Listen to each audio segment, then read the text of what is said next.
Good morning, everyone, and welcome to the Iesf World Championships qualifiers. We're here to see which teams are going through Chengdu for the Counter-Strike Women's event. My name is Lucy, and joining me today is not my usual right-hand man. We've got a new fellow. It's Neo, who is, if you've been watching Iesf, you're all very familiar with us. He's been covering pretty much everything.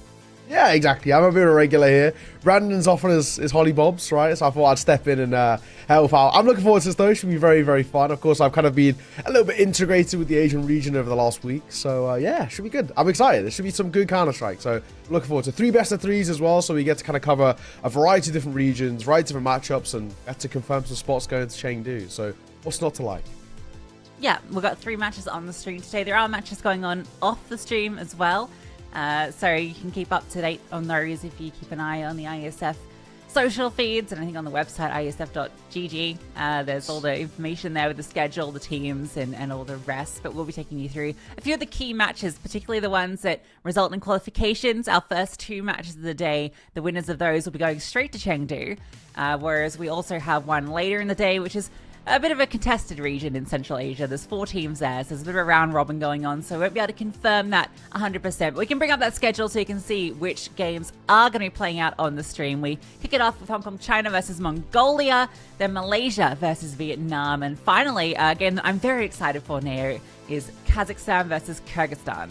Yeah, it should be cool. I mean, obviously that Kazakhstan roster and that region as a whole just continues to produce very, very good Counter-Strike players. No two ways about it. So should be a very good game there. And simultaneously with that game going on, Turkmenistan will be taking on Uzbekistan too. So honestly, I starts to kind of figure out a bit of a vibe check of kind of where things will be sort of heading in the region. We obviously, like you said, we won't know, but we can make a pretty good prediction. I think we already have at least one favorite on paper in that one, but we're going to keep our eyes open and see how things pan out. Hong Kong trying to take it on. Mongolia should be pretty spicy as well. I mean, the Mongolian region as a whole seems to become, or it seems to, at least at the moment, be the new kind of powerhouse in Asia, it seems. At least from what we've seen with the Mongols doing so well internationally and a couple of teams coming through as well. I'm really interested to see what the women's scene looks like too. I spent a bit of time in Mongolia as well a month ago, had a bit of a chance to speak to them, and they were saying that there's a very good appetite for women's Counter-Strike within Mongolia. The only problem is they do lose, or tend to lose, quite a few of their best players to Valorant, which is also very popular in the region. Yeah, I think Mongolia definitely, in my eyes, the underdog in that matchup, just because Hong Kong, China we saw last year actually performed really well. I was really impressed with them when they played in Riyadh, and a lot of those players are returning in the team this year, so we can take a look at that matchup. Yeah, as you mentioned, Hong Kong, China versus Mongolia, but yeah, a few key players that are returning. A Joker, who I was super impressed with when we saw her play last year, as well as Candid, who is another really strong player. But a name that's really interesting on this list is Hazel, and I think, and I'll have to double check this might be the Hazel that has played with HSG. I'll have to double check that in a moment, but Hazel obviously is a player that's played internationally. If it is her, I don't want to make the assumption, but I think it is. Yeah, I mean, it seems like, you know, it's not exactly the most common of names, so let's maybe assume, yeah, right, and then go off the back of that. But no, you're right. You know, for this matchup specifically, I'm interested to see kind of what Hong Kong and China can bring. Obviously, in the men's matchup, Mongolia made the one look quite easy, so it'd be kind of cool to see a little bit of a revenge arc, I guess, here in the women's tournament and see what can go on in this one. I'm looking forward to seeing as well, just kind of what sort of level we get through, what sort of veto we go into. The vetoes have been changing very much depending on the region that we're in. So yeah, pretty interesting. Let's take a look at the roster. I think we have Hong Kong, China to bring you first as our first sort of roster to run through. These are names on your screen. Candid, Hazel, TBC? TBC, okay. And I feel Michelle like that's not her Sama. actual name. So yeah, I'm not sure if that is Hazel, because she wasn't Hazel 8, so maybe this is like her clone. This is the other Hazel. Just a fan. But yeah, so the only 2 players returning, at least based on the roster that was listed last time, is Candid and Joker. Oh, wait, hold up. Joker's not, it says TVC twice. I think that's just not 100% locked in. Okay, so it is, Joker is one of them. Joker's the one in the middle. The first one on the list. Yeah. So yeah, 2 players returned from the roster that played, they went all the way to the global finals. They didn't, get to the top 4, but We're still one of the strongest teams from the Asia region. They came second there to Team Australia last year with a 2-2 record. So, definitely a team to be keeping an eye on. And I'm double checking now, looking through the sheet, and TBC at the bottom is called TBC on the sheet, which is under the nickname. So surely not her actual name. Surely not. But we kind of wild, really throwing a real spanner in the works there. We'll take a look at the Mongolian roster over on the other side of their opponents, of course, in this one. This is a nice and simple kind of format here to win this best of 3. You qualify nice and simple. We've got some of the names running through here: Manzul, Renjuk, Saika, Syndra, and Baby Mel. BBY Mel. Baby Mel. Yeah, I say Baby Mel. Yeah, Baby Mel. Yeah, I think it plays well. So Mongolia didn't have a team at the championship last year, so I'm really excited to see what they show, because as you mentioned, Mongolia is just in this region that's really surged in the last few years. Obviously, you know, we've seen the success of the Mongols, and everyone loves them. They love that storyline, how this team has just almost broken into the tier 1. I think you can almost consider them like close. Maybe 1.5. I don't know if they're quite a steady tier 1 team. Haven't taken enough scalps there yet, but the fact that we've got a team from that region who don't get that prac, right? They don't get the opportunities to scrim against the best teams that often. So, you know, obviously the drive and talent is there. It's just the opportunities that have been missing. And that's where something like Iesf is so fantastic for giving a platform for those opportunities. Yeah, absolutely. Absolutely. I mean, you know, for Mongolia, even though they're a bordering country to China, on the servers they play on, they're still getting like 90 ping. It's pretty tough, even if you've got like insane internet. So pracking in China is pretty tough. You can't really prac in towards Europe and the West and stuff.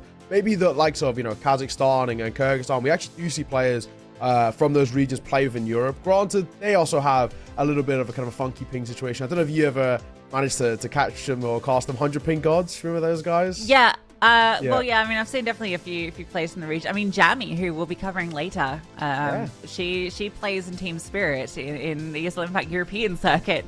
So, you know, she's out there playing with 100+ ping and actually fragging out often the highest rated player on that team. So, you know, if you're used to it, you can you know, get used to the wide swings mindset, and use it to your advantage. Yeah.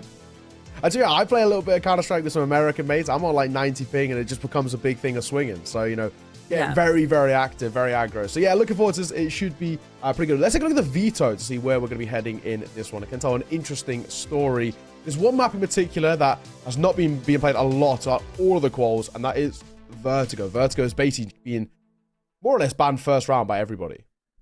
Yeah, no one really wants to embrace it, do they? And often it's, if you don't have first ban, you can kind of risk floating it and hope the other team does. But yeah, I expect that these sort of votes will be pretty standard, like the Nuke Vertigos. I don't think we're going to see a lot of either of these maps at this event, just because they require such a high level of tactical depth. And I imagine, I mean, it's not always the case, but with a lot of national rosters, you know, there's only so much time they get in the server coming into these events, right? And being able to bring a high level of depth takes a lot. And so often it's the more straightforward puggy style maps that we see, which is your Dust 2s, your Ancients, your Mirages. Yeah. So if Mirage isn't the decider, I'll be surprised. Anubis is actually also a popular map that we see, but yeah. True. And yeah, you kind of get your pick of the litter when it comes towards the last two, the Inferno or the Mirage. Yeah, I would have actually seen Mirage as a slightly more, I guess, fundamental, simple map to go into here. But honestly, in a way as well, Inferno, I always think of, like, for me, especially when I used to cast back in towards Go, I always used to call 3 maps as well, the Pugger's Paradise, Dust 2, Mirage, Inferno. They are happy. Ancient, I think now has actually picked up the mantle quite a lot, because those T-SAD spawns have moved so far forward. It makes you at least competitive in towards through elbow and mid and the rest. But honestly, for me, I think this is a fine veto. I'm not a huge Dust 2 lover in general. No. But, hey, you know, I think if it's puggy and if it's played in a kind of a quick tempo, it can be quite enjoyable to watch. Yeah. I guess the good thing about the current veto is, like, the current map pool is that it is very puggy. All 5 maps outside those first 2 bans are essentially, you can plug them pretty comfortably. Really, it feels just like they're very simple maps. There's not a lot you need to bring to the table. As long as you got a few set plays that you can bring out, if you execute, you're pretty comfy. You know, it's nothing groundbreaking on any of them. I suppose Ancient's the one that I think has the most room for punish if the team has, got a lot more prac in it, just because of the way you can dominate things like lane control and mid control. And if on the T side you're getting suffocated out of that and you don't have the kind of protocols to retake that space, it becomes very difficult. Yeah, absolutely, absolutely.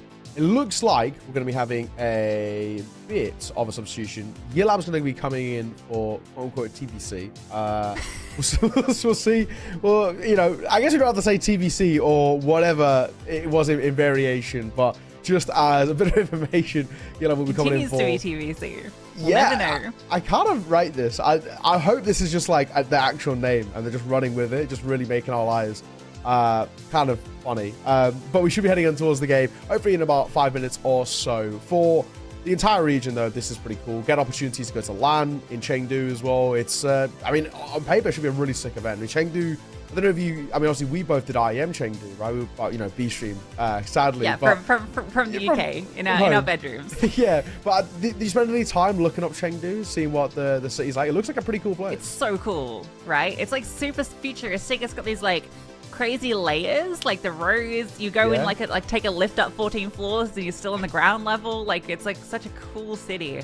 So really cool opportunity for these teams these players to play internationally, because as I say, don't get a lot of opportunities. And this year there's so many more opportunities because we're doing all these different qualifying LANs, right? Last year there was the Riyadh LAN, and that was also obviously really cool. But this year we've got the African one in Casablanca, and we've got this one in Chengdu. Not to mention the World Finals at the end of the year in Riyadh. So many cool opportunities. Yeah, it should be sick. The circuit has really fleshed out in quite a nice way. Casablanca I've heard good things about as well. I mean, I didn't even realize, I was checking yesterday, it's really like a 3-hour flight from us in England. It's actually really, really quite reasonable. I was expecting a lot longer. So it's just down the road. Yeah, it's down the road, mate. That's like, the way I put it is, that's one movie and a bit of music on a plane. So that's how, in my justification, that's a pretty good flight, all in all. But I've heard good things about Casablanca as well. I know my mum went years ago when we used to live in Africa, and she said it's like one of the coolest places she's been to. So she's got very high words to say. So we've got some really cool locations as well. And then Riyadh at the end of the year, obviously EWC's on right now in Riyadh, and some of the light shows and the drone shows, we had those in Iași, which were pretty sick in Romania. Yeah. And some of the ones in Riyadh have been pretty sick as well for EWC. So should be a really cool event. I'm looking forward to it. I mean, if Iași was incredible outside in front of the palace, a bonkers event. So this one, if they could top it, like top That's Iași, impressive. that would just be like that'd be impressive, because that was one of the coolest events I've ever attended. So high hopes for where this is going. But for this matchup with these two teams, obviously a lot on the line. This is a qualification match, Neo. The winner of this match will be going to LAN on Chengdu. And for me, as I mentioned, the favorite coming into it is definitely going to be Hong Kong, China. We talked about kind of the players here returning from last year, where they made it all the way to the global finals. We've got Joker, we've got Candid, two really solid fraggers. Mongolia, the dark horses, the unknown element. They come from a region which has shown that they are the strongest in the entirety of Asia on the open stage. Will the women's team show that? I don't know. That's what we're going to find out. It's the big question, and I'm actually really interested to see. And we see as well with international popularity becoming a big thing in Mongolia, the esports every single year seems to apparently be growing bigger and bigger from what people were talking about in the region. Has this now spurred on a bit of a new generation? Has it even brought people back from Valorant that were maybe didn't see the scene as much kind of opening up within Mongolia, and now realize that, hey, there's opportunities here. We can qualify to LAN one best of 3. So maybe this might be you said the dark horses. I'm interested to see for them specifically what they can bring to the table from a region which has been doing so well. But Hong Kong, China, they want to go back to back. They want to qualify. They want to go to Chengdu as well and showcase what they can do as well. So it's set up for a really cool series. We've got very cool maps in which are very puggy, fundamentally in terms of quite easy. There's not that deep a strat pool, I guess, when you look into it. You don't really see anything new these days when you look at the maps. Like maybe a Dust 2 I can give you, because volumetric smokes are a little bit new towards Dust 2, but Inferno, we don't see anything new in Inferno, even though I know they changed the skybox. They moved a couple of houses out, but that is still the same map. You pepper nades down banana, you fight for a bit of mid control, simple as. So I'm looking forward to seeing how this is approached. Do we see this very quick style of play? Do we get it very puggy? Or do we start to see some teams try and kind of work off each other and utilize that? I don't know. Well, I'm excited. Yeah, me too. I was having a bit of a laugh because I was just looking. As you know, we've got the document which has all the players and all their details. It's also got their roles, and you know, we look at Mongolia. The roles are pretty standard, right? We've got our IGL in Manzil. We've got our Orpa in Saika, perhaps, and then our entry fragger in Sindra, and then we've got 2 riflers. We take a look at the Hong Kong China team and their roles. All 5 of them are just shooters, just shooter. That's the role. They just shoot. I do see that. I do see Hey, that talk about that's confidence. What I do, I shoot. Simple as. Don't ask me how, don't ask me where, when, or why. I'll do it though. That's all that matters. So I think Joker is the author. It's Joker or Candid. I'm not sure exactly. I know one of them was authing. I feel like it was Joker, but this is like over a year ago, so it's not quite in my memory banks. Yeah, but expect the office to be very important because we're going into Dust 2. Nair, I keep almost calling you Brandon. I'm so sorry, but I haven't. I'm going to 100%. But the 2 coffees will wear off, and it will happen. Yeah, you can I can feel them hitting. Right, I'm getting super excited talking about shooters. The match is going to be starting, Nair, and that means that we're going to be getting into that action on Dust 2. Where I'm very excited to see these 2 teams play out. This was the map pick of Hong Kong, China, I believe. So Mongolia starting on the CT side and the action getting underway. Live. I'm excited. This one should be good. We've got a relatively no-buy coming through on that T side. Bit of util across Joker and Candid. He's not playing contact out towards B here. On the turn, Renjuk falls away, and this could be problematic. Oh, first kill for Hazel. And that's the B bomb site taken. We know how difficult it can be to retake. They're trying to fight forward. They know they don't want this bomb to go down, but it's already planted. Cannon gets another. They're getting locked out. Renjuk very low. There is a flank, and this is going to be the key fight, but Joker wins out onto Sindra. Nice angle to deal with Renjuk as she pops up. This one's going to be Hong Kong China taking the pistol emphatically. Wow. Really, really nicely done there. I got to say, a little bit of fortune for Mongolia as well. They've got one player playing backside, another one playing doors. It's a pretty good setup. It's not kind of an overcommitted B setup. It gives you time to rotate, gives you time to kind of play off each other. The doors player turns around, and half a second later, Candy comes out, takes that first contact, takes that first fight as well, and before you know it, round is one and done. So Hong Kong, China, good for them. They get the first on the board. Means a buy going to come through. CT side aren't going to overly invest here. A little bit of util, nothing too major across those upgraded pistols. Pretty simple stuff. So for Hong Kong, China, my expectation is that this one should be relatively quick. But hang on a second, this is aggro. Very aggro. A little flashbang play as well. That's kind of cute, actually, with the dual Berettas. But unfortunately, Mac 10 very close and can farm up some of that money. I like the idea, though. That was kind of fun. A flashbang over. The pistols run through, try and catch someone off guard. Almost pull it off onto Joker. So it's just going to be the Soul Deagle on the A-bomb site. All right, I might have been completely wrong about the offer because Hazel's rocking the Scout. So looks like she's going to be the one wielding the sniper. Most likely. Yeah. Fair enough. But I'm with you. I actually kind of like that play. I think when you have these kind of low to no buy rounds, which they're in essence a bit of a throwaway, do something a little different. I always find it kind of so weird when teams like to default in those sort of rounds because you're just going to lose in terms of your firepower. Try a little gimmick, try and get aggro, try and catch them off guard. Doesn't work out, but 10 is better than nothing. Scout from Hazel will connect. Savka falls, and Hong Kong China put in their second round on the board. A pretty simple second as well. Now, coming towards this third, the big thing for me is first gun round coming through. What have Mongolia got in the locker? How are they going to make this one sing? You know, opening 2 rounds haven't gone especially all too well for Mongolia.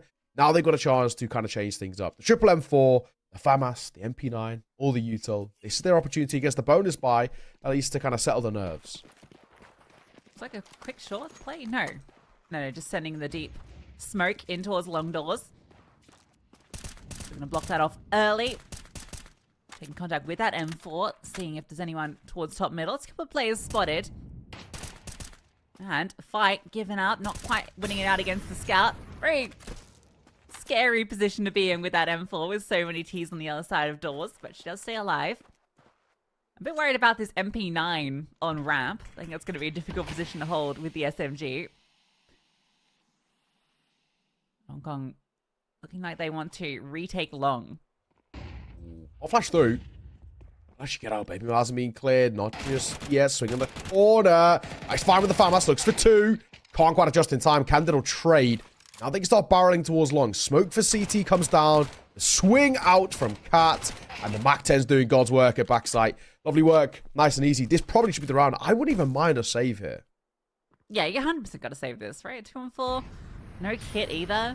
Unless you're given a kill, like, immediately, which you are not. Again, just leave. Just leave. Keep the M4. It's not worth your life. Goodbye, M4. So Hong Kong trying to be very happy with that one. I'm enjoying, you know, because like a big part of when we watch these teams, especially in the early stages, is getting an idea of, you know, what sort of level they're bringing, the tactical depth, the individual skill. And we're seeing a lot of that, I think, unfolding here. You know, even just the way that the MAC-10 took short then, you know, it wasn't kind of just rushing through, spraying down. It was very controlled burst fire at medium distance with the MAC-10. I mean, this is, that's you know, good signs of what this team's going to be bringing in terms of the individual skill. Now the SMG gets upgraded to an M4. 8. Corner. This actually got as deep as they probably would have wanted there. The scouts trying to do work at range. And in all fairness, tags coming through on towards Hazel. And, I mean, already, yeah, that makes, you know, the old tag and bag strategy. It makes the pistols a little bit scarier now in this round. Yeah, if you're Mongolia, you want this round to just go as long as possible with as many tags, but not going to matter if they just walk straight into B. A couple more tags, though, can make this interesting. Oh, that could have been it. Opportunity as the bomb was spotted. Nice shot from Zinja. It's not the headshot, but it's onto one of those tagged players. That's a rifle that can be picked up, but it might not matter if the rest of the team is eviscerated. So you might just be saving that M4 that's been recovered. I think so. Keep hold of it. This time, actually keep hold of it as well. Save me up. Gonna go, yeah, jumping in towards Pit. That is the commitment to the save, so nice and easy. But a 4-0. What have you said so far, Lucy? I'm liking what I'm seeing out of Hong Kong, China. Pretty kind of simple how they're approaching this. They're not, you know, doing anything. You know, over the last few days, I've caught a few of these games where some of the teams are in Asia. They like to play very much on their own, isolated. That's not the case. Hong Kong trying to play off each other brilliantly. The util's perfect. They're popping each other in. The trades are good. The spacing's really good as well. So they're not really letting up at all. And maybe Mel gonna fall to the HE as well. So no saved M4 in that one. But yeah, I'm impressed. Hong Kong China so far, very good teamwork. The synergy is obviously there for the side. You know, they've definitely put some work in. This is not them just joining for the server and joining for the qual. They've obviously spent a little bit of time figuring out maybe a couple of pocket strats, a couple of ideas of how they want to approach this, and it's working. The spacing's really good. They're trading for each other. They're overwhelming Mongolia quite significantly. So far, so good. That's the hinge smoke, I'm pretty sure, coming through over towards doors there. Hot flash out via long. A buy back in. We've got the double orb setup for Mongolia, but one of them's already tagged. This is very decisive. I think that's the key thing that I'm seeing here from China. I'm very impressed thus far. Finally, Mongolia, their second chance to fight even with the weaponry.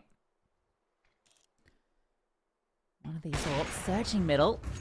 Spots out a player. I don't know if they've got this idea of the 2 orbs in play. I know that they've tagged both, but as the penny drop, there's a double setup. A split into B. This is going to be difficult for the CTs to hold. They're feeling the pressure, but there's 2 in sight. One has the orb, but pressure from an angle from above. 1 kill, not enough, and that's B breached. Man. It's had to come in the options. Beautiful. Hazel. I think we got our confirm, Lucy, who's open. My God, that is a crisp shot. Got the USP kill just before that as well. That is a lovely, lovely round of Counter-Strike. And for a second as well, it looked like maybe Mongolia had an opportunity in that one. You know, opening bit of damage coming through there. The double orb setup, which maybe would have given them a bit of confidence too. And then Hong Kong, China, right back into their winning ways. This is a really sumptuous kind of showing of Counter-Strike in these opening few rounds. On the T side of Dust 2, at times as well, we see these teams, you know, occasionally, this even happens all the way up into the tier 1 level where they can just get lost on that T side. You know, maybe plan A out of spawn doesn't work, and then they don't really have that much of a plan B. There's no contingency plan for if things go wrong. It's not the case. Hong Kong, China, their mid to late rounds very solid. They know how to rotate off each other. We're seeing those pushes through doors like they're holding late rotations. That's brilliant teamwork. So I'm impressed. Bit of attack pause comes through. Mongolia have a conversation, but things need to change. And unfortunately, I don't think it's going to be in this round. The buy's not even really there for them. So they kind of sort of reluctantly have to give up a sixth unless things go really, really south. Yeah, again, I'll say it looks really decisive. Like, they just made the call, they got a bit of information about where some players were, and they were just like, all right, we're going to split B. Cool little play with the MP9 getting up close, but spotted, so should be able to be dealt with pretty easily, and it will be. It's interesting because Hong Kong China haven't really needed to put a lot of pressure on Long, and often you will see, you know, that being a way a lot of rounds start. Perhaps they just haven't got the right spawns to set it up, but you'll often see that fight being instrumental in how Dust 2 plays out, but hasn't been a part of the game plan so far. But that's actually a good thing for Hong Kong China because it means they can pull it out at any stage. Nope. Order the 5-7. Not overcommitting to the fight, just waiting for a swing to come out via Long. It's a cat play. They're moving up short. It's a contact play off the back of this flash. Now they can start to make a move. Oh, that shot. Camden gets caught by the Deagle. That's a beaut.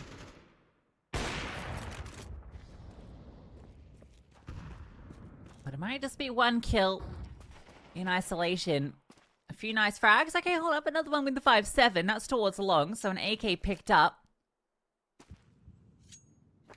Oh, if Psycho is able to find Hazel and potentially win out that fight.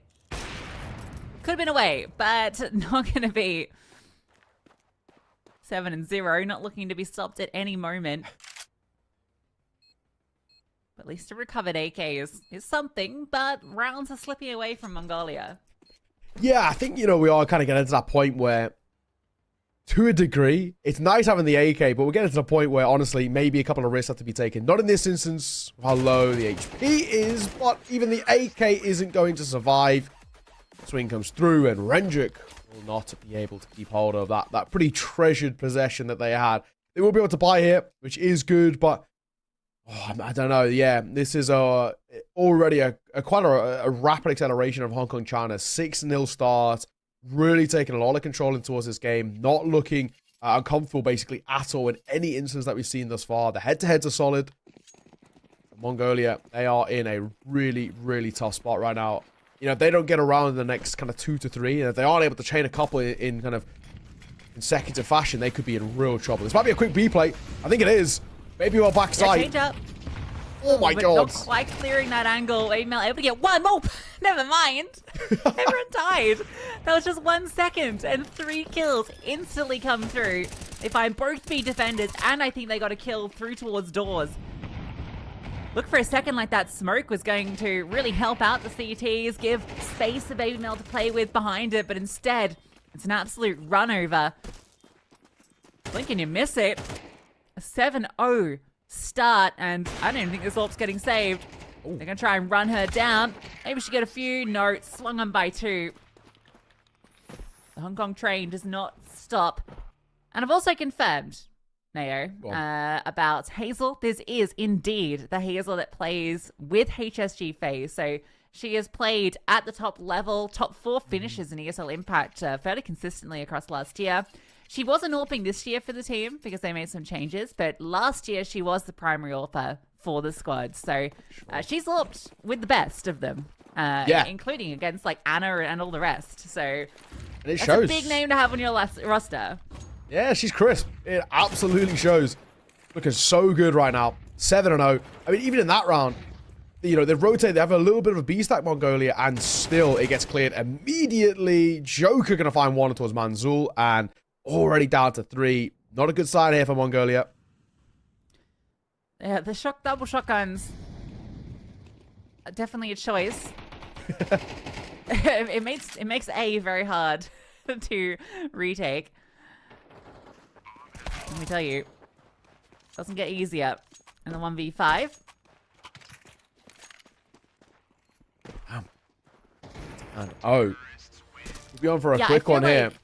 now that they've kind of got a taste for how Mongolia are playing this, and they're seeing, I guess they're playing scared, right? Hong Kong are feeling like, okay, we've got the space. We can just take this. We can just be decisive. We can be fast. We can just run them down, and we can just win these fights. And they're just doing that.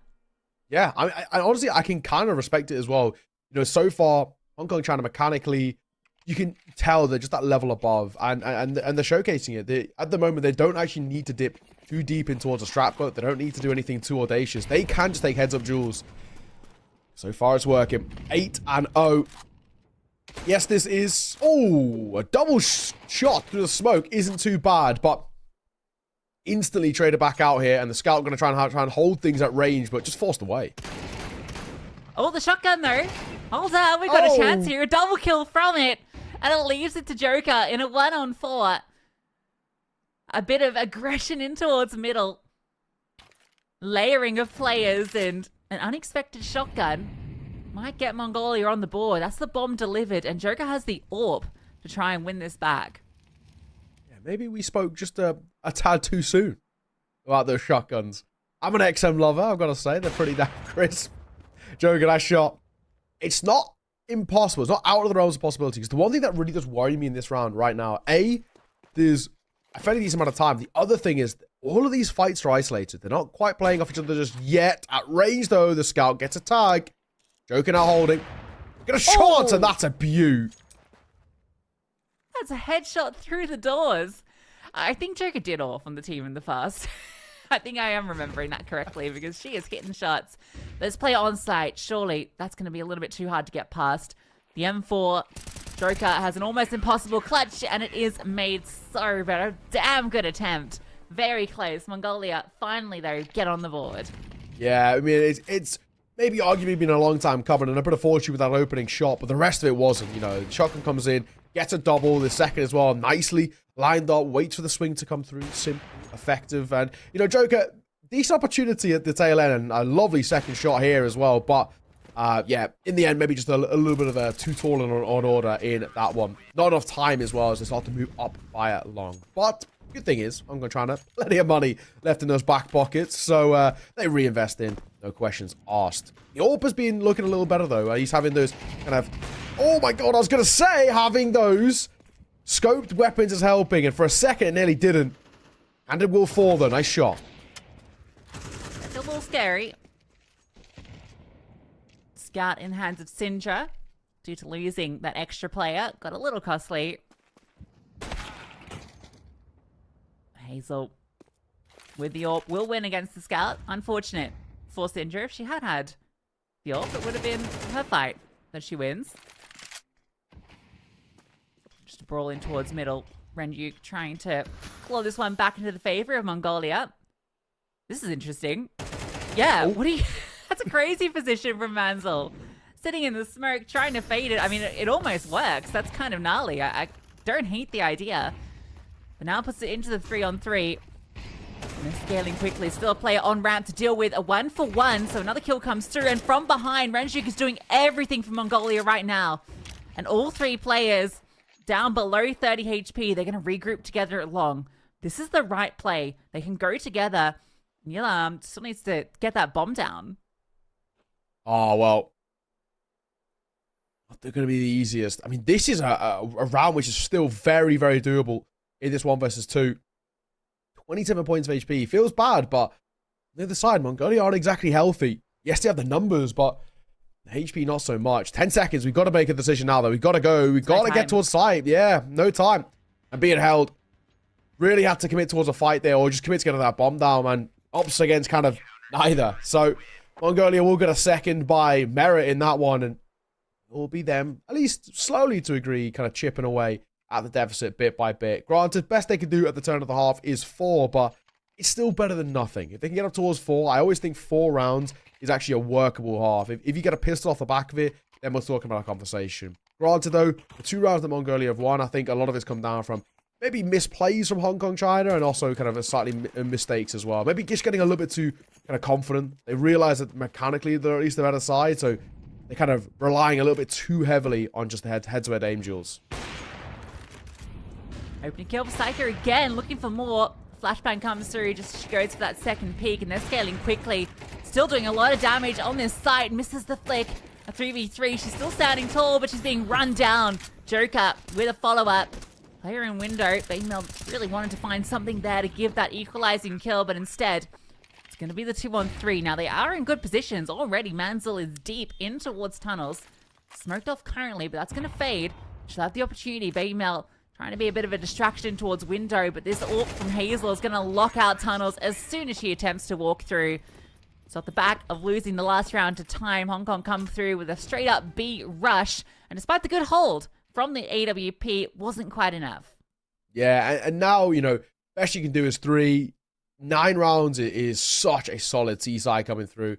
Cannot complain. Beautiful work that we're seeing out here from Hong Kong China. And hey, I think it's one of those where even if there's a 9-3, if Hong Kong trying to get a pistol, for my money, this kind of map would be done. It's good to see, you know, their map pick setting the tone really, really well.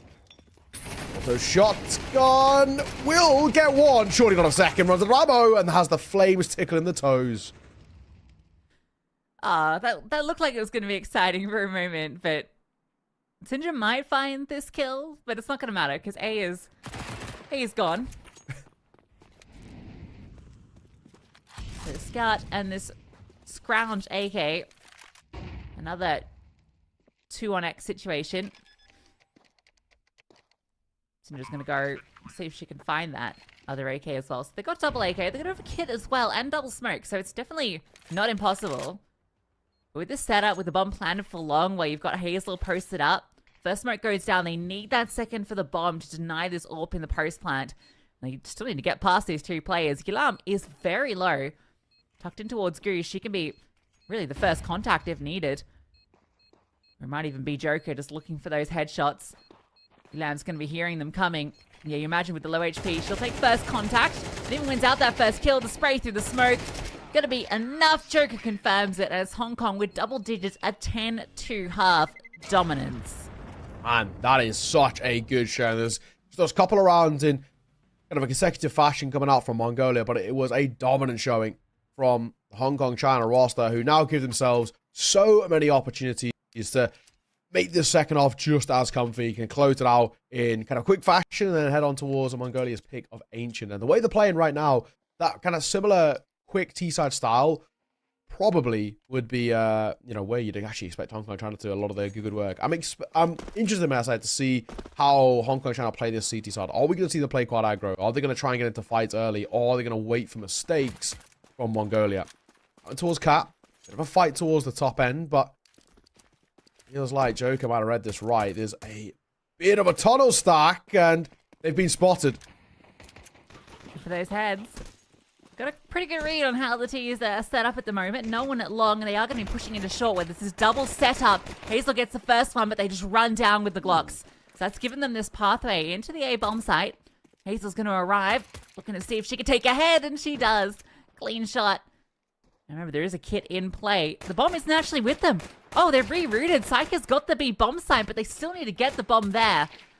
She continues fighting forward. Good gush onto Hazel. And from behind comes Baby Mel. It falls to Joker, who's in the tunnels.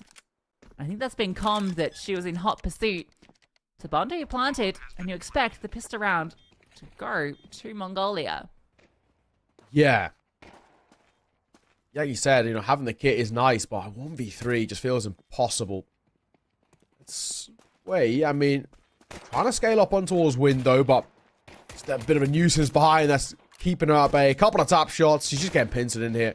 This one should be done in just a second. That is, Psycho will see it off. Mongolia find the pistol, and to a degree, this might actually give them a little bit of leeway to kind of lean on, a bit of foundations to kickstart with this T side. We've now got a bomb plant, a pistol round win means money, means a buy-in towards this next round.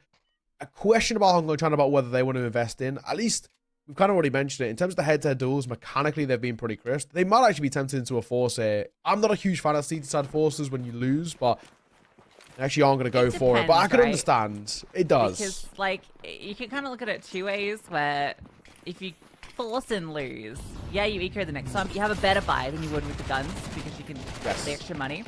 The stack, though, with the USPs, who needs the force buy when you get 2 headshots? And that's some rifles that can be picked up. And another kill comes through. You know what? The USBs, why force? Why force when you can just use the USBs? They go for the B hit and Hong Kong trying to read it perfectly. Oh, wow. no.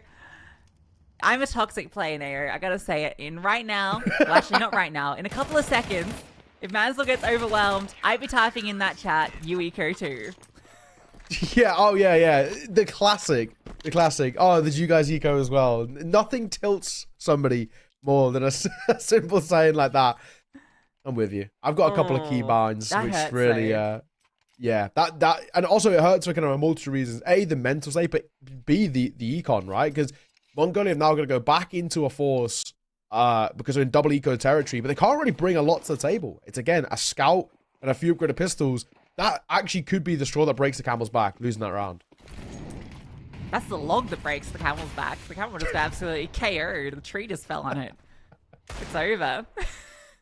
And with it being a low buy too, it means they can get an AWP because it wasn't a force, because they saved in that previous round and they won.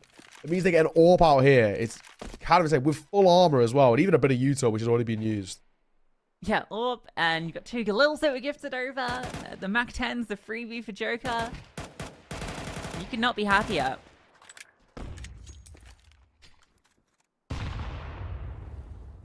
Can Mongolia do it right back to them?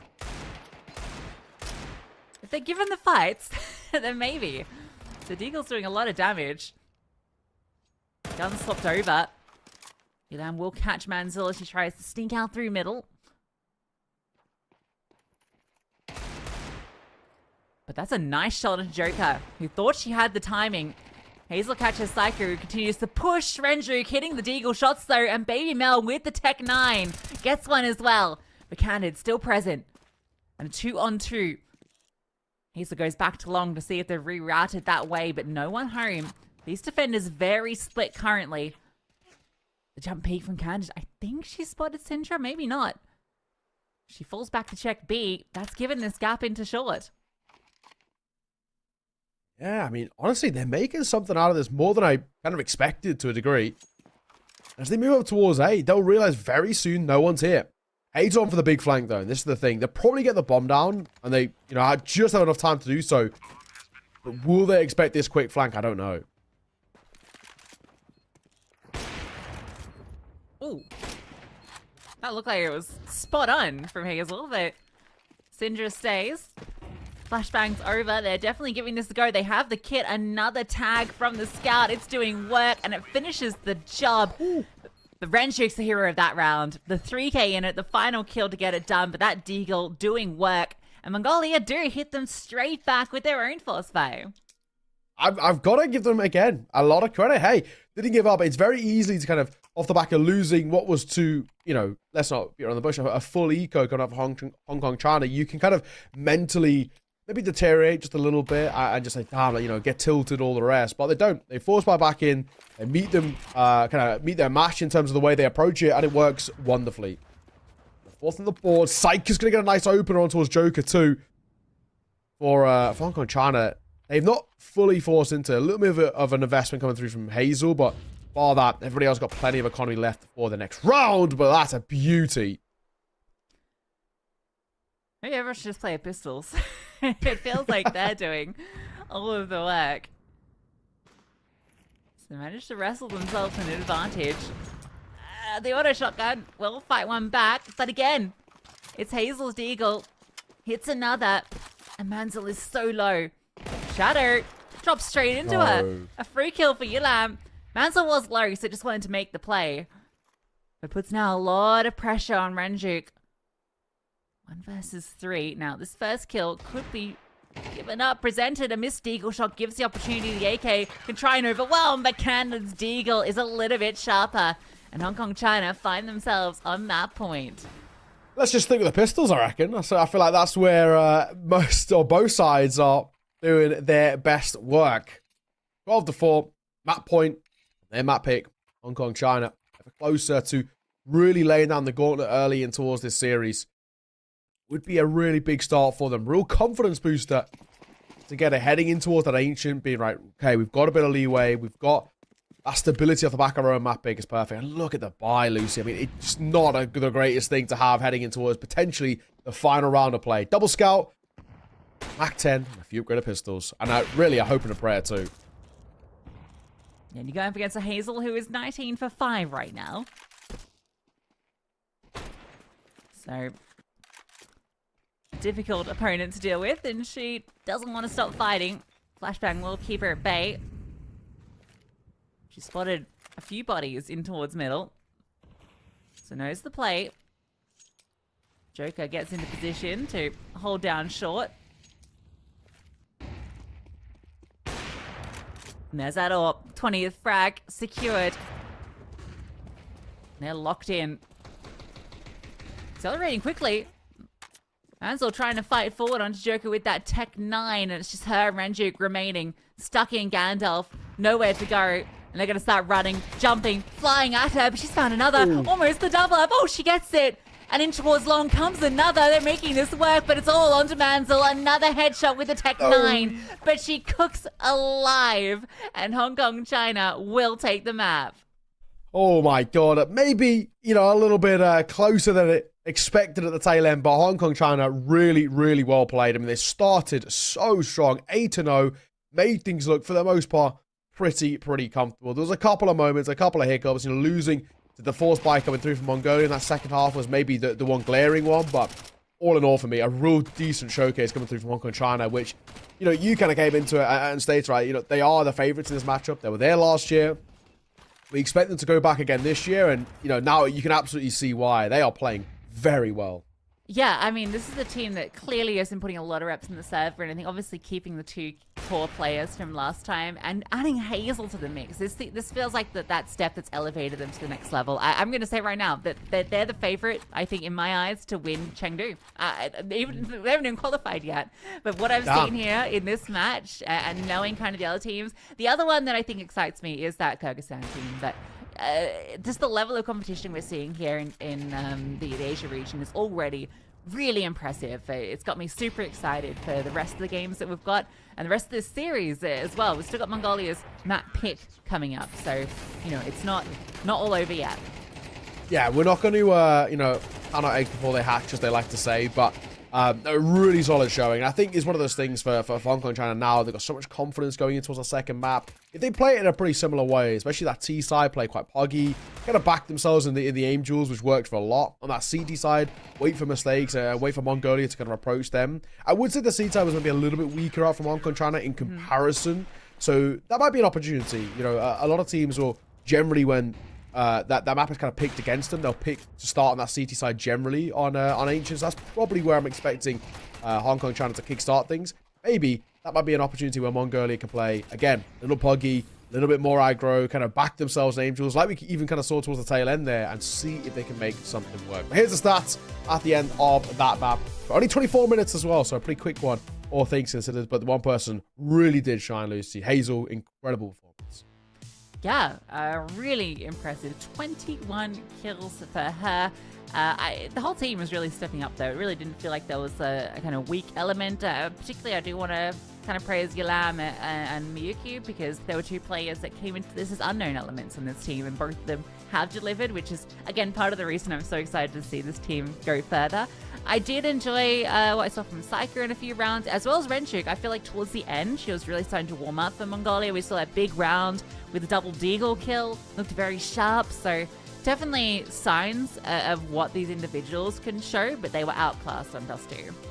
Yeah, absolutely. I think, there's a real world. I mean, Ancient is one of those maps which is, generally pretty puggy in its nature, but it does favor AWPers quite a lot. If an AWP can play around well, we can really see a bit of a competition, and maybe Psyker can start to put some pressure on. We'll have to wait and see. I mean, obviously, it's early doors, but what I've seen so far, good work. Mongolia, you are right. They just have to warm up at the tail end, but maybe kind of a little too late in towards that one. Maybe if it happened kind of 4 or 5 rounds earlier, we could have seen a bit more of a kind of a competitive nature at the tail end of the map, but it wasn't to be. So Ancient, when it comes up next, how are we feeling about that? Do you think it's going to be more of the same? I think from what I've seen so far, I would say so. Just the individuals look so sharp on Hong Kong, China. And I know that HSU are very good on Ancient. They are very good on Ancient. So I know Hazel is very comfortable on this map. And, you know, if she's playing how she was on Dust 2, which obviously is like a really strong map for Authors, but you mentioned on Ancient as well, definitely a map where you can get a lot done. So yeah, to me, it's going to come down to what sort of team synergy Mongolia bring to the table, because, you know, that's kind of Ancient is definitely a map where that coordination can, you know, have a lot more impact. You know, Dust 2, it can be very individual, right? It's just you got to win your fights essentially. Whereas Ancient, there's a lot more to do with the utility, the executions, and taking map control. The fight towards lane is going to be critical, as well as middle, and I think we're really going to be able to tell in the first few rounds kind of how each team is prepared for it and how comfortable they feel on it. Well, yeah, exactly that. We're going to throw us on to a break. When we are back, we're heading in towards map number 2. It's Ancient. We're on next. Sit tight.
And welcome back, everybody. Getting ready to jump into map number 2 now. Ancient, we kind of set the stage going into this one with what Hong Kong China have shown so far. It looks like a 2-0, but Mongolia, we saw signs of what they're capable of towards the end, and it is their map pick, so I'm willing to be surprised. Yeah, you know, there's got to be a reason behind this. They've picked in towards the Ancient. They've got an idea of kind of maybe what they're going to bring in towards this. We need to see things change up a little bit. I'd actually continue to like to see a little bit more aggression out of Mongolia. I think it's probably, you know, when we saw the rounds come through from them, that's actually where they were finding success, taking individual duels, hoping they can beat them in head-to-heads. And, you know, in a few cases, they actually were. And they at least made Hong Kong trying to feel a little bit uncomfortable. And that, for me, is kind of the big thing that I look at. If they can make this side feel uncomfortable, don't let them play their game. Don't let them kind of dictate the tempo and the pace and everything, right? Which is kind of what happened towards Dust 2. Ancient has the opportunity for Mongolia to make it. At the very least, we'll start with more competitive, and then we'll see maybe whether they can kind of open the conversation by pushing it towards a third. So far, Hong Kong China, though, super clean. Very good Counter-Strike, playing off each other. It's something that you mentioned. They've very obviously done a bit of server work because they have an idea about how to play around each other. The util's good. Trading and the spacing very solid. All the things you want to see in a team is what we are seeing here. And I mean, you've made them your early candidate to even win Chengdu. So you're very happy off the back of Dust 2. Yeah, well, it's just good to see such high-level Counter-Strike and individuals performing. You know, it's just always a pleasure. And yeah, I think to me, the thing with Dust 2, the rounds that Mongolia looked good on, was the ones where they caught Hong Kong China off guard, because it felt like they got a bit comfortable, or they just were expecting, you know, a certain style of play. So when Mongolia did get a little tricksy, when they had the double lower setup with the shotguns, when they were pushing out the late long lurks, you know, there was those rounds, which is where they were able to get something going. So I feel like Ancient is a map where there's actually more opportunity for that sort of thing to happen, you know, in terms of like the flank timings and pushing through places like A main and all the rest. So, whoa. The action's already underway, Neo. Mongolia on the ropes. 2v4. There you go. Hong Kong China. I'm not sure how they did it, but it looks like they just killed everyone in B ramp. Okay, yeah. It seems like you're spot on. You know, a little bit of a tougher one to break down from my end here. We'll just go with it was one-sided. Hong Kong China. We'll talk about the future, maybe. They're going to have a bye coming through. Same really can't be said for Mongolia. I mean, you don't get a bomb plant. You can't really afford to go for a buy here. If you do go for a force, it's a super janky one. We're talking maybe a Tech 9 half armor sort of situation. I don't think that's worth the risk. So they are going to go for a lesser investment. And this should be a 2-0 start once again. I mean, that's one of the things I give them credit. I mean, Hong Kong China, that's how they started towards Dust 2. A good pistol round, set themselves up with a very early set of rifles. Balusi, in they come. They come, just trying to overwhelm, maybe get the bomb down and spamming out. Miyuki, that's a pretty cool way of doing it. The smoke actually landed not on CT, but actually I think it benefited the Ts in terms of making it really difficult for Miyuki to fight forward. They should still get overwhelmed by all these SMGs. Any further damage would be nice. Bomb plant already a dub. That rifle will be recovered, but hey, bomb plant, you take it. Honestly, yeah, in that round, that is quite literally all you're looking towards. Get a bomb plant. If you can get any kill, that's even a small silver lining, a bit of a cherry on top. But the bomb plant, it gives you just a little bit more of a fleshed out investment in towards round number 3. So Mongolia, they go for a rush, they prioritize one thing, and they achieve it. I don't think you can be too upset with that. Yes, you are 2-0 down, but it gives you a much better buy heading in towards this one. You know, nobody has to dip in towards Galil's if you want a bit of a stronger util belt or a Mac 10 or something of the sort. So AKs across the board, we got all the util. Exactly what we want to see. Mongolia, this is where they themselves have to now get in towards this. They have to try and set the tone nice and early. Their map pick on the T side as well. On a map in which is fundamentally quite buggy. Gotta see some success come through for these early gun rounds. Getting very aggressive. They've got the control in towards lane and over the top they go. Counter gets the opening kill, and this is what I was worried about. How strong is Mongolia's attack in towards the middle and lane? Because if you're not getting part of this control earlier, Hong Kong China are able just to get that opening kill. Now they can just fall back. They can play default, and you got to play with the player disadvantage. Yeah, absolutely. Numbers are good for Hong Kong, but it all goes quiet. Where is the end goal here for Mongolia? Where do I want to finish? I mean, there's 2 towards B, 2 towards A. So the split up looking maybe to isolate fights. And, I mean, at least initially it doesn't work. Hazel goes 1 for 1. Molotov around that corner, forces the MP9 in the open, but they get out. They're able to escape for a brief moment. Flashback. Renjuk is under pressure from every angle, but able to deal with all the threats as they come. Still alive, but the only one that's alive. Because meanwhile, the distraction play was going through A main, and Hong Kong, because they had such a player advantage, they didn't need to rotate those players, despite all the antics of Renjuk just trying to keep them active over at B. Doesn't quite work out. So Hong Kong China, they capitalize on that opening kill they got from Ledge, and then they go from there. Yeah, good work. Keeping the numbers, playing off each other, nice and easy. So 3-0. And, you know, the big thing in that one is that Mongolia don't get a plant. With a bit of loss bonus and a bomb plant, you can kind of talk about sufficient investments coming through, but sadly not to be in this case. Talking about now what should be another pop on towards the site. Already lining them up and dropping them down. The nade and the AK are combining beautifully. Lovely hold. Nice 3K. Blow one out the server. Little bullets in the other. This is actually, I thought this was just, you know, a couple upgraded pistols. This is fairly heavy investment from a couple of players. Like 3 players got the rifles and spent all of their simoleons. And they don't get a lot out of it. Nice, yeah. You are right. I mean, it was a relatively decent investment. Thankfully, they kind of, for the most part of a buy across the board. It basically bar Syndra, who maybe slightly over-invested, doesn't have, you know, we could talk about probably a Glare or a Mac 10 here. Going to go for the Mac 10 with the armor. The rest of the team buy, it's fine. It's not the end of the world. Be kind of a bit of that kind of util mule and try and help the AKs get into positive positions. But a 4-0 start is very, very good here for Hong Kong China. They're looking solid. Individual starting to shine as well, which is exactly what we want to see. We're talking about Hyuk, who was pretty solid in towards the first. Syndra, that Mac 10, though, gets active for the first, so I doubted it. Hazel. Oh. One by one. She's happy to take those fights. Yeah, every day of the week. Give her the whole house. She's got 4. Looking for her 5th, but it's stolen. But they'll still be happy picking up the round. And at the moment, Mongolia's strategy feels very pack tactic focused. They've, I actually didn't mind kind of the hit on A on the round previous, just because they'd already found that they could get into that site when they went for the second round kind of eco to get the bomb down. So they wanted to see if they could kind of do that again with the rifles. This time around, they go, okay, we'll give mid a go. But I think that if you're going to be doing that, I think what you need is a player that's playing B. You need someone at doors to be able to come out late and catch those players peeking over from cave. Or at least you need a heaven smoke. There's one of those 2 elements needs to be there. Yeah. And it wasn't. Yeah, I hate to see it.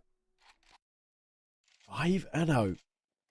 Starting exactly the same way Dust 2 did.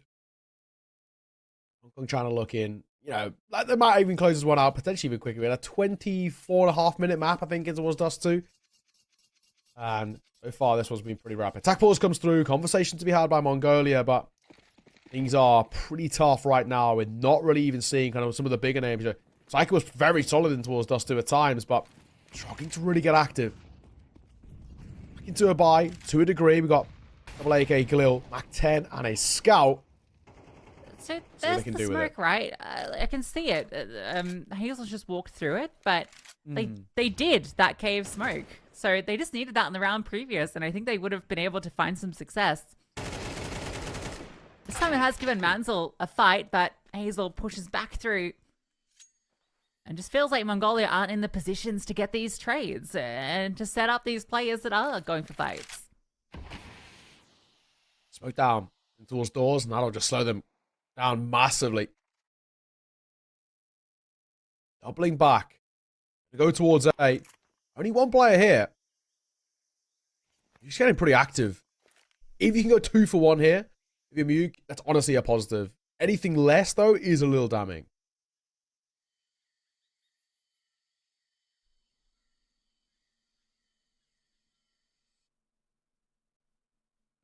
Good setup. Everything's covered. Flash out to see if it causes some movement, but that double layering is enough. Off the back of it, Mongolia decide, seeing 2 players present, they're going to scale through mid, but the bomb was solo. Psyker falls. That's now made this all but impossible. Time's just not in their favor. And they're too split up. The bomb wasn't with the pack. Wanted to come late through A main. But instead, it's A pain for Mongolia. Oh, wow. It's that one mistake, like you mentioned. Bomb isolated on its own. The second it falls, that's the round. Done. 6-0 for Hong Kong China. But honestly, Mongolia had a chance to at least barrel on towards the A side, get a bomb plant, give themselves maybe an opportunity to post plant. And sadly, yeah, not to be. It's put to bed pretty quickly. We now go, once again, unfortunately, for Mongolia back into a lesser investment. Hong Kong China have already guaranteed at the bare minimum that they've got themselves a tied game. But honestly, let's be realistic. They're going to be taking a lead. It's just a matter of how much of a lead. B-rush this time. Flashbang was good for a moment, but they are able to overwhelm and get 2 kills. It does cost them a lot of HP. And there's still players present. Candid locks in a double. Bomb will be planted, so that's something to take away. That's all they're going to get. 2 players fall, but that's AKs going to be re-picked up. So they are finding some of these kills. It's just some of the closing that's missing out. Yeah. So that was always going to be tricky, but, you know, if you have, say, a smoke onto cave or somewhere where you can scale, pick up those rifles, play long, play a post plant, there's maybe something you can get done. Yeah, no, absolutely. Absolutely. I mean, we're looking at, you know, at least the initial out of spawn little play here is really not that bad at all, where, yeah, things look actually pretty confident from Mongolia. They get on towards the side. They're confident taking fights. It's actually that final hurdle of seeing off a post plant, which is the big thing they're struggling on. They're not given time to set up properly, which is all credit to Hong Kong China because they're not giving them any sort of space. I don't know. So we'll look at that first round of AWP in play here for Psyker. Pretty solid with it on Dust too. So now she can get active once again, but it's Rendrug's the first to fall. And that's your heavy hitter. And this is that map control. We're seeing it consistently. Mongolia just aren't getting the space, and when they do get it, it comes at a cost. But finally, something brought back. Mansell catches Candid trying to fall back to red. And Hong Kong, immediately, they make the move, pushing down with deep smoke, trying to isolate players. As soon as they lose an advantage, they find one somewhere else. Oh, so Female falls 2 versus 4. They're tapping away. I mean, the AWP's taking pop shots. And honestly, I wouldn't even mind a save call or an attempt to, but it's not going to happen. This bomb is about to be dropped. Red Rune player is about to fall as well. It's a lovely little reaction up there from Hazel. I think Psych is probably done. Oh, but no. A reaction. We'll find. At least the AWP's still alive for now, but for me, the priority, if possible, is trying to keep this AWP in play. I don't know if it's going to be a possibility, though. Yeah, I dare say it's about to be removed. You're not expecting the push from Spawn. Oh, timing, that's a leg. And the hunt begins. Slowly prowling forward and locked in. I don't know what that pause was about. Was she just wanting to line up the headshot, or was she thinking, mayhaps I could get a little bit curious with my knife? But no, too far away, scaling, not going to be. So, you know, nothing said. And obviously as well, for now for Psyker, 850, no money to work with. A tough one. A real tough one indeed. AKs across the board, though, which is at least okay. They can get a kill, drops a gun, that maybe we can give Psyker something to work with. But this is looking pretty smooth sailing. That this lead, which is continuously building right now, is really strong. It's going to come in the corner. Psyker takes a lot of damage already. Eagle down to just 35 points of HP. Syndra's gotten up never mind. So there was maybe a slight timing there. She could have got something done. Keeping them at bay, though. That's not even a rifle that can be picked up for Psyker either. So it doesn't get easier. Extra player comes over to reinforce B because they've got this deep line from Candid. Might actually start to scale. Yeah, this is the moment where they're feeling like they can just do anything. And they do get punished for it. Hong Kong China did not need to progress further there, but they felt they had them on the ropes. Psyker does get a rifle, and it comes at the back of a nice deagle onto Joker who tried to push through that smoke. Hazel will get one back, But the bomb now has an open runway to the A bomb site. Yeah, this could be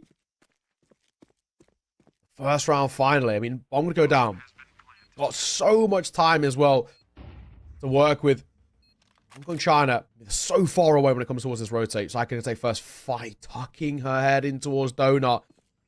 Hazel, gotta clear this. She's so low. She's got the right idea though. She is clearing, but gets caught side on, and that should be all she wrote in this one. You say Rendrick has spotted the last. I mean, Felix making a move though. Gonna try and get in. Smoke comes down towards front. Donut. Player spotted. Surely not. Tap on towards bomb. Has a kit as well. They're kind of far away. Spam does connect. Oh my god. For a moment, that was looking like potentially the Ninja Defuse could have been a possibility. Not to be. Mongolia get their first round of the board finally. Yeah, and it's a round that comes off Hong Kong China just getting a little bit too eager. Like they had the player advantage. There was even an extra player tagged on Mongolia, but they just felt like they wanted to end the round.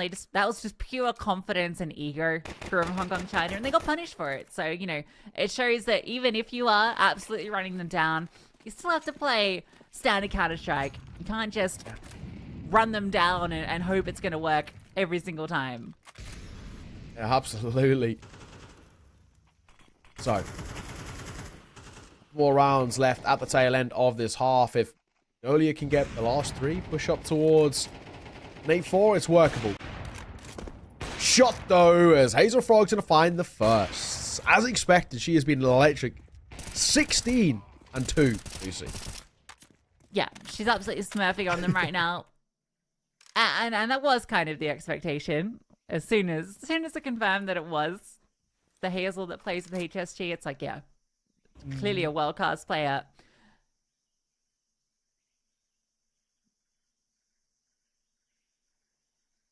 So after losing that round, expectations are this one will be Hong Kong China's. Beautiful little off angle from Joker up on high. And a chance. Most likely for Hong Kong China to do what they did on Dust 2 and get double digits. 2 rounds remaining. So, yeah, bit sad for Mongolia. But this is a very, very impressive Hong Kong China. No, it is. It is. I mean, so much credit to them.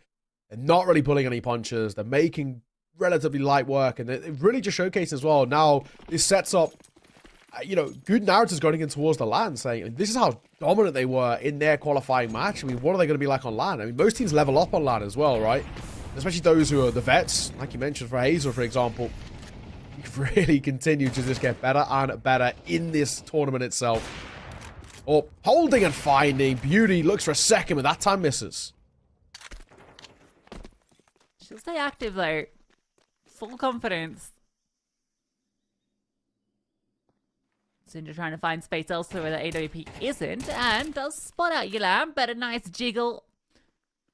We'll deal with her. So I imagine Baby Mel's going to try and sell a bit of a fake over towards B while they walk onto A, but you've got 2 players still in play. Yuki's going to swing for the first. Renjuk cops a HE, and that one hurts. That is an AWP in her hands. I think she has no armor. I can't quite tell. But regardless, yeah. She's blown out the server. Double HE. Didn't even really get to fight a player. Well, yeah. Doesn't really matter, armor or not. Big Mel, all that's left. And not for much longer. 10-1. Double digits locked in for Hong Kong China as we get into the final round of this half. And my oh my, what a showcase we have been treated to.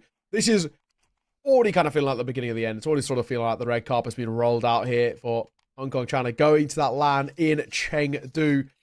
And the way they've been playing so far, absolutely deserved. Mongolia will need an absolute resurgence of probably an unprecedented showing to be able to do that. The other little buy coming through. They have a couple of Galils, a couple of MAC-10s. They're also shotgun back in play. Bit of a rougher buy. Molotov comes down, and they're going to play up close. They're just going to burst through. Just try and run them down into A, and they found that first kill, getting ahead of that utility. Yuki's able to adjust for a triple kill. All headshots as well. That looked like she was done for.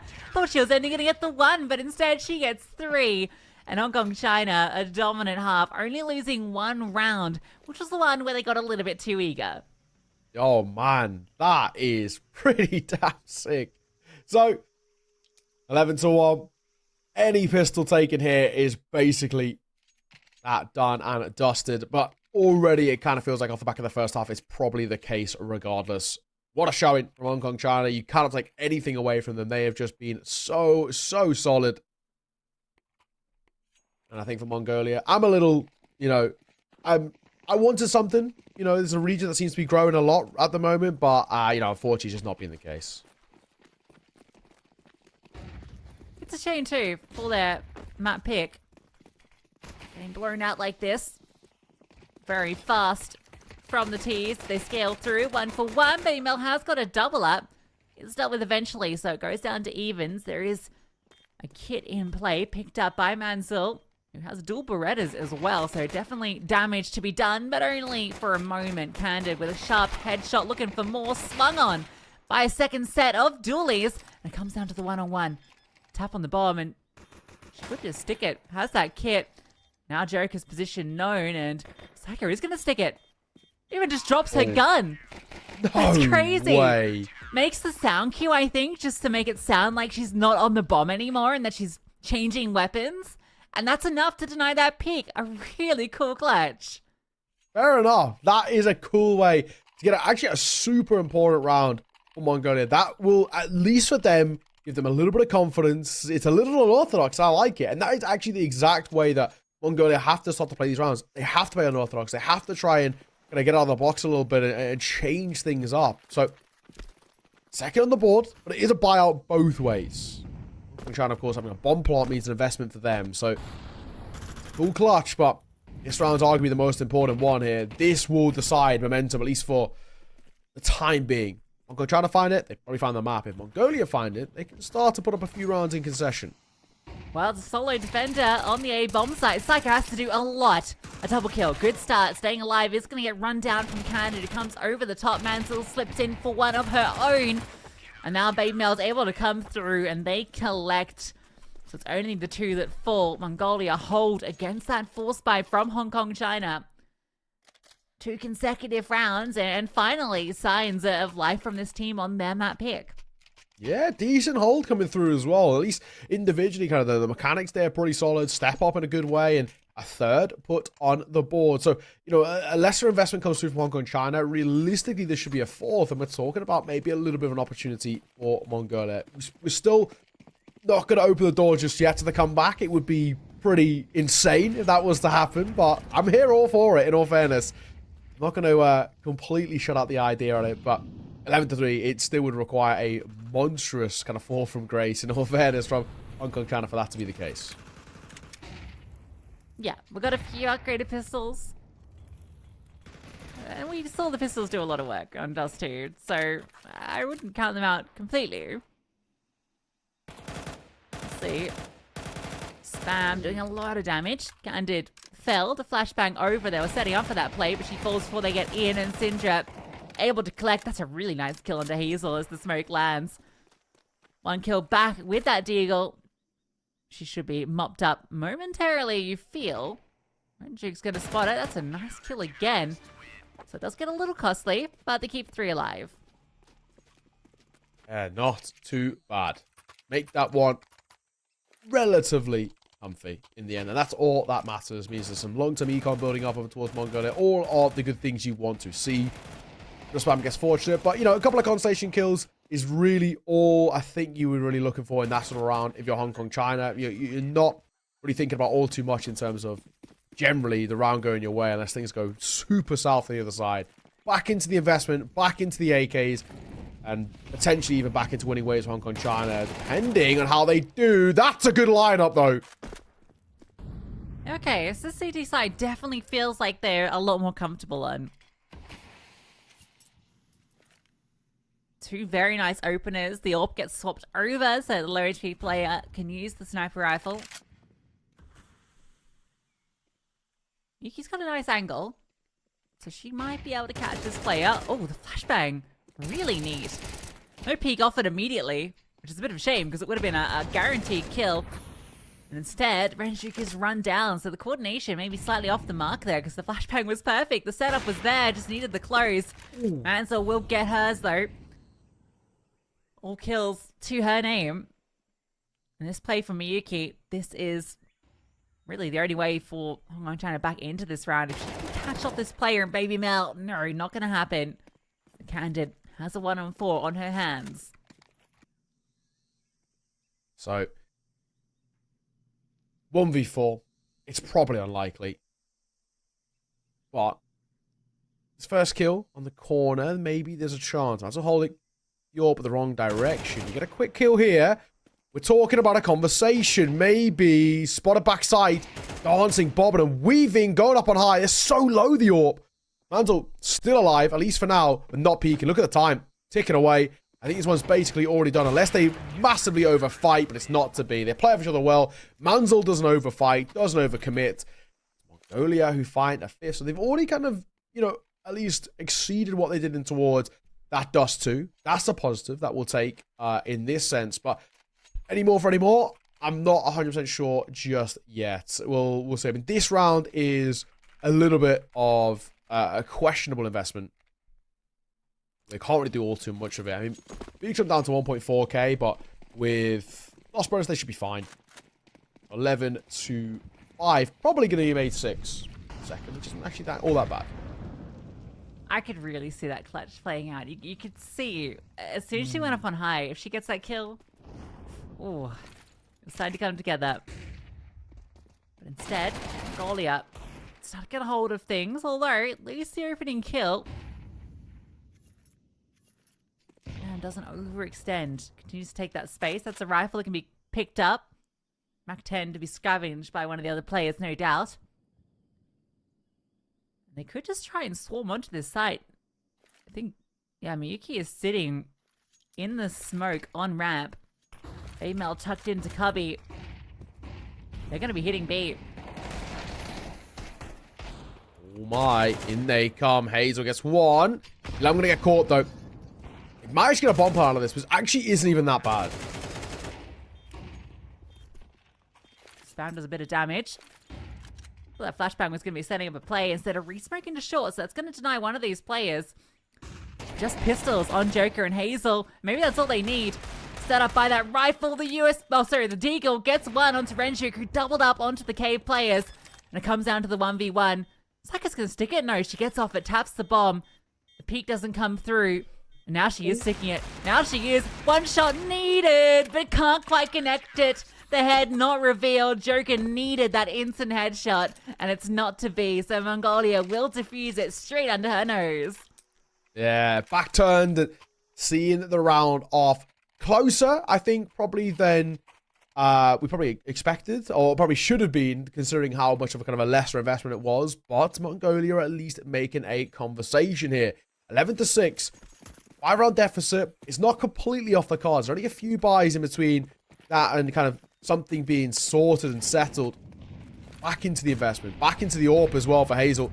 It's the main thing for me too. And she'll get boosted up on towards box. Towards long. She very nearly gets the shot. Spam though, we'll get one. Zilan wanted to capitalize. Kind of will quickly trade out and she's looking for more. No, it's Miyuki that gets the kill.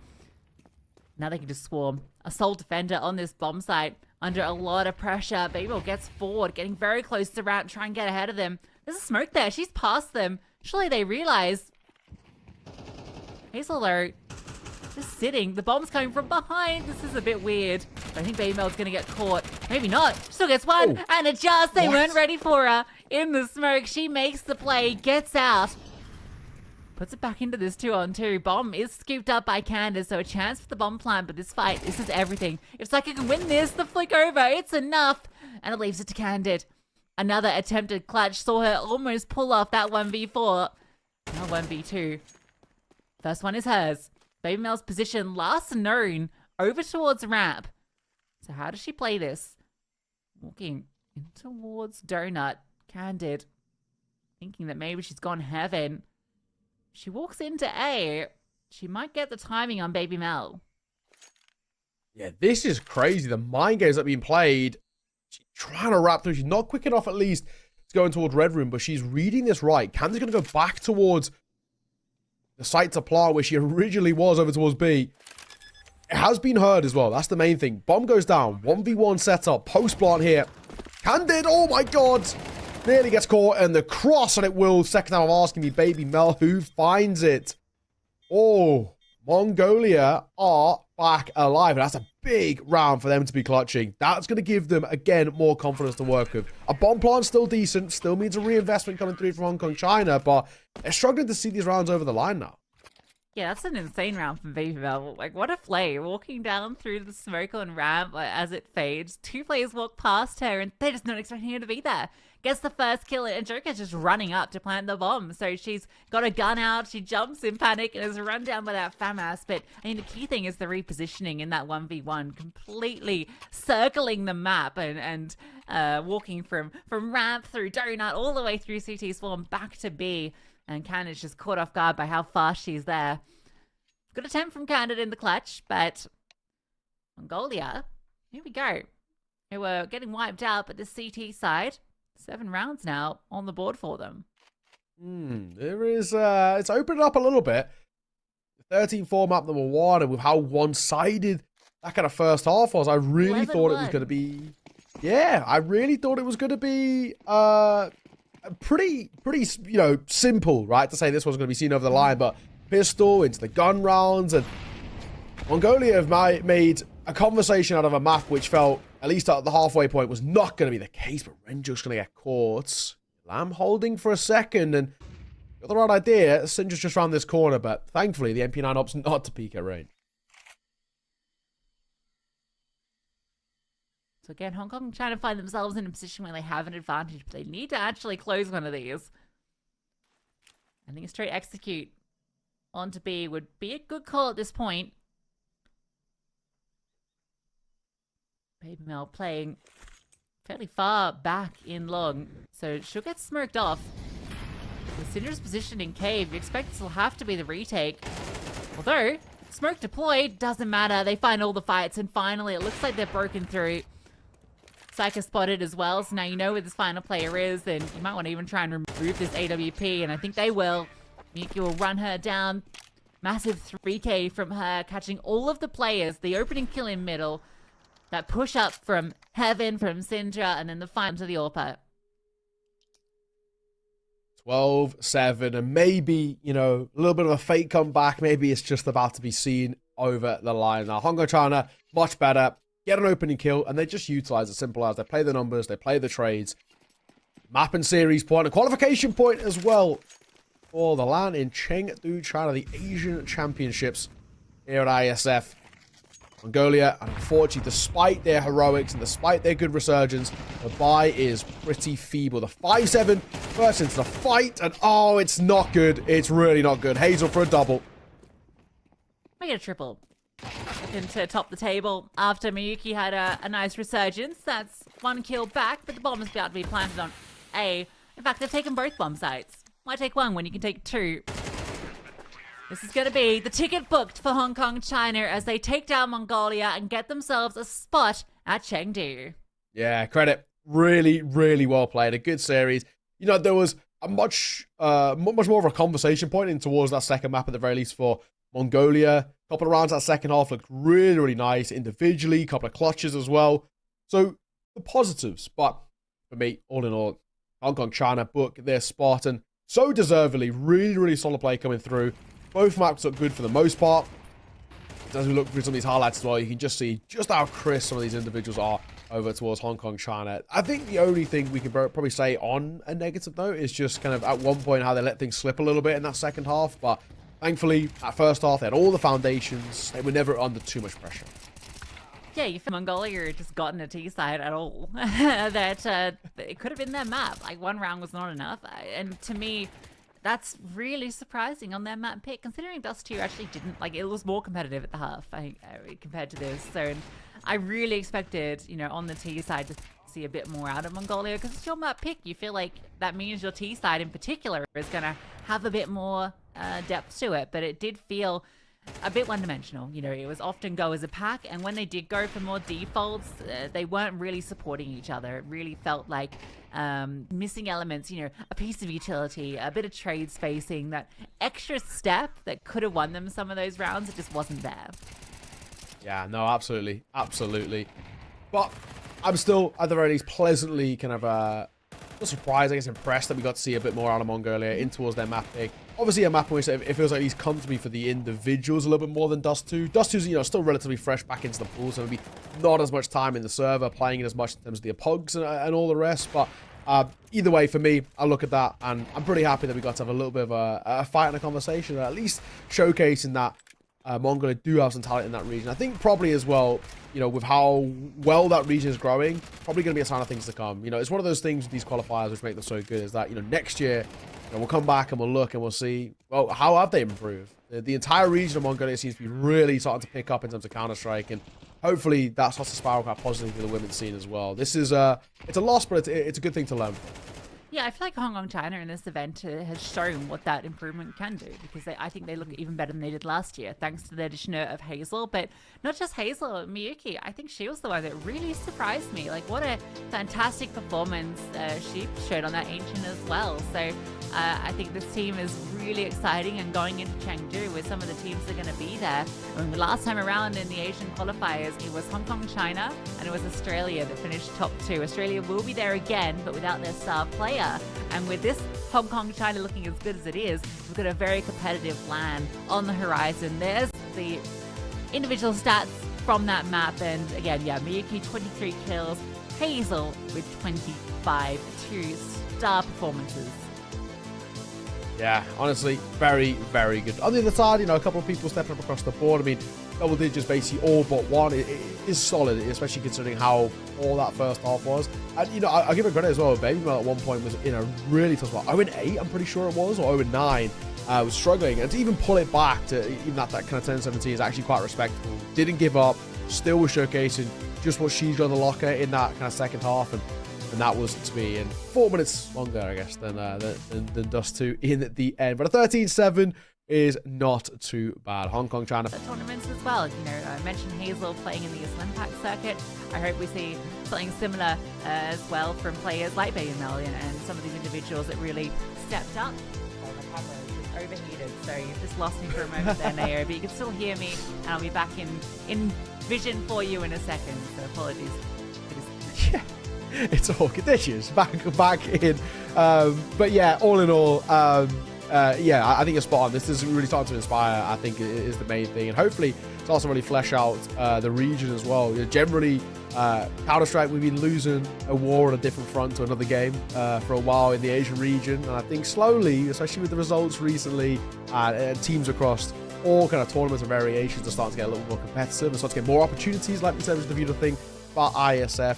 That's why we're happy to see this. It gives a lot of comfort in all. I think in a second though, we're heading in towards our second match up. Oh, well, I say a second. There's going to be a little bit of a break before we get towards that one, which is going to be Malaysia taking on Vietnam. We'll have an interview though before we get underway in towards that one to see just how they're feeling before we go towards that one. And then of course to finish off today, we've got Kazakhstan taking on Kyrgyzstan. I think for that final game, I'm pretty interested to see how good Kazakhstan can be. And of course, they've got a few players who've played in the Impact scene for a while. So that should be pretty sick. Malaysia, Vietnam as well should be a pretty cool one too. Yeah, absolutely. I'm really excited to see these matchups as they come. We're going to have an interview very shortly as well, which I'm really excited about because I get to talk to the winners of that matchup. And I really want to hear a little bit more about this team and how it's come together. And I'm so sorry. It's just, it's quite hot here in England at the moment. So I'm me off. I'm going to let that camera go down for a moment. Yeah, so it's going to be interesting to hear a bit about this team just because, you know, we talked about how it's two players that played with them last year. They've brought in Hazel, who is this star player who we saw in the server just absolutely dominating. And yeah, I'm curious to hear from them just a little bit about how they brought this team together, how they managed to secure such a strong player. And I imagine their expectations must be very high for this event. Yeah, absolutely. It looks like we are going to be getting Hazel as well in for that interview. So having a chance to kind of speak to her, see how she's feeling, and obviously see how the region's doing, how the team's doing, and of course also what it means to qualify. Having these kind of opportunities is absolutely huge. Playing an international LAN and then having the possibility to go from that international LAN to another one in November is obviously a really, really big thing. So it'd be cool to kind of have a chat to her, especially off the back of a very solid individual showing. She looked incredible all the way throughout both of those maps. Hopefully we'll get her in just a second and we can get that interview on the way. And then, of course, then we move pretty swiftly on as well into some of the other regions. Next game, similar sort of vibe, Malaysia, Vietnam, of course, which is, just one best of 3. Winner, of course, will qualify to game 3. Nice and easy. And then in the final series, which is actually the Central Asian region, there's a few other teams there, so there is a few to kind of wait and see how they end up doing. We've got Kazakhstan, Kyrgyzstan, Turkmenistan, and Uzbekistan over there. So only, if I'm right in saying, is it number 1? Or I can't remember if it's top 2 or top 1 from Central Asia that go through. What I think is cool about this Malaysia team as well is, we talk about Hazel playing for Hong Kong, but Argent plays for Malaysia. So we've got, 2 former teammates, that might eventually play on LAN against each other, right? That's pretty cool. I think Argent wasn't playing with the HSG this year, but in the past has. So they've, played on the same teams before. And that kind of gives me a bit of excitement to what Malaysia are going to bring, because if Argent comes in and lifts the level like Hazel did for Hong Kong, China, then, Malaysia could be a real dark horse that we could be keeping an eye on throughout this event as well. And, already mentioned the players in Kazakhstan and Kyrgyzstan who, we expect to see big things from, particularly in my eyes. Pocha is really one of the superstars that I'm hoping to see some really cool stuff from. I think one of the sharpest AWPers around. So really excited to see her play in the server. But on the other side, Jamie, who I mentioned before, very solid player. So a lot of excitement to come, Nao, but unfortunately not going to be getting that interview today. So we're going to be taking a short break. When we come back, we'll be jumping into Malaysia versus Vietnam.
And welcome back, everybody. Getting ready to jump into our second match of the day. No, we've got Malaysia taking on Vietnam.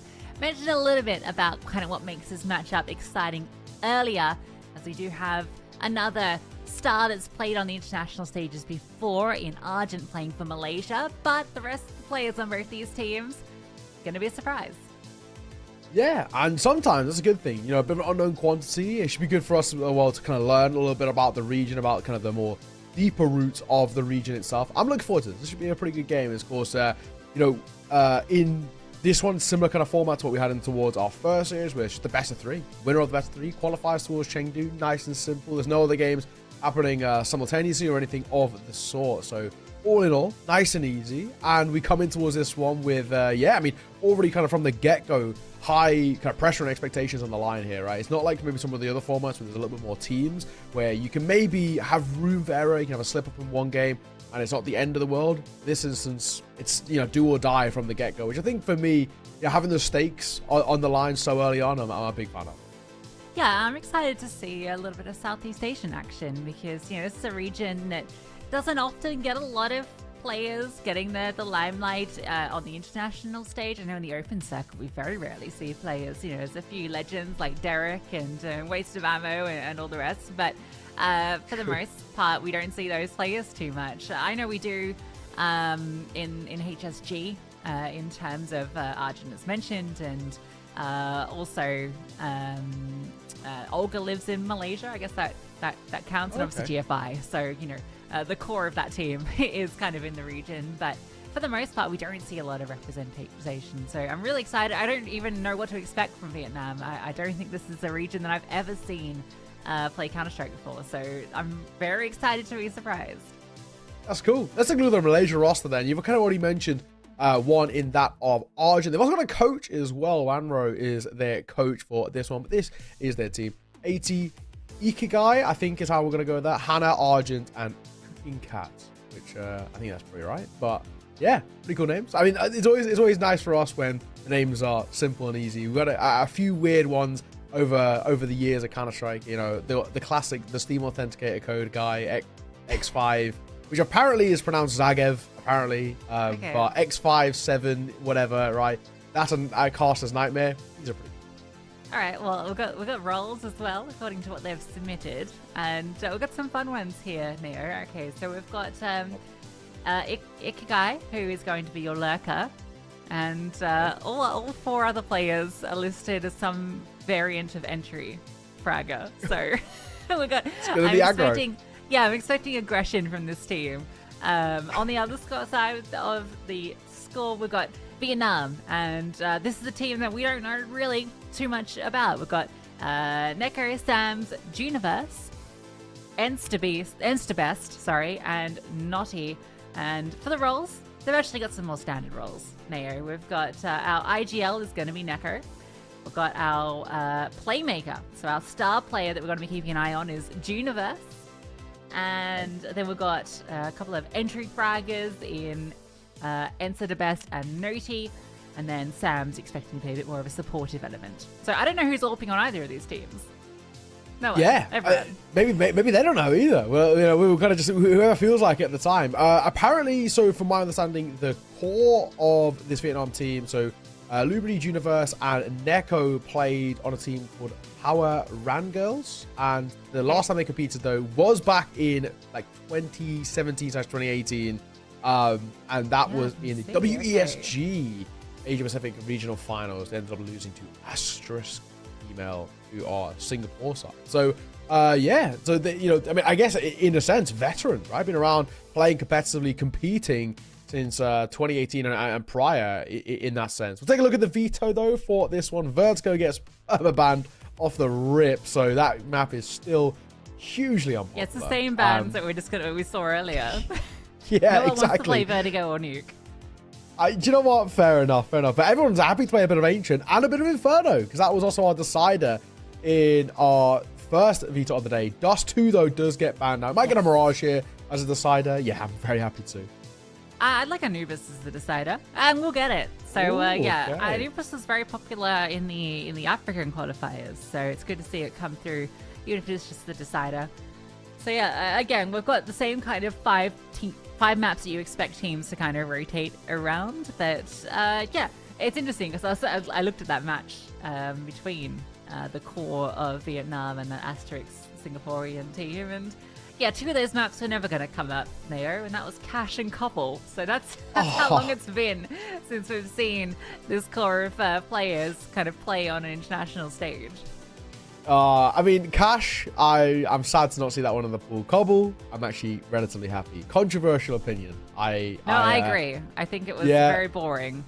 Exactly. Nostalgia bias just plagues the casuals on Twitter who think Cobble is the greatest thing to touch ever. It's a pretty looking map. I'll give it that. It had a cool aesthetic. True.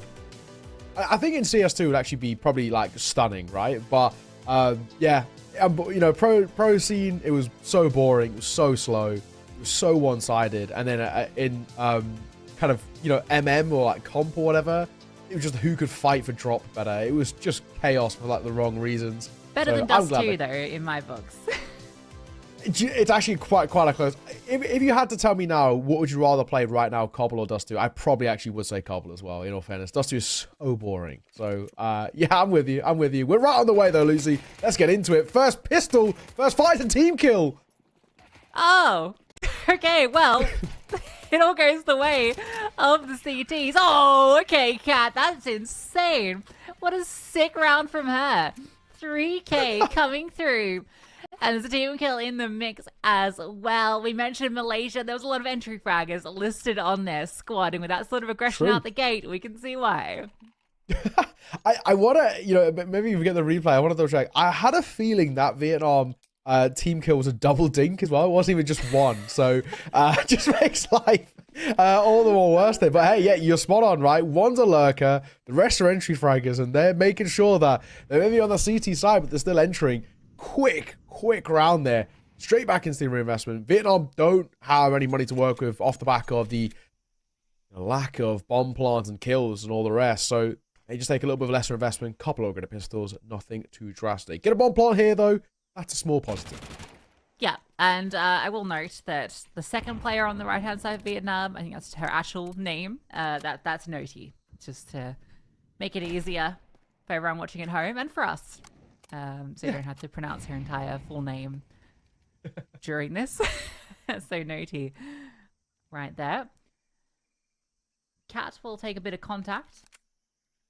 I'm going to be calling her Cat because that is the name that was listed on... oh no, it is Kissing Cat on the... It said Cat on the actual graphic we had. But I guess Kissing Cat is listed. That's her nick in our little doc. Cool. MP9 up close for 2, made that 3 actually with a little bit of help as well. Nice and easy. Can we get all 5? Oh, it gets stolen away. It's always the case. Another denied ace. That's 2 that we've missed out today. I cry every time, but I don't think Malaysia will be too unhappy. 2-0 start. Now, the thing is, you invested the FAMASs. There's 4 FAMAS in the field. That's a few FAMAS that they're fighting with. I tried to keep the Fs going. So yeah, against the AKs, they're going to have a weaponry disadvantage. Yeah. The FAMAS is an interesting one. It's a pretty controversial gun, I think is probably the way we'll put it. A lot of people really don't like that one. I don't really hate it that much. I don't think it's as good as the Galil, but I'm a hater. People despise it. Do you despise it? Most people just will not use it. Yeah, I'll take the MP9 any day. I can go faster. True. And it's just as strong, it feels. Fight in middle. And FAMAS falls. Who would have thunk it? But Argent will get one back before she's run over. Actually, a double kill from Argent, but the AK's overwhelmed middle. That's a bit more of the kind of set play I expected to see in the match previous when it came to Ancient. Those splits onto middle. 18 will get one back, drop the smoke. His Universe just going to walk through it. Oh, spotted. 80 gets another. Again, a huge impactful round from her. Leaves it in a one-on-one. Potentially doable. Oh, Malaysia here. He can't move it up. Made noise though. Swinging the corner. That's a good swing. With the FAMAS had a good fires. University just gets caught in no man's land. Didn't commit to the crossing towards cave. And the bomb, you know, even if she went in towards cave, wasn't going to be planted for her regardless. So a very nice retake comes through with the kit. Super easy stuff as a third gets put on the board. I mean, they're made to work in that round, no two ways about it. But, you know, they're coming in with lesser firepower like we're talking about. FAMASs against AKs, and they make it stick. So, very important round to be taken. First true gun round, and Malaysia keep this winning way. I think for us, we really have no real complaints in that sense. No, that's the nice one we won. A really good attempt from Vietnam. I mean, it wasn't really a good attempt from them, sorry. Let me run that statement back. Good from 80 to be able to call that one back, because Vietnam looked like they'd done enough with that mid-fight. So we do get to see some of the clutch power. Reduce the techies off the buy. They could have actually invested into this and it wouldn't have been the worst decision, considering only one player lived, but instead, they want the weaponry in the next round. And a fight over towards Cave. Argent swings and just mows them down alongside Hannah. Between the two of them, they absolutely annihilate them in lane. One left. What do you do? Tech 9, half armor, no util, and also no bomb 2. This is probably a done cause already. I'll have to see, but a couple of constellation kills would be nice for the Tech 9, especially if you can kind of get up close and personal. Quick on the fly. I don't think it's going to be the case. On that corner, spotted. Sams will get one, which isn't exactly terrible, and a little bit of tag on towards Argent too. 50 seconds to work with. I'm not saying it's a possibility just yet, but at least it's going to make it a little bit easier. But a re-smoke in towards doors. Just keeping Sam's locked in a position where she can't really do anything. Yeah, it's just not gonna happen. There's just too many players locking down every position.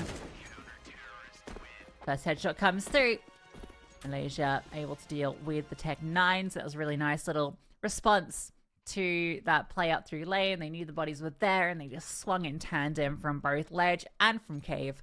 Getting that mid control for free early just sets you up for a play like that easily. Yeah, exactly that. 4-0. Really, really good start. Back into the investment over Vietnam, and another round which absolutely needs to be converted. There's no two ways about it. They've got to come into this and really, once again, lay down the gauntlet. They've got to try and make this work for them. If they don't, we're really going to get into a kind of a bit of an awkward, awkward spot. In all fairness, this is, an awkward sort of situation. Argent, up close. First fight goes her way, but gets traded. Yeah, good trade from Universe. Just really good spacing to be able to immediately get that. Argent, that felt like she just really wanted that fight early. Does get it, but not quite ready for that second player to be there so quickly. Now in the mid rounds, where we get to see why Vietnam have picked into this map. They have some pretty good spacing in middle. A split onto A would be a decent setup if they can get past this donut player in Hannah, who stepped up for a double, and that's dealt with most of the split. Kyrgyzstan Cat finding that one. Leaves it all on Universe, and she is overwhelmed. Gets one before she goes, but again, 3 players living for Malaysia. They build up the bank and continue this run. Yeah, not bad. Another gun round, which just doesn't really find anything for Vietnam. And, you know, this is one of those things. They're not even getting themselves into towards post plants. They're not getting that bomb down. They're not giving themselves too many opportunities here. And when they do, it's kind of for nothing in the main sense. So a 5-0 start, really, really solid. Like you said, I think for Malaysia, this is showcasing just how good they are as a region. We didn't have too much knowledge about Vietnam, and so far they're struggling. At least tactically, we haven't seen them dip too deep in. This is their map picks. They've really got to make something work with it sooner rather than later. They can't allow Malaysia to kind of spiral for any real more rounds in concession. If they get up towards 7-0, 8-0 start, it might already be kind of be done before it even begins. Yeah, that was kind of the story that we saw earlier as well, right? With Hong Kong China, it's just CT side just locked out Mongolia. Despite it being their map pick, your team was certainly prepared on an ancient, common battleground. This time they're going to try and hit onto A, and they overwhelm Kyrgyzstan Cats. They have managed to find their way through. The smokes are all down as well, so they've got good spacing. Spam through, not going to catch any of these planting players. Anyone on the site, bit of damage onto Universe, but player advantage for Vietnam in the post plant. Feels like potentially a possibility. Numbers advantage. He's going to come over though. Double stack up close in towards Temple. It's a huge one. They can make this one stick on the corner. It might just work for them. Quick trade, but numbers still remain favorable towards the T side. They've got to get on towards this bomb. A tap, looking to bait out fight. They might just get them. Oh, but it's not going to make a difference. Vietnam find their first. They find a gap towards A. And that is much better. Now we need to see that a little bit more consistently. Yeah, Kyrgyzstan kind of got caught off guard there. You can see she was panicking a little bit as she was falling behind double box and wanted to deploy some utility just to hold out and stay alive. But I think A, she needed to be able to get that utility out or at least get a kill. And B, I think she needed the support from Donut. I think there was a player playing there. There has been in Hannah pretty consistently. And it just came a little bit late, you know. Often you'll see that player immediately respond as soon as she calls out that A is being hit. And you'll get that push through the smoke just to support or even just a flashbang to allow the swing. None of it comes. They get the opening kill, bomb plant, and round on the board. And an opening kill into this one. Argent removed. And a nice kill from Neko and Hannah. That's a sharp shot. Okay. EB, now the resurgence coming through from Vietnam. Last round was decent. This round started brilliantly as well. Those that don't let it slip, this is going to give them a massive ball. So they're going to break the econ over towards Malaysia too. Setting up. If I B, and actually the CT's attempted to rotate away. At least one over towards Temple. In comes that smoke. That should draw their attention back. Well, defenders are here, but yeah, forced back by the utility. Universal, oh my god, I thought she was going to scale a bit further there with the bomb, which would have been disastrous. This brought down a little bit low, and they're fighting forward. That was the fight, though. Enders beat. Best needed to get that kill. Otherwise, the bomb planter was exposed. 2 on 4 and ends to beast. Whew, that's a tough one to get out. Is low and lower. Hits the deck. There's a player in short and the smoke is taking its time to fade, so clock is ticking. Kit is in play, but no smoke to cover it up. Just trying to cover it with pure manpower. That's not quite enough. Universe on that flank, able to get the double up. So Vietnam will get 2 consecutive. Wow. So this is maybe where things start for that T side. Like you said, 2 in a row. And of course, in doing that, it has really dampened the mood in the econ. We are going for a 4 spy, though. This is a big decision. A 4 spy here. Yeah, I'm not a fan of this at all. Triple MP9 deagle to 5-7. When you had about 2k, it makes you think, why? Why even go for the force here? They're double loss bonus. It's peculiar to me that they invest here.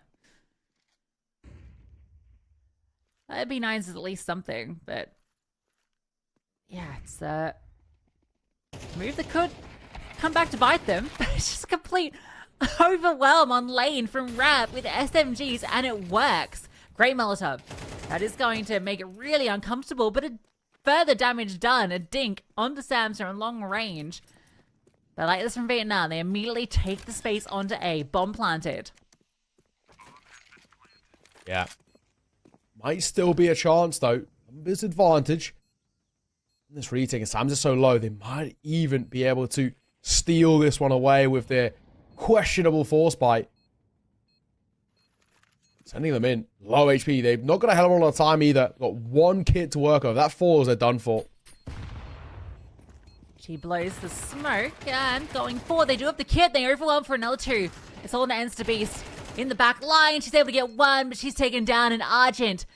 With that kit, we'll get the defuse off, so the force spy, we questioned it, and while we're made to look like fools, as they push down B round with the MP9s, completely catch Vietnam off guard, and the retake, really solid. Fair play. You know, it was a questionable force spy. We weren't fans of it, but if they make it work, we can just sit here and hold our hands up and say, you know what, I'll give you that one.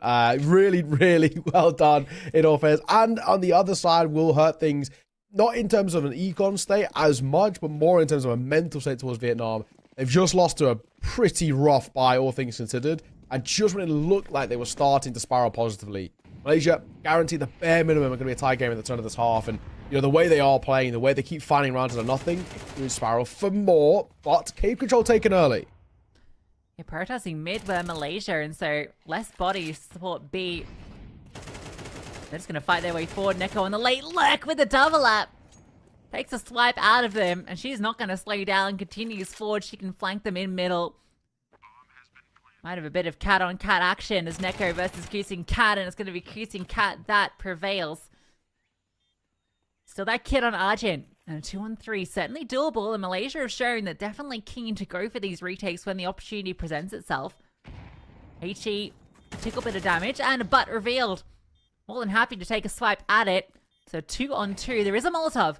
That can be thrown forward onto the bomb, but I think it's just going to be thrown straight into short to try and isolate the fights. Doesn't work out. Argent hits another, and it's all in the universe. Bomb being stuck, but it's a 10-second, and wins out the fight, but without the kit. Can she collect it in time? It's going to be down to the wire, and she can't do it. 0.2 seconds.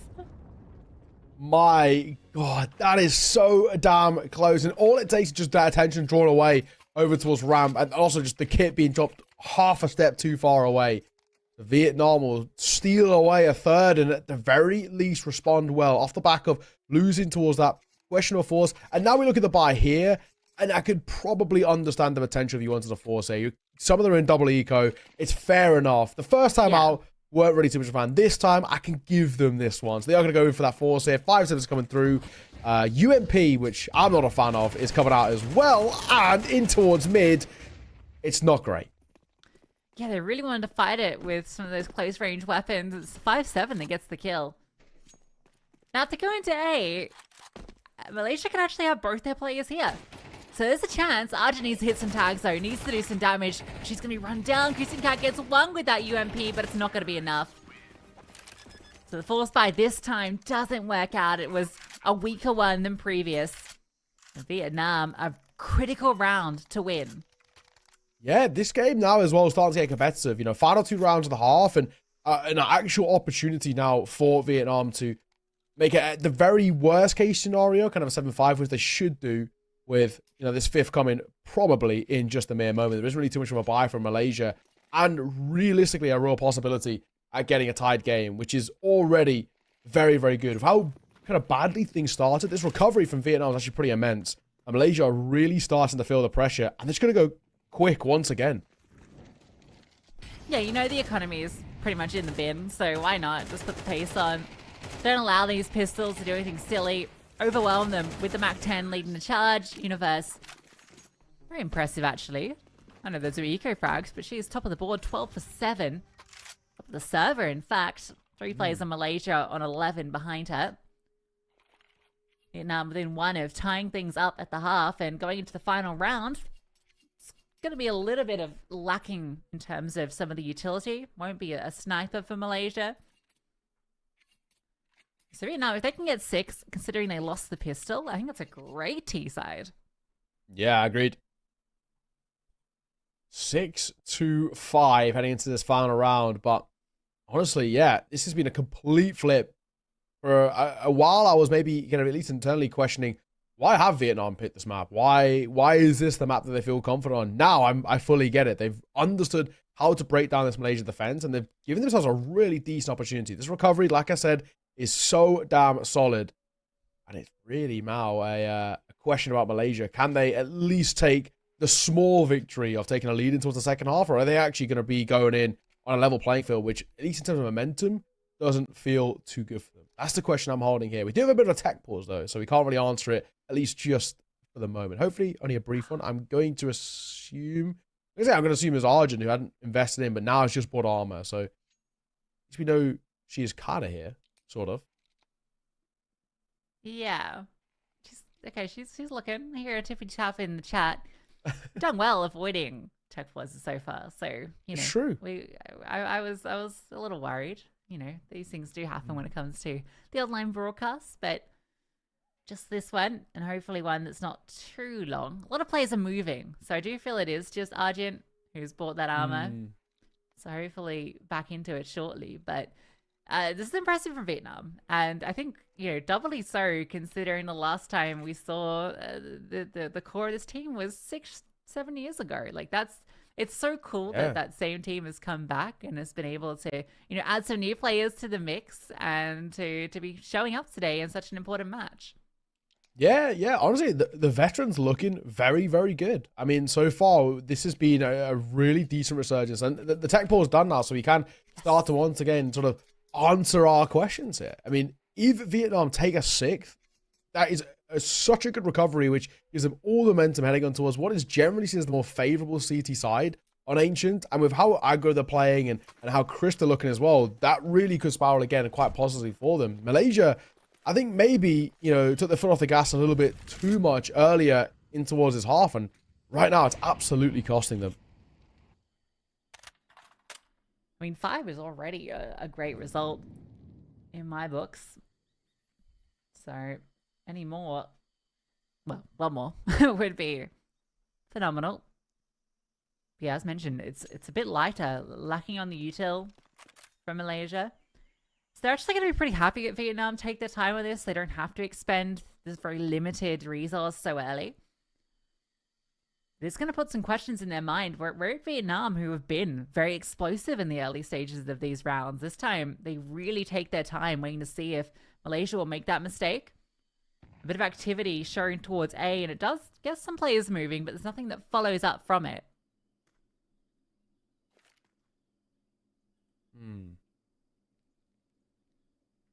It's quiet. 50 seconds. First round where it's been kind of no real contact at all in kind of within sort of the first at least 30 seconds. And now we're kind of creeping inside of the 40-second mark, and we're now starting to make a move. Bursting onto the side, but no smoke on long, so 80 fights forward, and she collects a triple kill. Arjun able to swing for another. A great third kill there. Slight little transfer, continuing that spree. That's B held down. The slowdown doesn't work out for Vietnam. And ends to Best, who is showing she's pretty darn good. Have to indeed be the best in the server to pull up a 1v5. HE will actually reveal her. She gets one before she goes. But that is Malaysia with a 7-5 lead at the half. But a very strong resurgence. You can see those rounds. It was a 5-0 start, and Vietnam clawed it back. Yeah, honestly, I think there is the small victory that can be taken there, the 7-5, a little positive, but overall, I think Malaysia will probably still look at that half and think, man, we could have closed this out so much more one-sided. We could have made this really considerably more of a massacre than what it actually was. It's still a very competitive game. Vietnam found a pistol here. We are right back on. So, yeah, I'm at least still a little bit concerned about Malaysia just for a moment, but positively thrilled to see Vietnam making this competitive and back in the fray. Malaysia, though, now onto that T side. Question for them, of course, of they play this super puggy style. They said they've got a lot of entry fraggers. Let's see it. Through mid, Malaysia will show some presence. And yeah, they're not going to slow down, but there's going to be a lot of CTs present to set them on their way. Nice kill initially from Ensta Best. And yeah, they've just been eviscerated. 3 CTs respond to this aggression in middle. Argent was set up as a lurk.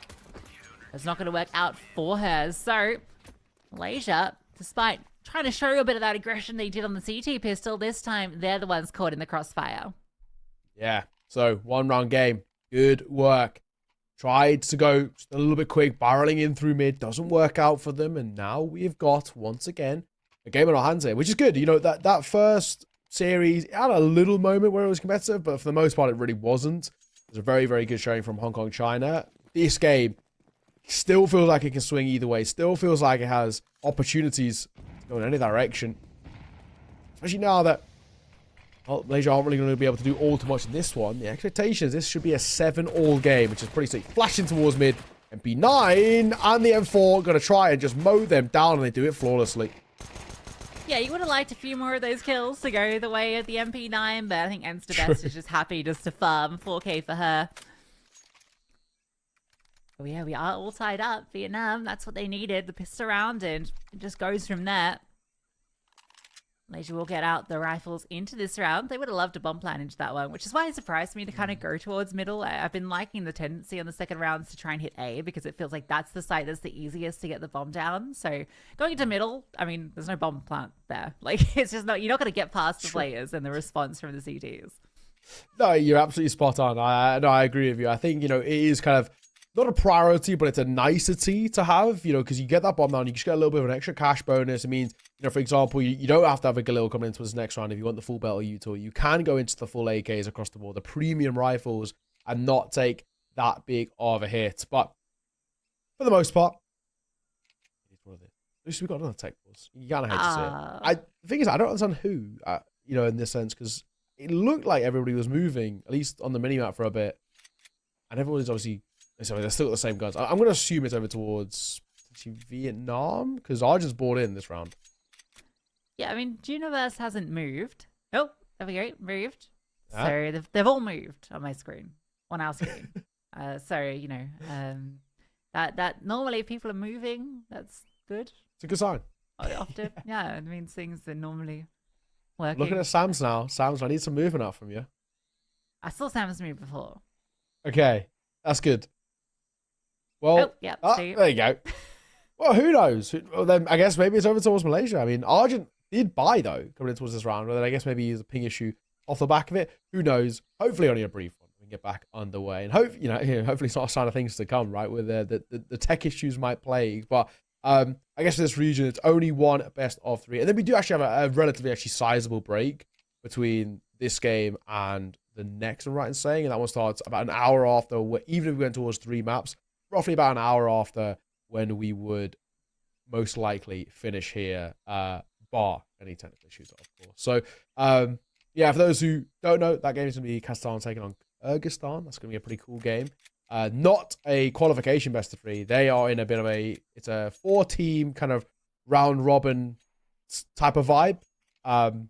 Only one team right in saying qualifiers through there. So yeah, so there's like 4 teams in the Central Asia region that will be in that round robin. So only one of them will make it through, and that's a pretty stacked region. Those 2 teams that we're covering later are the 2 strongest. So in my books, the winner of that should be essentially qualifying, unless some crazy upset happens. Just looking at the kind of rosters that are there, you expect that to happen. I mentioned Pocha before, and as well as Jammy, but there's a couple of other players. Miyu used to play for VP. No, sorry, not VP.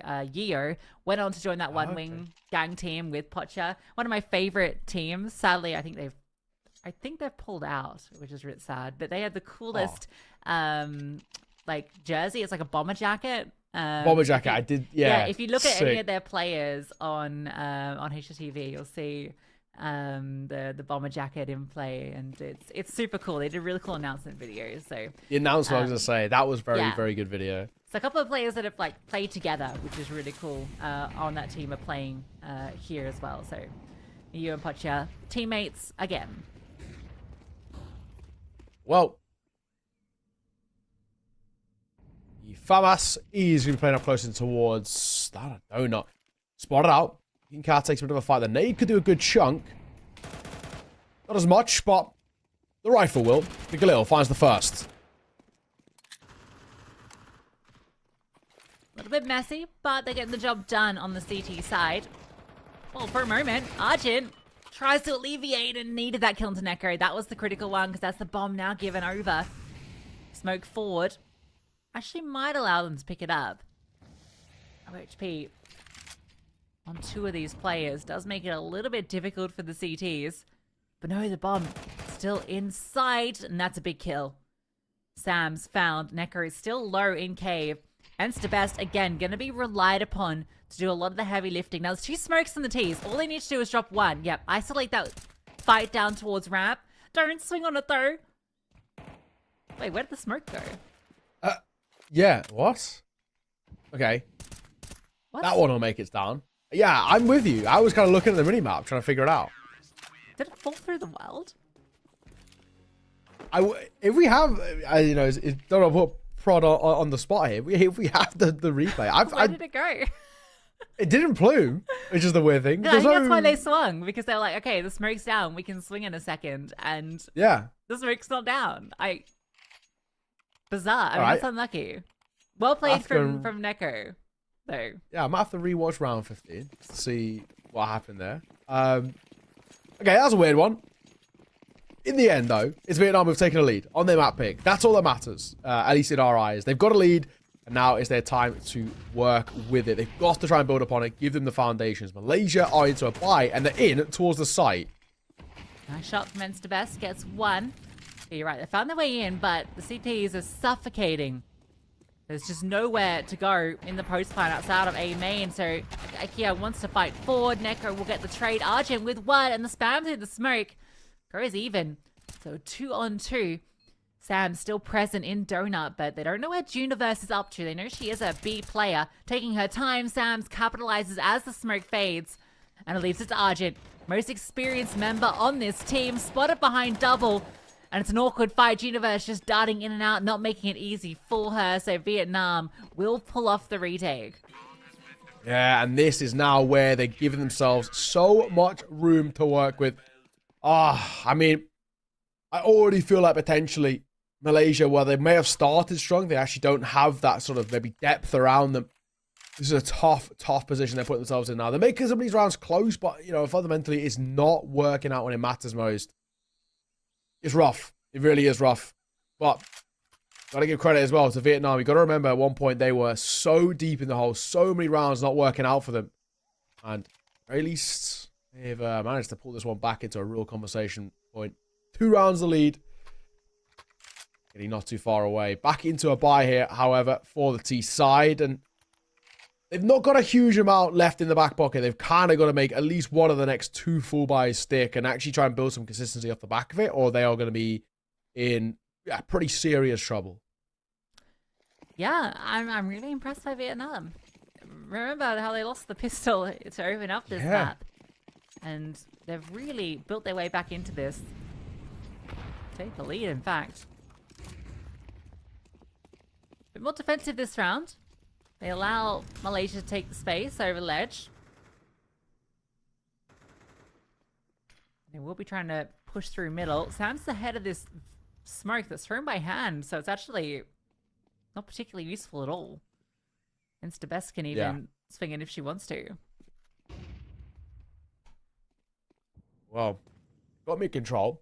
It's about where do we go from here. Getting caught in rotation is definitely not something that's going to help. Isolated there as well, so just nobody even able to trade out or Cooking Cat. It's tough. PG's good. Peak.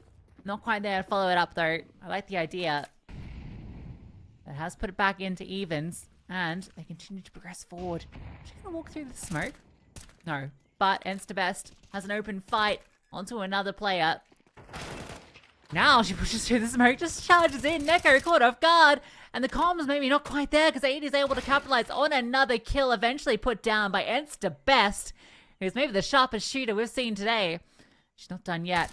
Ready for this peek, sees the body and gets the kill, picks up the rifle, and it's all on Argent once again. First is hers.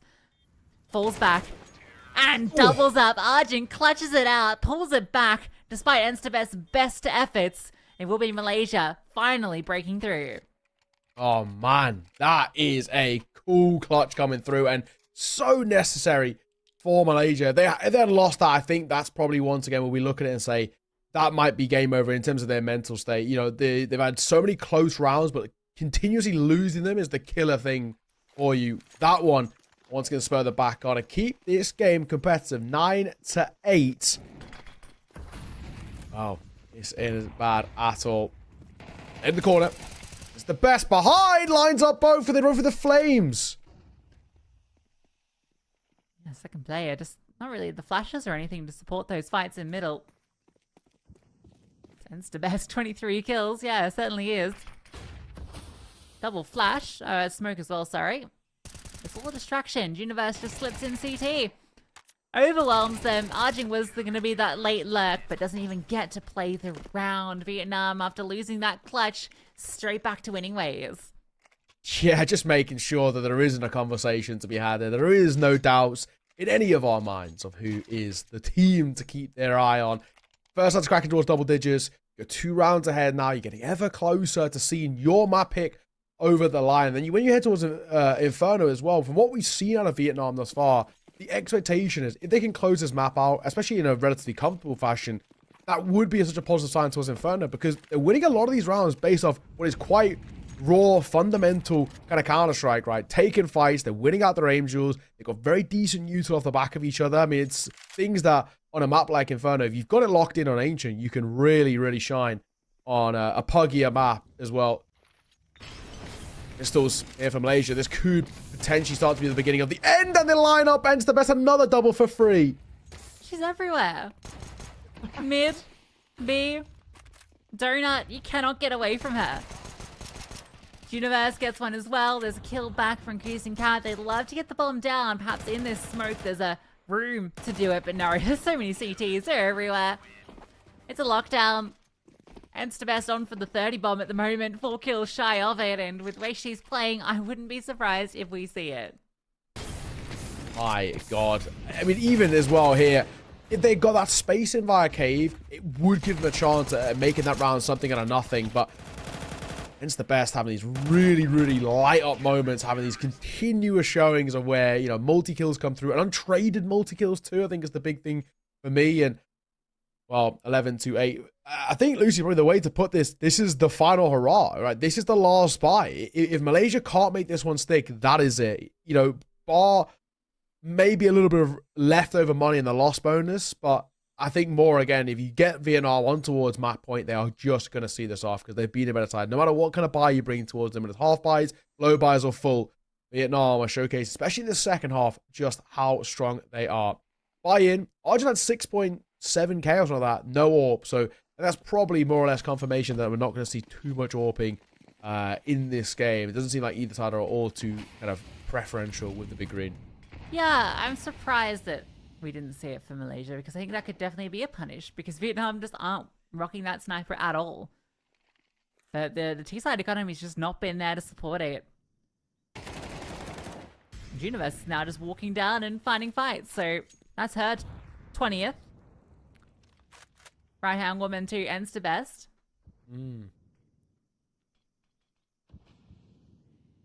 Bad. 1 minute 20 now for Malaysia to kind of make a decision. Right, we've lost the opening fight. We don't have the numbers. How are we going to make this round stick for us? V5. They go towards shelf. They go back in towards mid. And there's one tucked towards box. It's a lovely little crossfire here. All they have to do, the second they drop out from shelf, they should be dead on arrival. And they are. Oh, no. This round might already be done before it even starts. You know, you'd had a quiet one, but that double up. Gonna be doing a lot of work, and oh, can't quite deny the bomb. The Molotov also bounced off the wall, so actually doesn't disrupt the plant. And back in the back lines, Hannah will get one. So 2 on 2. And Cruising Cat finds another. So it's all into Neko. First is hers, and knows that final player was close by. Flashbang forward. Cruising Cat just playing behind default. Tucking down. Neko is aware. Can't quite convert the kill, but now knows exactly where her enemy is and just trying to run her down, but Cruising Cat will win it out. And he said this round was crucial for Malaysia, the last hurrah, and they will win it out in the 1v1. Yeah, big round to be taken. You know, I actually like the decision there as well on the CT side, jumping towards the MP9, the Tech 9, may I say. Try and get that run and gun fight. It's probably your best way of doing it when you're tucked in towards backside, but well played. Post-plant, successful. Malaysia not dead just yet. 2 rounds behind, but Vietnam still find themselves 2 rounds away. You're loose of 13. Still need a pretty big recovery. A similar sort of recovery, in all fairness, that Vietnam had in towards that first half. Eyes up both ways. He's smoking towards elbow. Gonna try and play behind this here. For Malaysia. Win this round here. Hurts the econ over towards Vietnam. Then we're talking about 11-all game, probably. Yeah, this is now a massive swing round and a chance for Malaysia, who have been really struggling on the T side. Even that round didn't start great for them. They were just able to close it. Best, though, again, just getting aggressive on the smoke. And the trade's not possible. I think the bomb is in spawn, too. I'm looking at the radar, and I believe that's it. So, Best can completely disrupt things. Oh, the swivel! She gets another. And if she progresses forward, she'll see the bomb. She might already have seen it. She's aware they're pushing towards her. She gets another. Best, more like Beast. She's on for her 30th. One more kill will do it. A triple in this round, and they have to flush her out. They have to find her. They have to fight forward, and eventually 80 will overwhelm. With that 3k, she's given Vietnam the ability to take 12. Oh, this one feels like it might be already done off the back of individual prowess. And it is to be. Best. What a round. What a showing in that one. That is absolutely magical. And it kind of single-handedly gifted them that 12. And now it's about them to close it out. But Vietnam Brilliant work. Ends the best. Individually, beautiful showing. Just 1 kill away now from that 30 bomb. And so deservedly as well. So aggressive, so crisp as well. And Malaysia just cannot find a way to shut her down. Map point on Vietnam's map pick. And considering how they started off this map, this has been a really good showing since. There it is, that 30th kill for Instabest. Kissing Cat offers it up. Don't see a 30 bomb too often in CS2 with that MR12 change. But we get to see that 2.0 KD in play. Absurdity from this young talent. What about Vietnam surprising? Potentially, and, well, certainly have. Malaysia in a 4-on-5 to stay alive on Ancient. Can they recover what is already feeling like a tough round, especially Mach 10, no armor, Galil, 1 flash. This is a tough one, and they go in for this. Ends the best back sight, hoping to catch a head on the cross. Will drop the bomb, though. That might stale the begin of the end, as Sams finds one of her own as well. Arjun will respond. They're buying time. And they're so low, the T-side as well. I think this one is dead in the water. Atti's all that's left. She will fall 13-9. What a recovery, Lucy. I mean, Vietnam started so slowly. It looked like they were going to be a bit of a no-show. And they are right back to winning ways. That's a great way to take your map. That's a phenomenal result from Vietnam. They were 0-5 down. As you mentioned, a massive comeback required. They managed to score back a pretty decent half. They got 5 rounds in the end, which, considering they were down 0-5, very impressive. And as soon as the side swapped, their CT side was just locked down. So it took a little bit to warm up into the server, but once they all arrived, what a team. I'm so excited to see them play. This is a really cool Counter-Strike from a team we really didn't have much to go on. Yeah, no, you're absolutely spot on. And it's good to see as well that old core still kind of, holding down the fort as well, right? Last time they played an official on HLTV at the very least was WSG Asia Pacific Finals. That was 2018. So haven't really been, at least on the kind of grandiose international scale since. And they could be going towards a LAN at this rate. Only 1 map away, which would be absolutely sick. You know, you just take a 6-year break and then come back right into it. Crisp as all hell. I gotta commend it. Yeah, because Universe was kind of that second player who's really stepping up, and she was part of that team from 6 years ago. So for her to come back and to be putting out, you know, this sort of firepower. Not that she's like old hat or anything. She's 30. Nothing. That's not too ancient as far as Counter-Strike goes. You know, I say this as a 32-year-old level 10. You know, it's not impossible. But you know, it's great to see. It's, you know, not just relying on those veterans. That we've got this undiscovered talent. I've never seen Instabest play before, but I've liked what I've seen today. Yeah, and this is the kind of the cool thing about these qualifiers. It gives opportunities to regions who maybe don't get that much time to kind of shine on an international scale. And maybe Instabest now starts to get a look in from teams who are in the region and teams who are, you know, maybe even compete at the big stage like ESL Impact and say, well, we've seen her absolutely dominate in this series. If she does well on LAN, if they make it to LAN and she does well there, it's a real conversation that has to be had. And maybe some teams start to look her way and say, you know, she is absolutely farming. So that's a really good map. The big hope for us is that she can continue that in towards map number 2, that of Inferno. But honestly, with how she was playing, aggressive, puggy, getting into fights, I would be so surprised if it doesn't continue in all fairness. 32-15 is what she finishes on. That's a ridiculous showing. Yeah, eight assists as well. I mean, Universe had a good game. I do want to praise on the other side Arjun, who expected to play well, but I think particularly 80. I think she had a few really instrumental rounds that were able to give Malaysia something to work with. You know, that one T round they got towards the end where it kind of put Vietnam on the point of breaking. That was thanks to her pushing through a smoke, getting a double, allowing Arjun to close. So between the two of them, they were doing a lot. Kyrgyzstan Cat as well, having some impactful rounds, but overall, they just could not slow down the beast that is Instabest. You're right. You are right. Malaysia, for a side that we had some relatively high expectations for, the fact that we didn't see it now, I hope when we go towards their map, we get to kind of flex those muscles once again. But it was a tough showing. I think they really lost control of the momentum. The snowball effect really went out of their favor.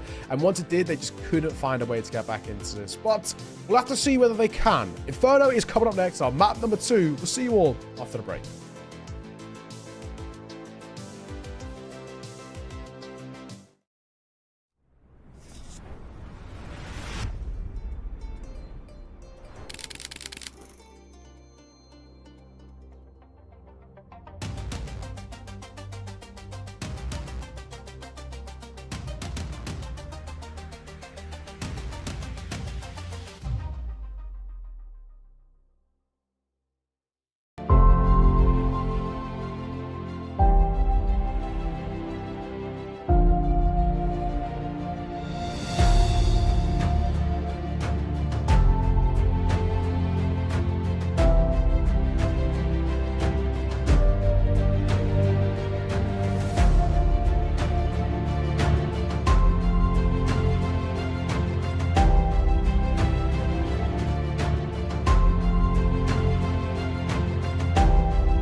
Well, map 1, Vietnam take their map pick, and I know that was their map pick, and you kind of have the expectations that teams will win their map pick, but in my eyes that was still a bit of an upset, just because we knew, that this Malaysia team would come through looking strong, but Vietnam, they looked stronger.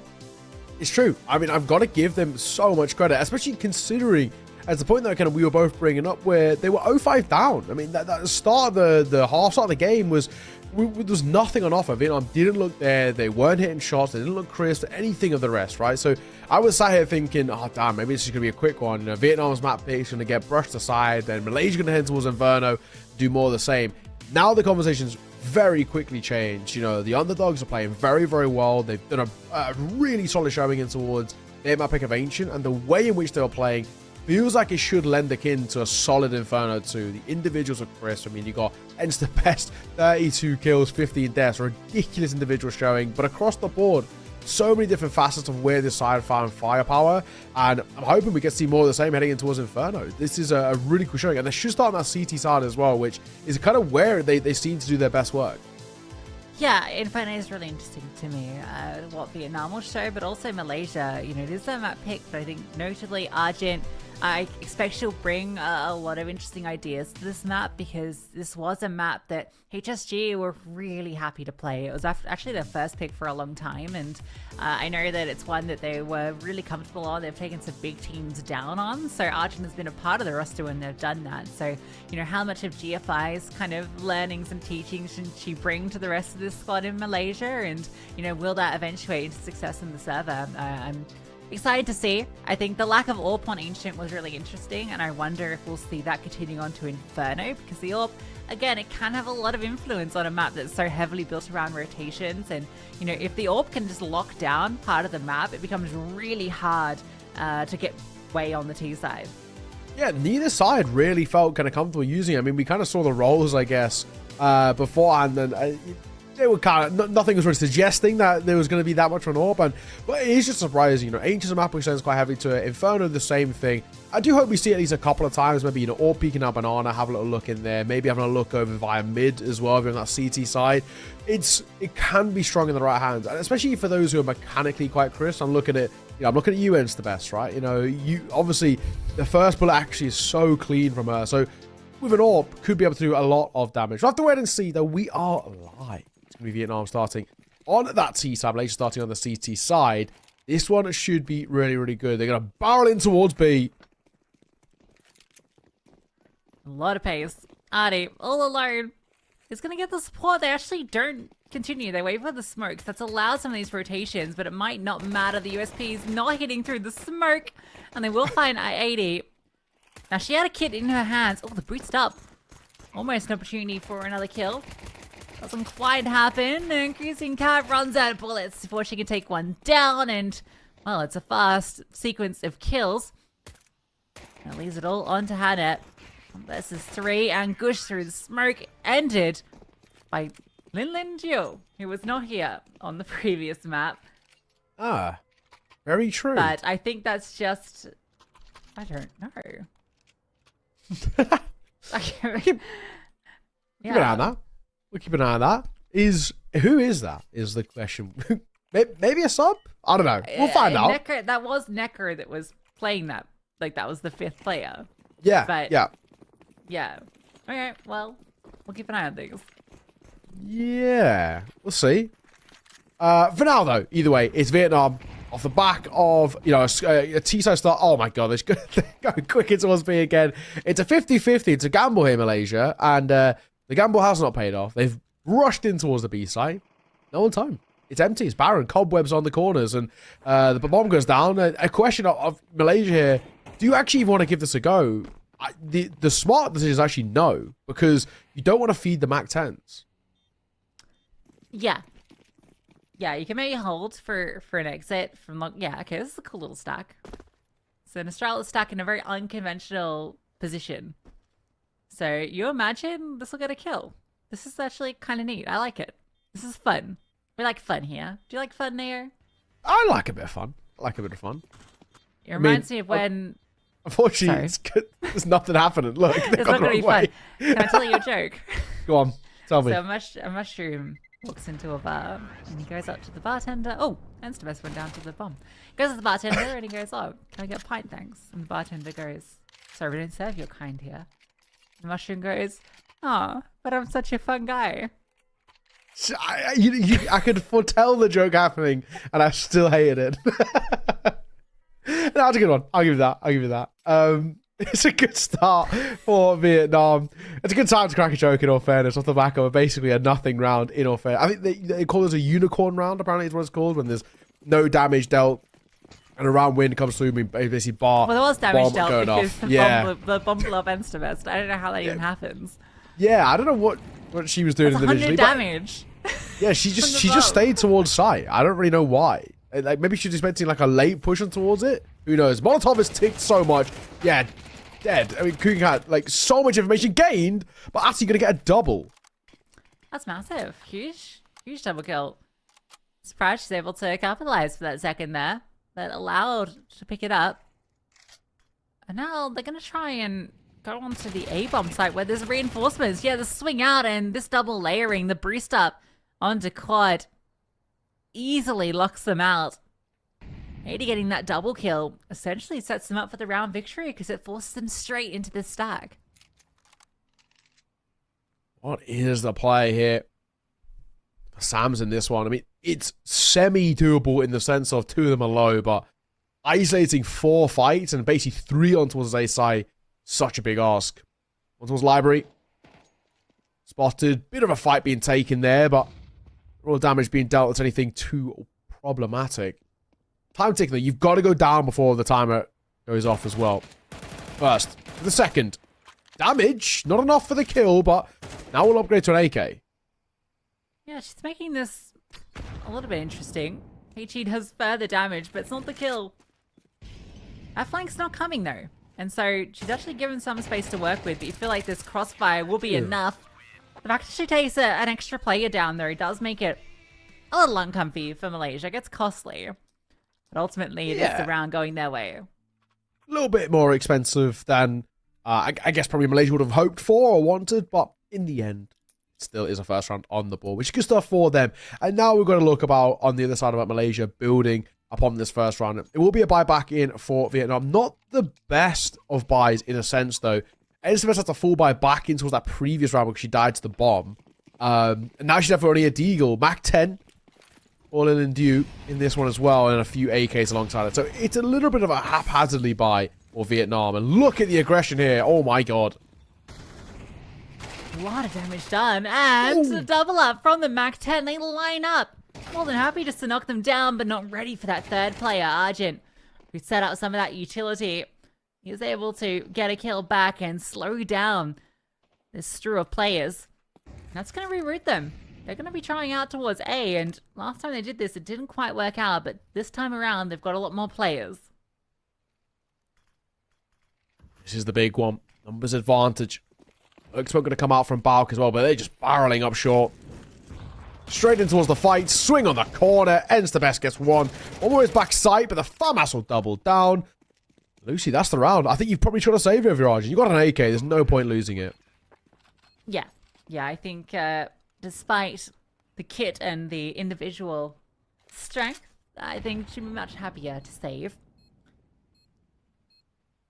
So this time around, the reroute back to A works out. Able to fight their way through. And that's going to be crippling for Malaysia to win that first gun round and then immediately get sent packing in the follow-up.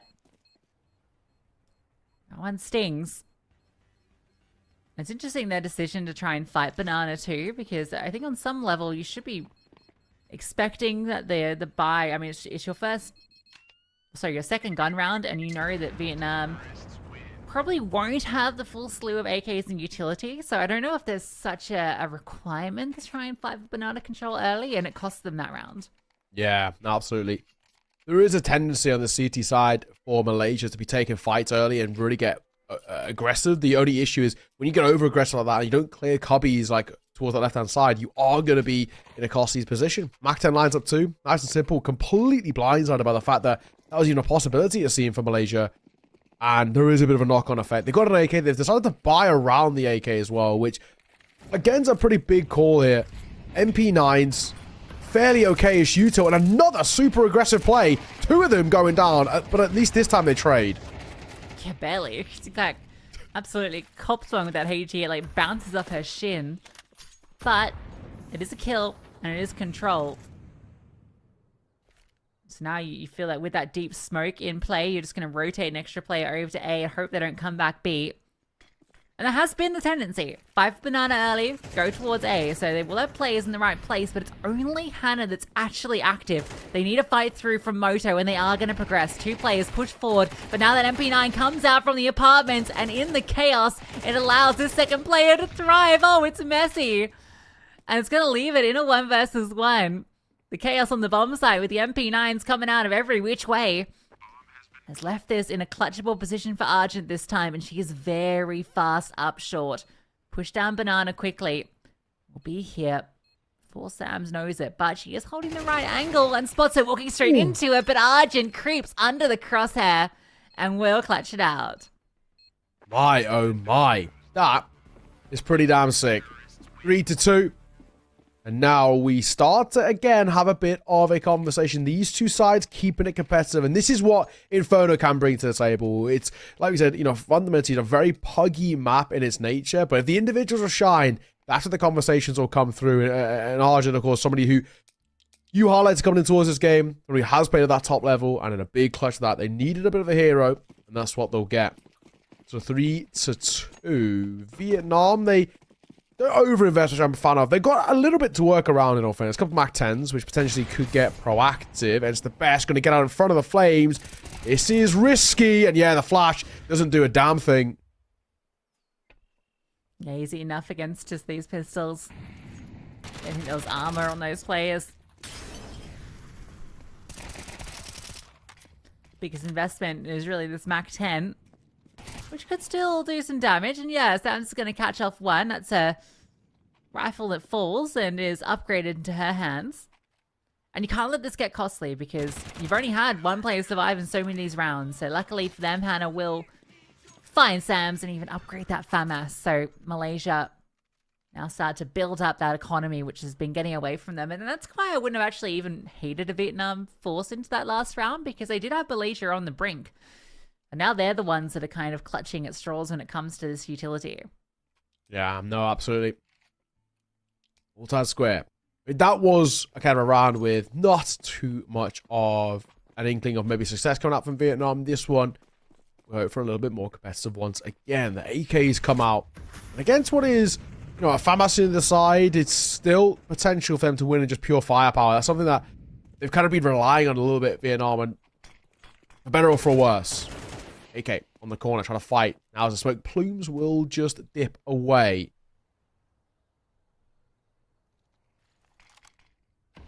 Very good map control, has to be said, from Malaysia, though. They take banana every single round. That might have to be a priority in all fairness for Vietnam. But then they're also good in towards top mid, too. So they give the T side sort of little to no opportunity or chances to really make moves. They give them so few choices. I'm surprised they didn't even drop an extra smoke to Houston Cats to lock down that B-bomb site.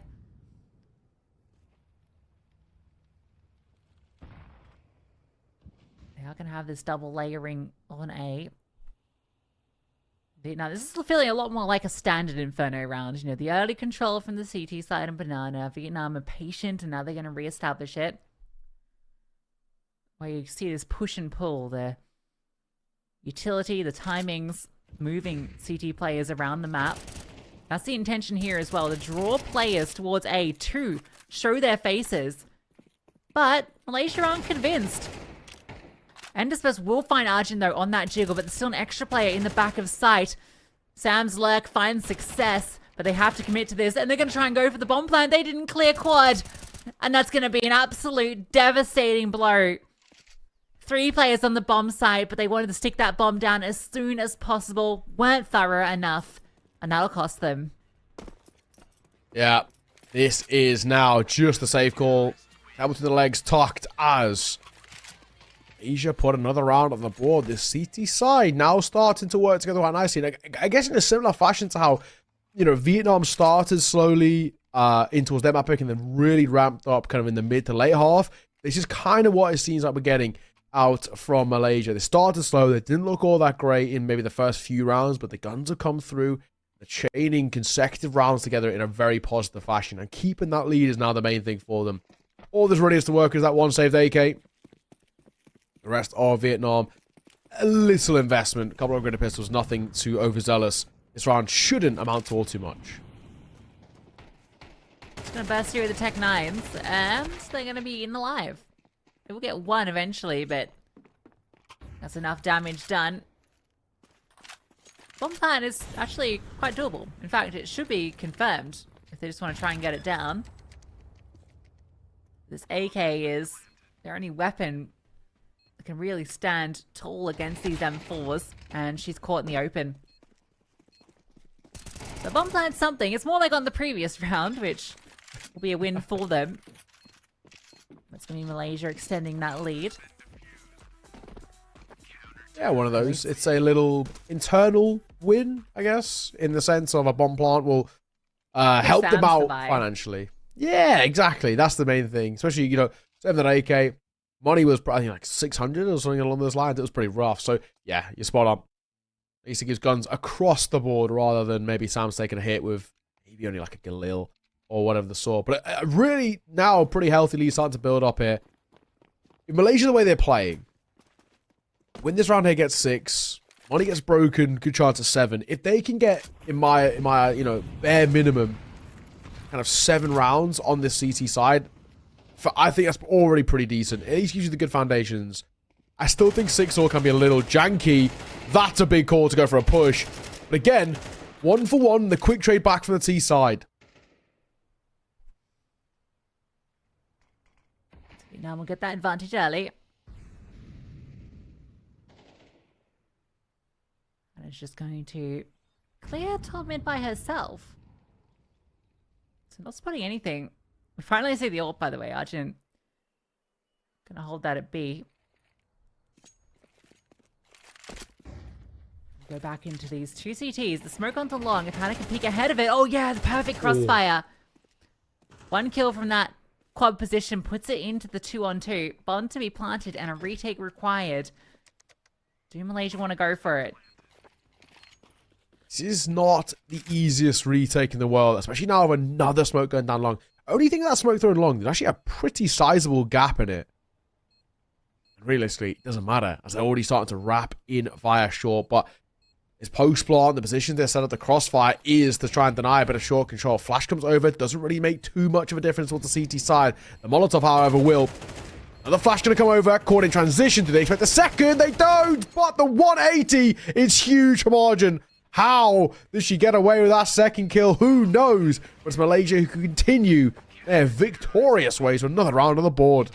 Yeah, that post-fight position felt fantastic from Vietnam. It felt like it was unlosable, but with the first player going down, the second just felt like she had to fight. I think that maybe if she'd stayed tucked and just hadn't revealed herself and gone for that trade, that it actually might have been doable. I know it's selling your teammate down the river, but the time that Malaysia would have had to have spent just kind of clearing the other positions, you know, going into site, checking that no one's there, and then being worried about apartments as well, I think it could have given her opportunity.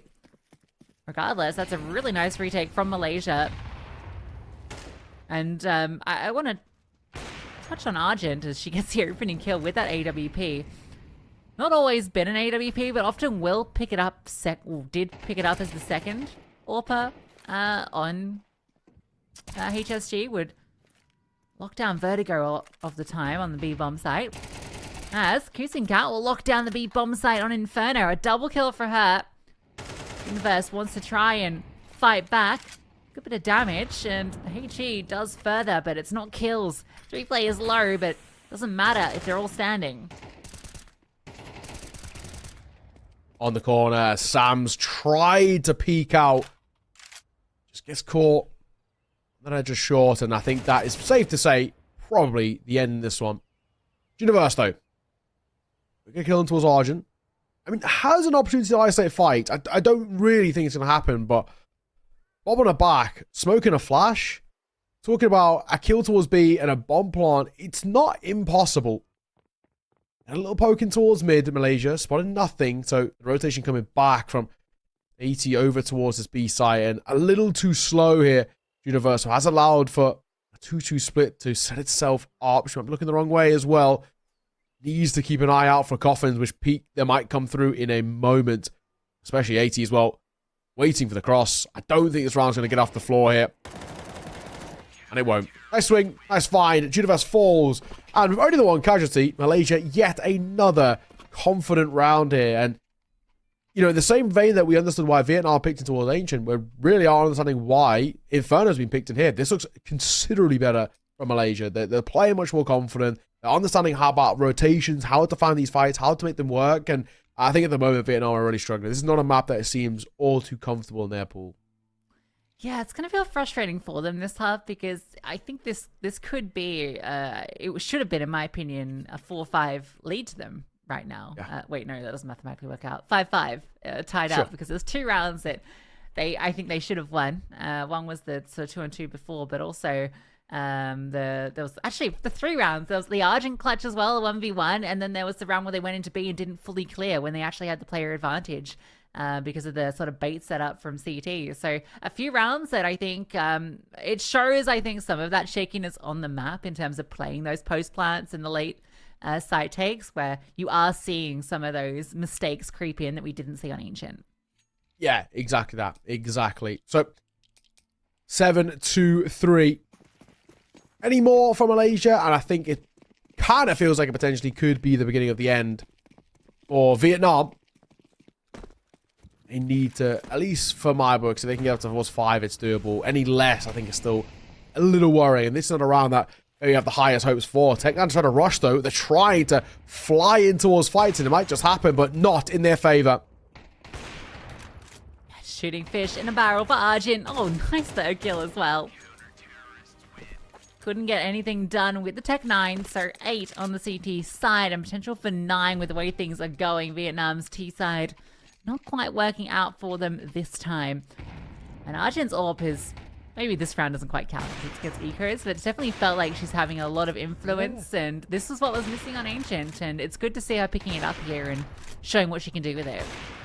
Yeah, it's the reason why we called upon the AWP. I think both maps, Ancient and Inferno, as we've just seen in that round, are very good maps if an AWP can get super active and make things look very good. But the big thing for me is on the other side about Vietnam, how they're then going to shut it down. How do they respond? If she starts hitting shots like that, and yes, it was against an eco, but you know, you expect the same level of crispness against the rifles, and it could be worrying. Swinging towards Banana, going 1 for 1, enter their straights. As Malaysia are keen to fight 3 on B consistently. They will come out ahead with Amsterdam limping out of the round. And now again, it's going to be the same situation. You fight early, get a kill, and then rotate the extra player to A. It's been the modus operandi in every round it feels for Malaysia. Vietnam fall for it each time. Back to A. A slightly different setup, playing very close to hay bales. Big guy looking for the fight around the edge of the truck. Can't quite connect it. Now they know where she is. They can overwhelm, and that's a great adjustment from Lin Lin Gio. Massive double kill, both headshots too, very clean and crisp, and this feels like a 4th. So, I think you are right. I mean, unless a miraculous retake comes through. Retake with an AWP is never the easiest thing in the world either. Smoking towards Moto, waiting for it to fade. Still, inching their way forward. Another smoke will come down, ends the bench with a great shot. I'm surprised Argent's even going in for this. Feels like there's no point. Oh, final round. What am I even saying? 8-4. Nice and easy. I was completely zoned out of the round itself. But honestly, I think for me, it's still a very, very strong half. I really haven't seen anything from Vietnam, at least in a consistent factor where I look at this and say, right, they've got a chance of making this. Even if you get a pistol here and start to try and kickstart, I still feel like Malaysia are being playing so well. The individuals looking so good. They're so strongly set up as well. I'm not too sure this is one of those maps that they've just spent enough time working on. I feel like for Malaysia, this is a pocket pick for them. It's one that they're going to have under their belt, one that they spend a bit of time doing server work for, and all the rest, where for Vietnam, it just doesn't feel on the same level, at least strategically right now. And I think that might just continue in towards the second half. Yeah, and the 4 rounds they got, I mean, half of them were just the pistol in the second round, right? So, yeah, you know, in terms of the gun rounds, it's not been theirs. Granted, as I mentioned before, a few of those were nice edge rounds that could have gone either way. Malaysia won all of those, getting every clutch in their favor. And this is an interesting pistol, very slow. And the CDs are just going to drop a smoke in banana, which is interesting because you only get the one. You know, Universe has bought that along with the kit and drops it just to slow them down. But ultimately, it's not going to matter because it's not like you can cycle them. It's true. Yeah. Interesting time to use it. It actually makes, if there's a potential for a retake, it's a little harder. Speaking of util, though, and it comes from Malaysia. They're about to pop their way in. This is going to be a tough old hold for Vietnam. Flashbang over, and Sam's in the open. Is able to get one before she goes. That was the only player on site. Now, there is the kit, and the smokes are down, so they have to wait for them to fade. Two players play site, all very powerful positions for the T's. And it's just going to have to be fighting their way through. Double CT, double coffin.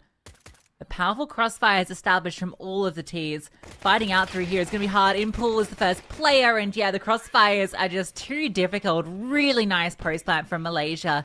Really impressed with the way they played that pistol. Yeah, absolutely. Looking like already we could be discussing very soon about heading towards that Anubis, heading towards that decider. Vietnam, tough one. You know, losing that round here. You got a question, do you want to force? I personally am not a fan of forcing. I understand the arguments behind it, but I think also on the other side, you've kind of got nothing to lose at this point. You're in the hole, 5 rounds. There's a tough position that you put yourself in. Universe has gone for a little investment. I mean, head armor is kind of a wild one.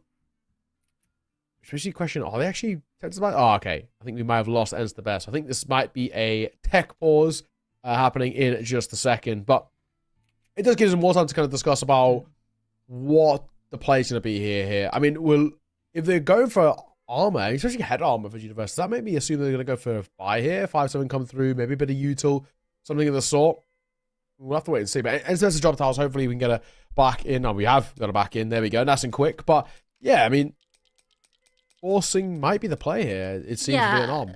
When you're this far down, you know, you got a decision to make, right? Do we play the long game, give them that 6-round lead, and then go into round number 15 with, you know, M4s, but lacking head armor or lacking utility on a map like Inferno, where utility is just so important? I think the force buy in round 2, I actually don't hate if you can make it work, because even if you lose it, yeah, you can see it an extra round, but when that gun round does come around, you know, you can get your AWP out, you can get all your utility, so it feels more comfortable and it gives you that extra opportunity to maybe steal a round away. Yeah, that's true. That is true. But they're not going to do it, so, you know, for all of I said there, it doesn't matter. Yeah, we are going to go back underway. Only the relatively brief tech pause, and then, yeah, 5-round buffer, probably going to be made 6 in just a moment as well. No real investment for Vietnam. This should be Malaysia locking in double digits, and already, I can't lie, 10-4. The resurgence needed from Vietnam feels definitely off the cards, at least in my books. Yeah, if they win the first gun round, we can start talking about that comeback, but if they lose that one, we start looking at Anubis. She should expect this round to go pretty quickly. Vietnam spread around the map, seeing if they can catch someone off guard, but with the lack of any upgraded pistols, I'm telling you right now, it's not going to happen. You heard it here first. You are right, though. Nothing's happening here. Going over towards B. Just Universe there to try and hold it down. A constellation would be nice. Any more, I doubt is going to be really a possibility. In they come. The util will more or less indicate where they're going. I mean, you can't really do anything if you Universe here. Maybe pop through a smoke if you really want to try a bit of a gimmick, but nothing's going to change. Bomb will come down. That'll be the round. And even rotations are being held as well. Universe might get one. Oh, a little labored, but we'll get there in the end. All right, well, it kind of proved me wrong a little bit. You know, I said they just walk through it, but they do lose one. That's it. And that's a Mach 10 that can be swapped over to the Galil, so it's all good. We're actually happy with that. If anything, that's almost a good result. Yeah, exactly. Exactly. 10-4 though. And we are getting ever closer now to the position that looks like it could be potentially the beginning of the end. I think basically the way I look at this next gun round, we don't find it for Vietnam. I'm probably going to say that this one's not going to happen here. I think that's the way I'm looking at it. If you lose this one, Malaysia probably go all the way up towards map point, and then might be game set. In the corner, Molotov's behind it. Only one could guard in front, in all fairness, so this nade could do a decent chunk as it banks off the wall. As much as I would have hoped. That much damage. There's a lot of players there. Yeah. But picking around the edge, Universe finds one, and a spam back doesn't quite catch. So it's a good start, and we can see kind of what I was talking about before with the lack of utility. They've expended everything in the first 30 seconds. So there's an incendiary and a flashbang remaining. Which means Vietnam will just have to fight. They're going to have to play active lines, and that's why I like this setup, actually. The boost up onto quad. I wouldn't have minded Lin Linjiu playing actually under it, but now she can reroute and support a player in short. I think she should really come and join for the crossfire, but Enster Best, tucked in close, can be that supportive player. The Silence M4 strikes for 2. And that's Vietnam winning that gun round. This game's still on. It is, absolutely. Still on the cards here. That's a big round to take in the sense of just any sort of internal confidence and also the knock-on effect that it has. It's, in quotation marks, a bit of a swing round, we kind of like to call them, just because of the long-term effects it has on the econs, especially towards Malaysia. Now for them, triple Galil, double Mach 10. They've got Utah, which is good, but it still forced them into a bit of an uncomfortable buy. Let's see. But lose this. Vietnam get a 6th, then maybe probably a 7th off the back of it too. 3-round game. I'm trying to, pop on the little, the copium here loose, but there's a potential to it. No, I'm already high on it. After the first map, I was like, you know what? I like the taste of this. Vietnam's got something spicy showing for us, and an opening kill will set things on the right track into this round. This round counts for 2. So we'll reset Malaysia's economy. It's a big one. That 2-for-1 special, like you just touched on. I mean, if Vietnam are the ones to find it, we're talking about the actual potential of the comeback, the actual potential that maybe even taking this 2-0. If Malaysia find it, talking basically about map number 3 that Anubis already. Map point being on that cards. On the corner. Swing here. Could net a freebie of a kill. They're playing a contact play to catch one, but at least a trade comes through towards Universe. A second, though, is not going to happen. Too low on HP. Yeah, and now Sam's just needs to fall back. Noti saw that wrap was being attempted, so she can come over to support. And that smoke, oh, it's actually off the mark. It's still going to make it a bit tricky to scale, but yeah, you're not going to love how that landed. And if they can find the kill, that smoke, surely that's not what cost them. No, Noti recovers it with the kill. Sabonte planted Argent the 1 versus 3. Smoke gives her actually some room to work with. And the re-smoke on the CT, making it easier for her. First kill is hers, but as that fades, she's exposed in the open, nowhere to go. Noti, a massive 3k. And Vietnam will break Malaysia. The bomb plan is big, but it's not enough. Yeah, that is a big old round to be taken. Like you said, though, I do think that bomb plan just gives them at least an option if they were tempted with a force it. I would hope to say no. I know they've actually got rounds in arrears where they can maybe tempt the risk. They don't even think about it. Straight into a force buy.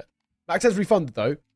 I think somebody's kind of reined in Cook and Cat there, said, hang on a second. Let's hit the refund on that one real quick. Let's not go for that. I think this is the right call. I don't want to force buy here. I know they've got rounds in arrears. They've got that 4-round buffer where they can maybe send, right, let's take a risk. I don't think it's worth it. Why not have 2 more attempts at a gun round in this sort of 4-round buffer rather than 1 and maybe a half buy janky sort of situation? So this is the right call. This should be the freebie. We said it's a bit of a 2-for-1 special. with this round included.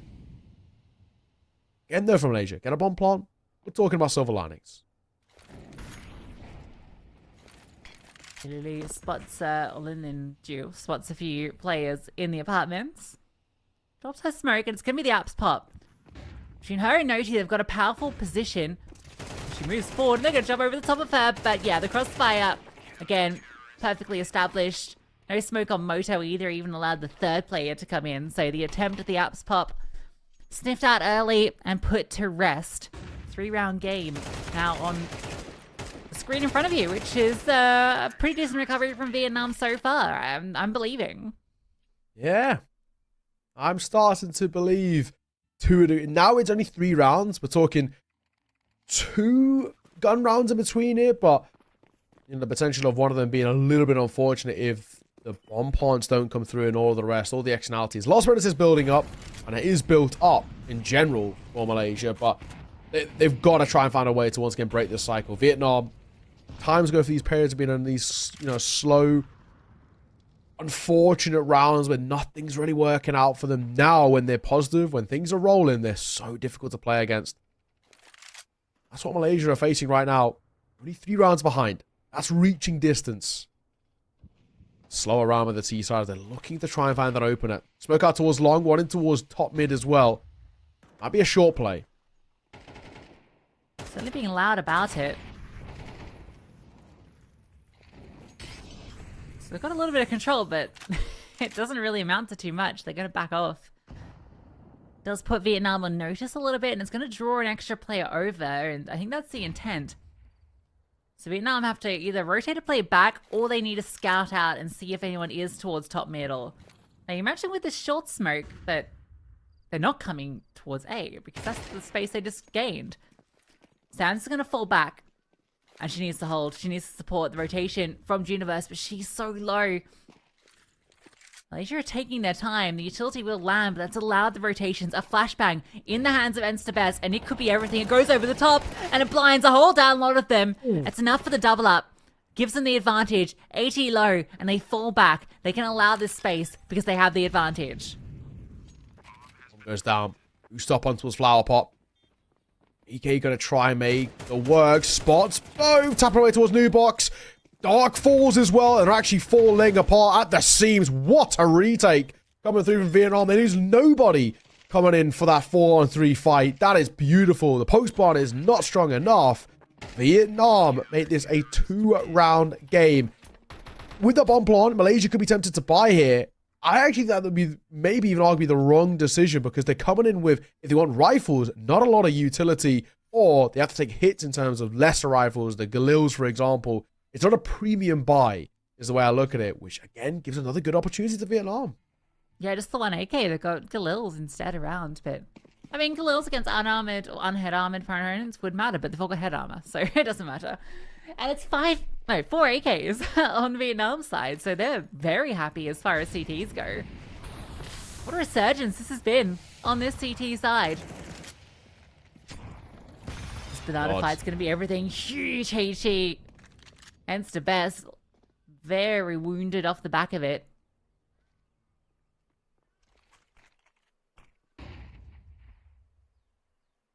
All the way. A lot of damage being dealt. In all fairness, both ways via the util. Each taking a fair, decent tag as well. The bomb not committed. Towards the bottom of Banana, but making a little move up here, Arjun. Going to join the pack. And it looks like they're dragging numbers back away from that mid control to commit to this. Just a little bit of a lurk play with smoke out long to keep attention drawn. In all fairness, it's done exactly that. Still 3 towards A. Check the utility on the CT defenders. That smoke towards half wall was a T smoke to drop the molly. So they've still got 2 smokes left. They dropped the first at 51 seconds. That means they can drop the second one in around, 32 or so, and essentially can lock this off. Enstabest can even bring over another smoke. So, yeah, this one gets dropped now. 35 seconds. You got another one in the next 15. And an incendiary. This is going to be very hard for Malaysia to break through. And especially with Juniverse getting ahead. Getting 3 kills, not even through the smoke. It's perfection. Sam locks it down with the double. And we've got a 1-round game. I can't believe it. I mean, granted, the team kill comes in, but honestly, we'll take him. You got in the way of the frag. You're going to fall with them as well. That is a beautiful hold. You're spot on. The Utah belt over towards our CT side was so damn strong that that round was confirmed, basically, before it even started on the execute. They could keep just replenishing smokes nice and simply, nice and easily. So, I want to see 10-9. One round game. No true buy to come through here. And kind of goes back to what I was saying into that previous round. I'm not a huge fan of the full buy there. I would have rather them half buy that and full bought here. Having all of, you know, the externalities. Maybe even an AWP as well if they'd gone for a low enough buy in the hands of Argent or something of the sort. So they were just too slow, I felt. Like they got that control early and then like they just paused before progressing past half wall. If they'd actually put the pressure on when they got to half wall, they could have really overwhelmed. The HG did so much damage, but then there was no follow-up. Yeah, I think you're spot on. I think you're spot on. They give an opportunity for the rotation to come through, for Vietnam to set up, a decent crossfire, make it work. They're going to come through. Bit of chip damage, nothing too drastic. Another decision about a force here with Galils and Mac 10. These are really risky buys where it feels like Malaysia, at least in a kind of mental state, are a bit tilted. Oh, and the best? Like that? I'm not sure. Maybe we should just look at the minimap, but that's costly. A huge mistake, a huge blunder. And it's allowed Malaysia to break through. They've taken down all the defenders.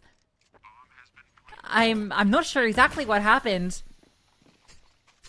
Perhaps it was just a bit of a late response or a lag out or what, but Malaysia quickly capitalized on that. And after this heroic CT defense, it's all fallen apart. Universe in a 1v4 spotted from above, and she'll fall. So Malaysia stem the bleeding and get to 11. Wow. I'm going to assume that NCBS lagged out or something. The reaction, regardless, was a second, 2.5 late, right? I mean, should have realistically got at the bare minimum one. But the way they left IP can swing in out towards long, probably a couple before she was, kind of inevitably going to fall there. Doesn't even fight. So they kind of get that control for free. They're wrapping towards the site. That's tough. That is, that's a real tough one. Man, that could be so influential. That actually could be what spurs Malaysia back on and maybe even gives them this map in the end. That'd be a brutal way to lose it after such a hard-fought comeback into it. But still have everything into this round. So it's not like it crippled them. It's not like it denied them the weapons into this one. And Sebastian whips out the AWP into this round. So that's the change up. Finally, Vietnam used an AWP. Our first time actually seeing it. And it might get to be utilized because it's out towards long and Malaysia, they're going to move back over towards A. Yeah, smoke down towards mid. It's the best way they're holding behind it. Good to see as well that we are getting in both sides the AWP out. I came in towards this map saying, Sebas is looking at you. Get the AWP out. She has. So already a positive in my books. Now just hoping can you use it the same way that Argent was on her CT side. She's parked up. First chance is a miss, and a Molotov might come down, but they're going to get out in front of it. The flash is a beaut. Yeah, again, a bit of a misplay from her. Just being too exposed. But still defenders present. Noti doing everything from Pip, but she has to reload out of ammo. The double kill at least puts it into the 2-on-2. Bomb picked up from the site, and it's going to be planted safely for Pip. No utility save a single flashbang in the hands of Universe, and Sam's is low.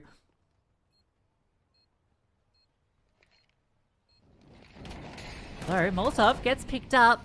It's going to flush out the position, but that counter, one that lands in short, just makes it all the more difficult. Sam's is one shot off death.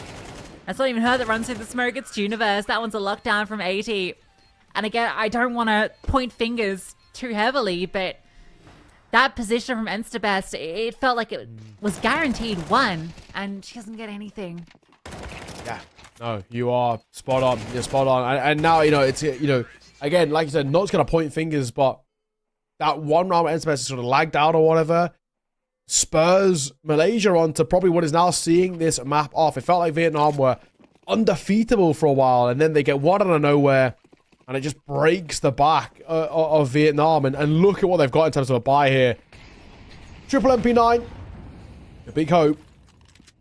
And a big nade. Let's go deep, in all fairness. Decent tag damage. The flash is great, though, as they go through this smoke. NSBS gets one. Oh, there's a team kill in the way. So B's open. A lot of damage done, though, so it's not out of the woods yet. There's definitely a chance. 18 Argent, incredibly low, and there are HEs in play, so a well-timed grenade could be the difference maker. And it's a double up in towards Dark. Spotted out. Now they know both players, or two players, were tucked there. Argent's trying to fight forward, and she wins out the fight. Looking for the second. Argent's found the double up, and it's all on to Noti. She knows where both these players are, but flushing them out's going to be tricky, and this position from Argent is perfection. A triple kill from her. Malaysia will take Inferno, but it wasn't without its difficulties. Made to work for it. No two ways about it. Honestly, Vietnam at one point looked like they were about to pull off a miraculous comeback, about to make that run kind of a real sort of conversation and potentially even talk about that 2-0, but it's not to be. Now, third FAP and decider needed in this series. And we'll be heading towards Anubis. But before we do that, we'll take a look through some of the highlights of what started. You know, this is the thing with this game. It was so back and forth. There was these periods where Vietnam looked very good. Then Malaysia took control, snowballed quite well. Vietnam found that form once again. It was so back and forth that it was so difficult to call. But I think Malaysia, in a similar fashion to kind of what Vietnam had in map number 1, they recovered well. They didn't look really out in this game all too much for a while. They started to make it competitive when the guns came out. And then, thankfully, we were able to see off the half and then spiral quite positively off the back of it too. Yeah, this one's going to be frustrating for Vietnam because they should have won so many rounds that they didn't. And when it comes down to what, 4 rounds at the end, you know, that's devastating because I think there was at least 6 or 7 rounds that came down to either a 1vx being won out by Malaysia or just a missed opportunity. You know, one kill doesn't get confirmed or one spot that doesn't get cleared, and that's enough for Malaysia to capitalize. And all credit to Malaysia for being able to capitalize on all of those small individual mistakes and to win out the clutches, because that's what got them over in the end, because the individuals still look good from Vietnam, but you could see some of that discomfort with the map and the fact that Malaysia are very comfortable on it. That was the big difference. Yeah, and I think, you know, kind of following from that point when you look towards our other side of that, Anubis, it makes me question who is actually going to be the most comfortable with it. It's still a map in which is relatively new in kind of consideration. It still has these gimmicks about it, still has these new things that come up, these strats and the way you like to approach it. I look at it on the side and say, who's actually going to be the one to just find that comfort, that level where they know that they can play out. Both sides, at least we know in terms of what we've seen so far, the first 2 ups, mechanically are very solid. But it's actually, like you kind of we're talking about, who actually has the strats, who has the understanding, who's done a bit of that server work. And for Vietnam, it was kind of safe to say that they haven't done as much in that map. Take a look at the scoreboard at the end. And the substitute, Lin Yu, looking pretty damn good. 16 kills to her name, but over on the other side, 80, very solid. Kukin Cat, and of course, Ikigai. I mean, all really kind of complain. 16 kills across the board. Yeah, I think overall it was just very even just across both teams, and I think that reflects in that scoreline. 4 rounds, the difference at the end of the conclusion. And I think the big notable kind of difference between this and Ancient is we didn't have that insane carry performance from a single player. You know, Best single-handedly, it felt, took Vietnam over on Ancient, with Universe being that one step behind her. But this time around, it was just a team effort from both squads, and Malaysia were the team that came through with, as we've been saying, just a lot more comfort on the map and their protocols and all the rest, just able to be that little bit better to take them over the line. Yeah, no, exactly that. And it sets things up heading in towards that third and final decider. This is an even game, an open game. And for those who may be only just joining us midway through, don't really know what's going on, it's best of 3. It's now down to the third map. Winner of the third map will be going to Chengdu, China for the Asia Championships. Have a chance to qualify to the World Esports Championships in Riyadh in November. So yeah, a lot to play for. Basically, it essentially comes down to basically more or less being a best of one to decide who is going to be going towards the Asia Championships, which is pretty sick. We've already confirmed one team in with Hong Kong, China earlier today, and a second in more or less about an hour's time or so will be locked in place as well. Yeah, so don't go anywhere because we've got a very exciting map 3 coming up in a new a map that we're not really sure kind of what to expect from these two teams. It was put through as a decider. There was an opportunity to go to Mirage and it was banned out. They decided we're going to take it to Anubis instead. It's a map that we've seen a lot through a few of the different qualifiers. It featured in almost every game that we covered in the women's scene in Africa, so it's good to see a new map coming through here in this Chengdu qualifier. For now, we go to a short break. When we come back, we'll be getting into that map number 3.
Vietnam couldn't quite pull off the comeback, which means now we go to this third map, Anubis. I'm excited to see what both these teams can show on this map. Yeah, I mean, it's quite an interesting situation we kind of put ourselves in, because I feel like, at least for me, both maps are not won on the individuals. They're lost on the fact that, the thing we talked about, the uncomfortability that we felt in the map itself. And it makes you look towards Anubis and think, who's actually going to be the one who spend a little bit more time in the server? Who's got rid of that bit more of that kind of synergy and teamwork and all the things that make both of these two teams shine? They do have individuals. They have people who can pop off on both sides, which makes it a very good game. But I think that the real deciding factor is who's actually going to have a solid understanding about how to play this. Anubis is such a heavy rotation map. It's a big thing about trying to get it behind on that CT side. Lurk plays are uber strong on a map like this because that's not that big in general. So if you can get it behind, very quick flanks can come through. I'm looking as well on that T side. This is the only map in the pool which can even be remotely considered T-sided as well in terms of the stats behind it. So again, who's going to be able to put up a strong T-side? It's all these question marks I have as we come in towards this third map. But so far, I've been impressed both ways. Vietnam, good map number 1. Malaysia, good map number 2. And it's a big thing about confidence. I do hope, though, that Vietnam have spent, sort of 10-minute break. They've had a bit of time to, just kind of refresh themselves out, stand up, get a drink, go outside, just say, right, forget what we let that one slip away. We had a chance and we didn't quite convert it. Yeah, and I think going into this map with what we've seen from them so far, we know it's in their capabilities, and for us it's good just to get to see a third map between these two teams, because considering this is a qualification match, the winner goes to Chengdu, we want to get as many maps as possible just for them to get the reps in the server and for us to see a taste of what LAN's going to bring as well, and the depth of the map pools for these teams, because that's always the question when it comes to these qualifiers. How deep is your map pool? And that's why we see Nuke and Vertigo banned out immediately, and it's why we see such similar maps coming through. So interested to see, and I think that this is such a T-sided map just because of the rotations on the CT side and how important it is to get them spot on, how difficult B can be to hold. Given that Inferno was really hard for both these teams on the T side, it really throws up some questions as to what their Anubises are going to look like. Yeah, exactly that.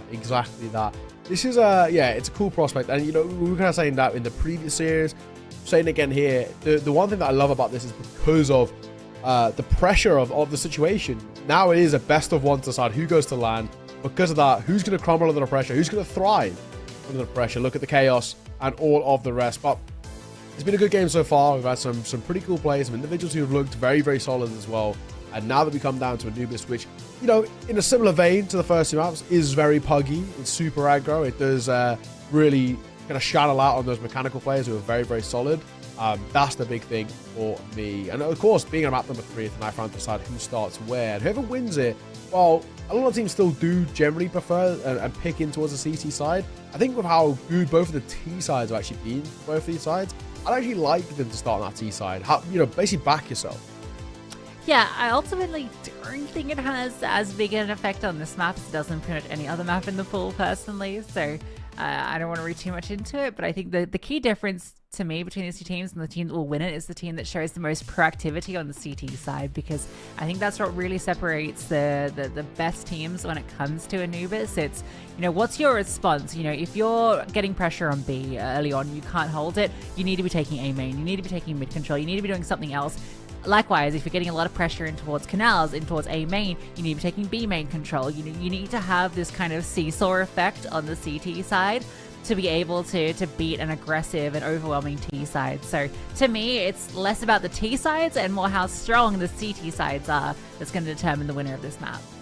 Yeah, well, we'll have to wait and see. I think Knife Round is just going or gone live, and we'll be getting in towards the game in just a moment. Of course, for those who are joining us midway through the day, we've had already maps 1 and 2. They were pretty contestable. Ancient was very decent. Vietnam showed good strength was that one, and then of course Malaysia odds and back on Inferno. So this is our third map. After this, we'll be heading in towards the Central Asian region as we've got Kazakhstan taking on Kyrgyzstan, and that one isn't just a straight best of 3 qualification. However, we're kind of sitting here and saying it feels like whoever wins that probably has the best chance of qualifying, or more or less will qualify, as they are 2 of the stronger teams in that Central Asian qualifier. Yeah, we can talk about the teams that are already there as well. I mean, Australia from the Oceanic region, we've got India from Southern Asia, China, obviously the host nation, and we had Hong Kong, China, who won out this morning against Mongolia. So it's already, it feels a really stacked kind of squad of teams. So, you know, to have one of these two teams, both of who have looked really good, not to mention the Kyrgyzstan, Kazakhstan, or you know, who knows, maybe we're surprised by Turkmenistan or Uzbekistan. There's a lot of talent playing in this Asian qualifier. Yeah. We'll get into it. So Vietnam on the CT side. Alrighty. Vietnam CT side, T-side star for Malaysia, and they're popping in towards the site itself for when's the best. Already a good one for her, but then the T-side just answer one back and a little bit better. 3 kills on the site quick and a bomb down. That might be the round already. Yeah, you feel like it will be, especially with your kit and smoke failed. Sam's relied on Universe being able to link up with her. And, oh, that's a nice shot. But okay, another one. Unfortunately, she doesn't have that kit. If Universe had found that kill, we would have a 2-on-1 and a chance for Vietnam. And instead, she's going to get run down by the 2 remaining players. But some nice shots. Wow. Alrighty. I mean, there's nice, you know, a couple of little pop shots at the end, at least. Good for the confidence, we'll take. But all in all, what matters most, the first round of the war for Malaysia on that T side, bomb down, round 1 means a nice, comfy buy to work with. I'm not going to assume there's going to be a forced buyout for Vietnam. They haven't actually done it at all whenever they've lost pistols in the past. They're going to go for a little bit of a lesser investment. Simple stuff. They're buying towards the next round. I can respect this. Asia might have to tend with a pop out here, but they're not being too aggro. Alright, that's a nice kill. But AT able to get another. This is the bomb in her hands. She gets run down. There's a real chance here, but Argent arrives, and with the rifles, they'll be able to prevent any further damage. 2 kills, not too bad with just the pistols.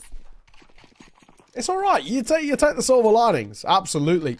And now, of course, we're going to have a 4-wide to come in. If that's the confidence they're showing on the pistols, who knows? Maybe we can have something coming in towards this first true gun round. M4s across the board, 1 being an A4, the rest being the A1Ss, and the nice Utah alongside it. 2-0 start for Malaysia. It's kind of, in quotation marks, a bit of a bonus buy for them, bar those who just died and have to reinvest in. But money's still already relatively healthy. Lose this, it won't be the end of the world. They can buy back in towards the next. I do have to look at, again, though, I'm kind of hyper-focusing on Vietnam. Lose this round here, and this is where Malaysia can off the rip spiral very positively and gain a lot of early momentum. And Stabest put on notice early. We do have double mid, double B setup, which is fairly common. We expect an extra rotation to move towards B, given that they've lost dart control. Split looking like the most likely outcome. Gonna need to be fast rotations. This mid players have fallen back, and yeah, we can start to scale on the T side. Kisimkat gets 1, Universe gets the double up, triple up. That's absurd. She gets 3 from Ivy of all positions. It's a deep temple smoke rather than on the cross. And that's allowed that play. Good Molotov for the bomb plant, but Enstabest just walks on through the smoke.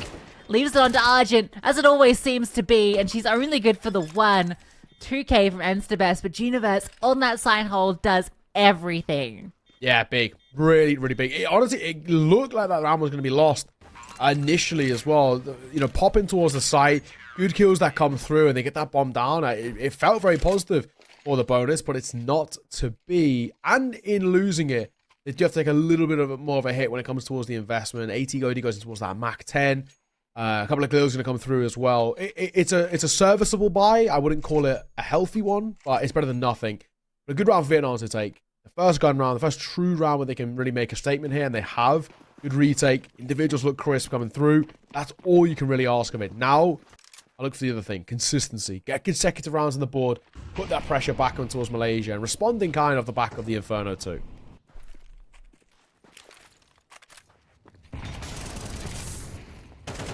Again, the aggression on the CT side mentioned that this is going to be a key difference, you know. How much are the CTs willing to take those fights early? Universe certainly was. It's only 1-for-1. Argent is low off the back of it, though, so actually take that as a win. It does mean that A is lightly defended, and there's 2 players sitting in main waiting for that smoke to fade. In fact, one goes over towards Heaven, ready to burst into the site. The incendiary will slow them down. And it might just be a little bit telegraphed at this point. Extra rotations arrive.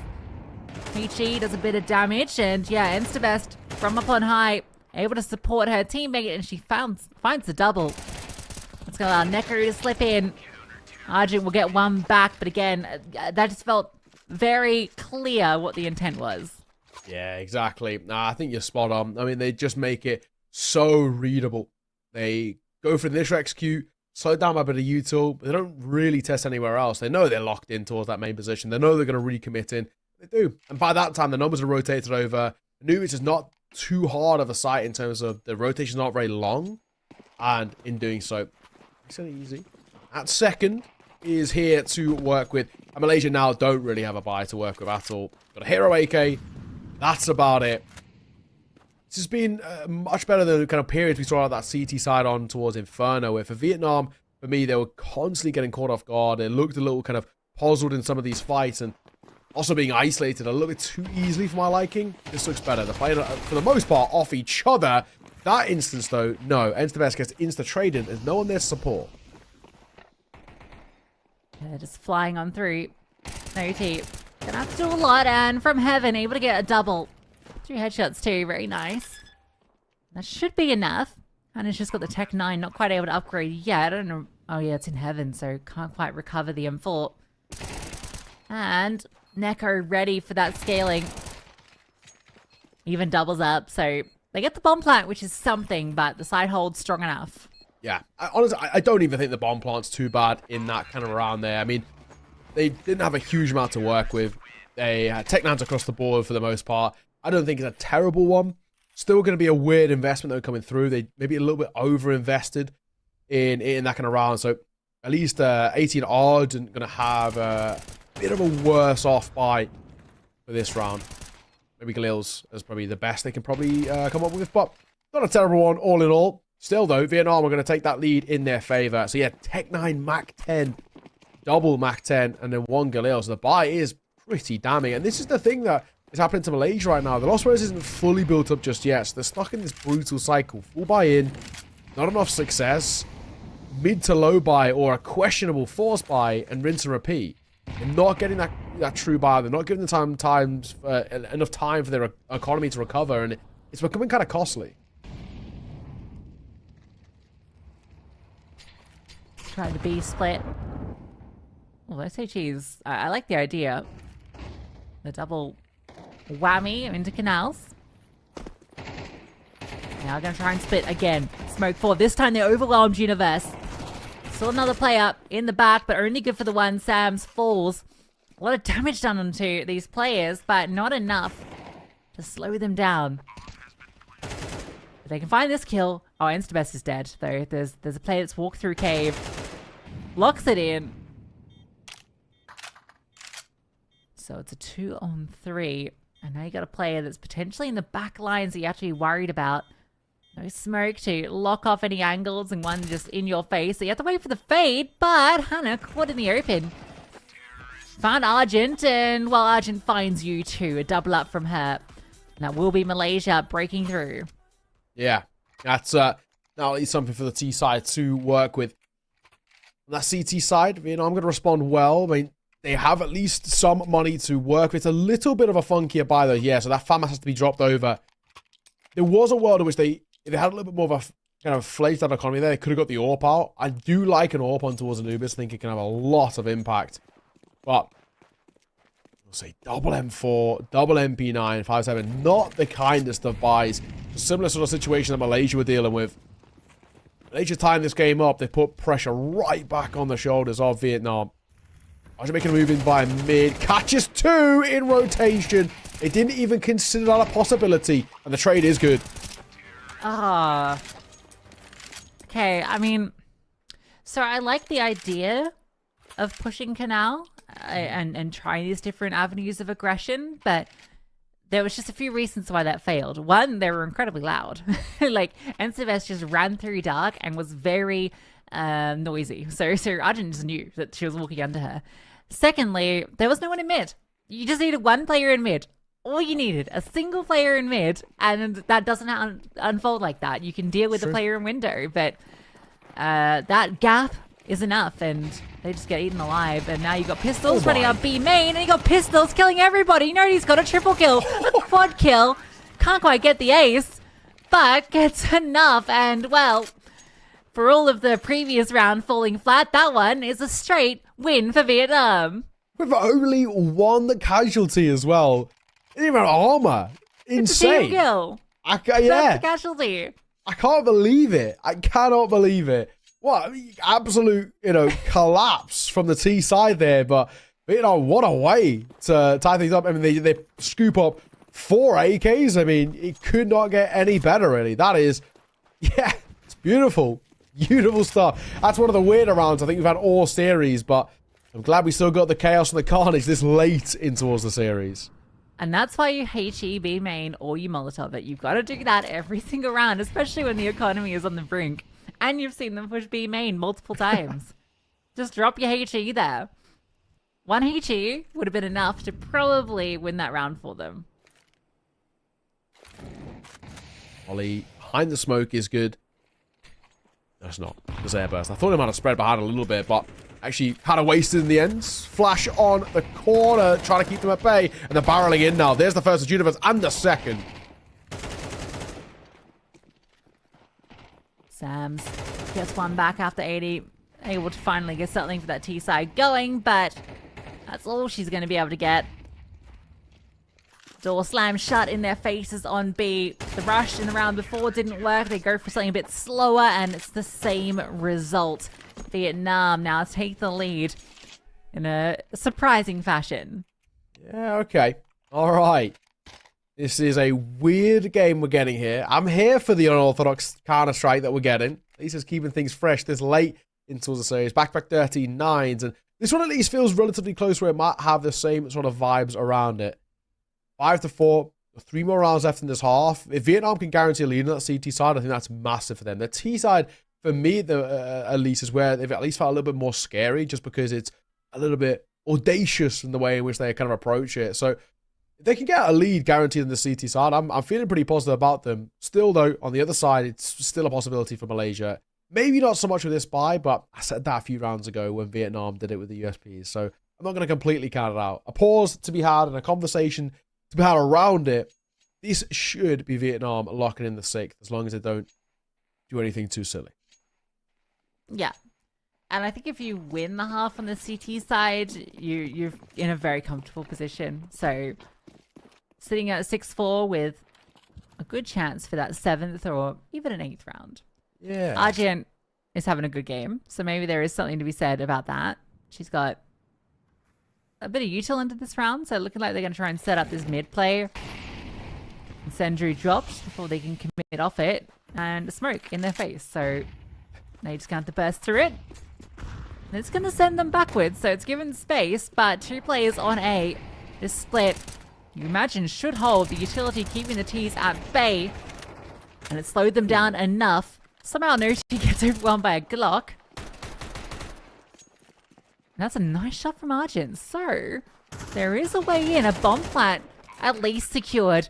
But Argent, this one, maybe a little bit too much to handle, and she makes it interesting for a second, but Universe swings wide. Bomb plant, I honestly don't even think is all that bad. It will give them some stability once again for the funds, much more fully fleshed out by. They can go in towards the orb if they actually really want to. T-side orping, not as favorable as CT side, but it still has its look-ins on a few different teams, and we'll have to be Argent who would pick it up, and she's going to go with those. The 5 rifles is what comes through for Malaysia. 6-4 though, Vietnam. You guarantee that bare minimum of a tie game, which is good. They lock in at least 7, I'd be happy. 8 would be incredible. It still doesn't feel that likely because Malaysia, they do have these pocket rounds for them on this T side where they find their success. I'm expecting one of them to come out in the final 2. Let's see. It's the best of her all. Molotov down. Forced further back. They're still stick up to try and be kind of aggro here. Playing anti, trying to fall back. She struggled to get over the little ledge there for a second and could have been caught off guard, but it's a beat.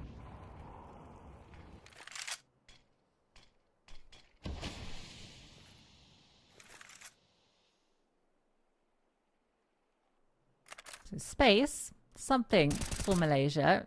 Oh, well, immediately plugged by a few bullets through the brain. Still another player there that can help out if they did want to split, but I think they're going to back up off it. Now, minutes on the clock.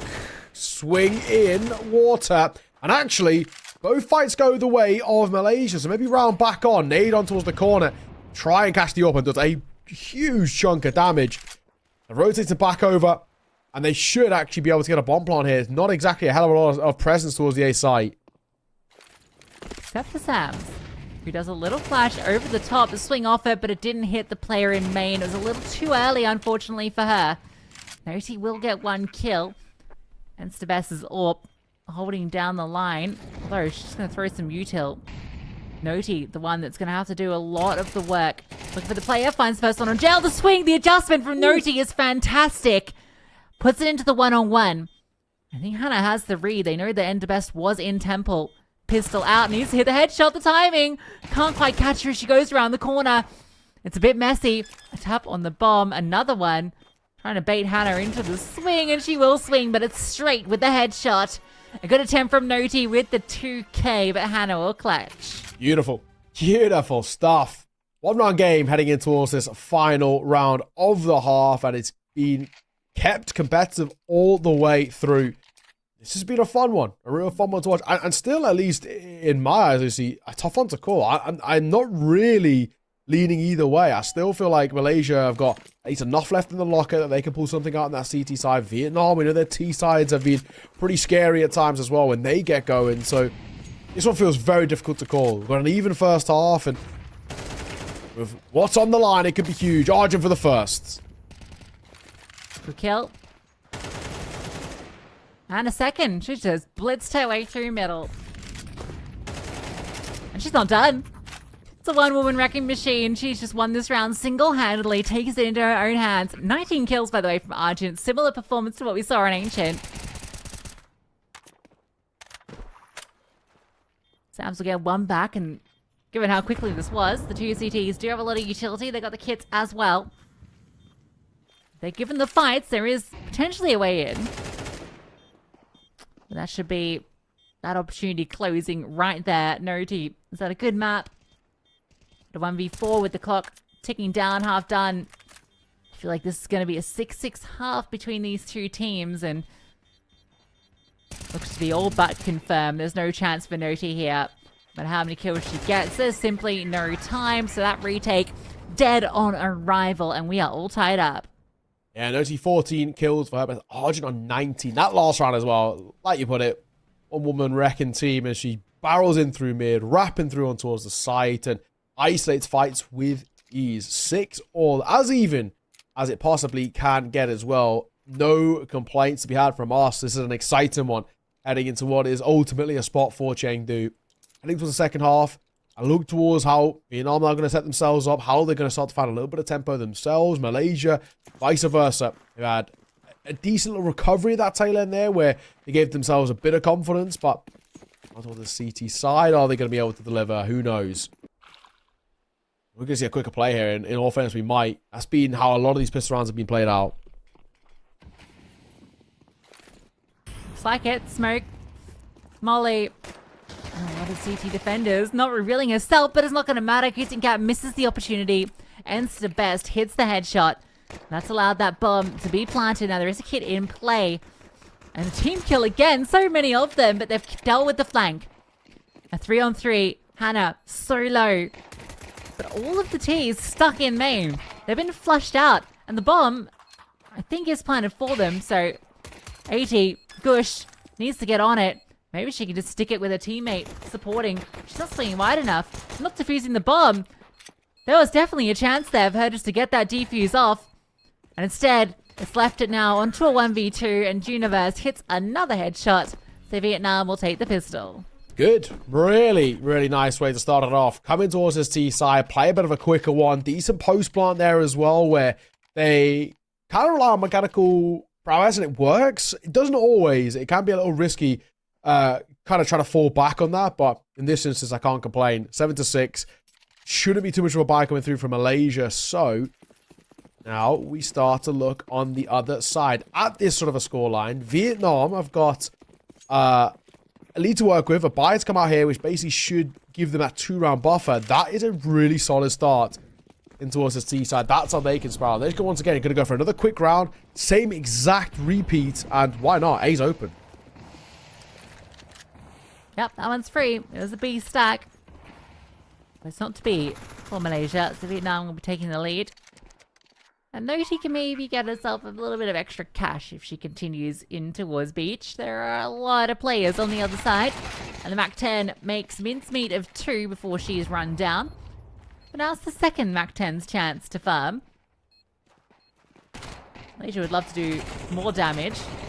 But equally, you don't want to give too much money over. You lose 1. So, you take that. Rifle to be picked back up. So it shouldn't be all too bad. Just losing the 2.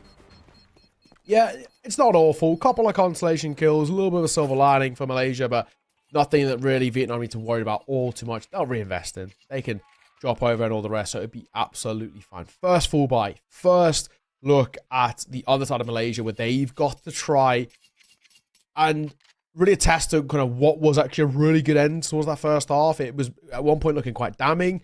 They put it back in their favor. They made a 6-or half. They made this even in a conversation, but they've now, they can't just let it slip away again. They've got to prove that it wasn't a flash in the pan. It wasn't just here, there. It was something that they can utilize heading in towards that CT side. In this first full buy, there's have 3 FAMASs in all fairness, but still should be feasible to make it competitive, especially considering there's Galil's MAC-10s either side too. Yeah, they've had to get the head armor worried about the Galils and MAC-10, so we'll be defended against that.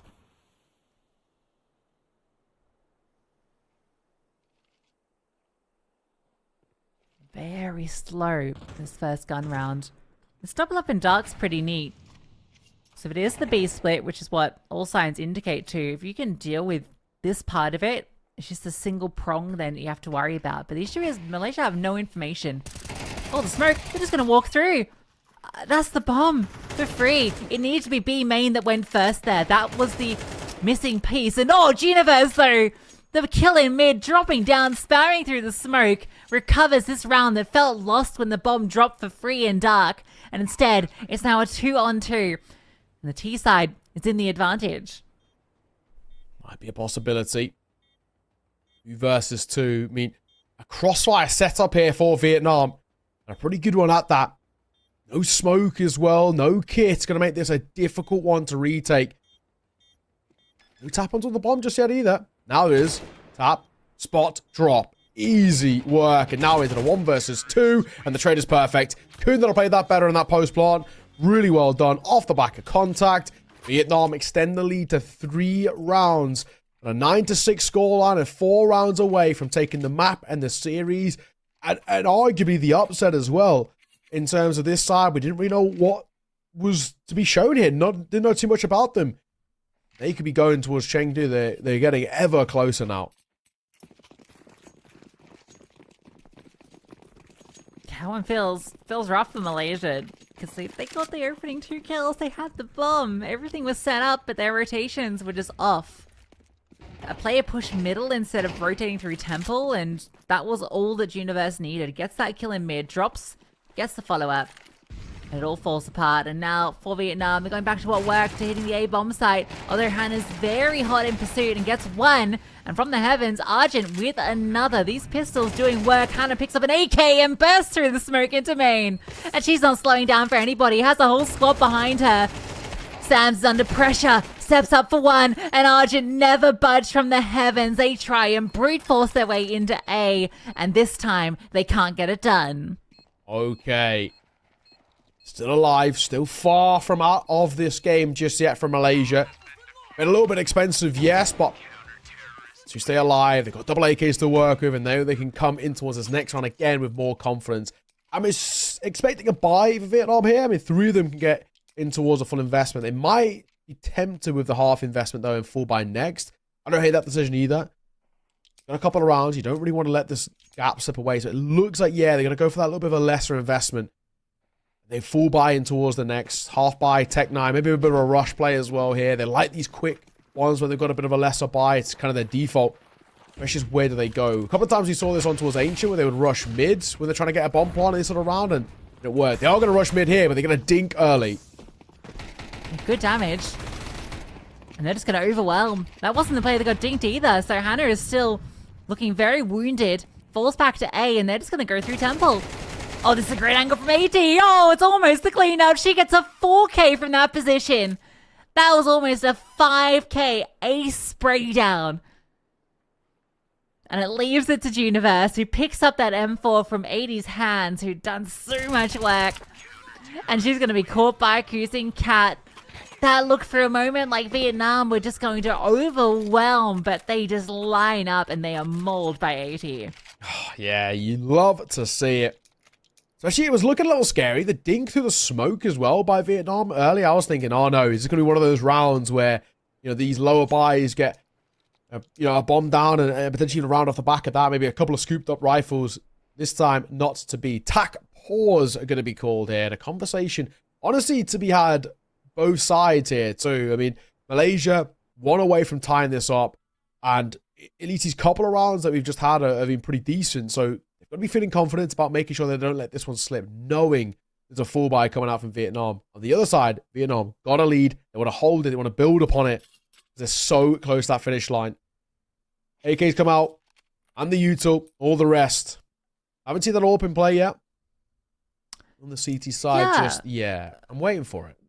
We saw the Enstabest bring it out on that CT side a couple of rounds, but overall, it's been it. Malaysia just do not want to use the AWP. Argent was wielding it on Inferno, but I guess good as well.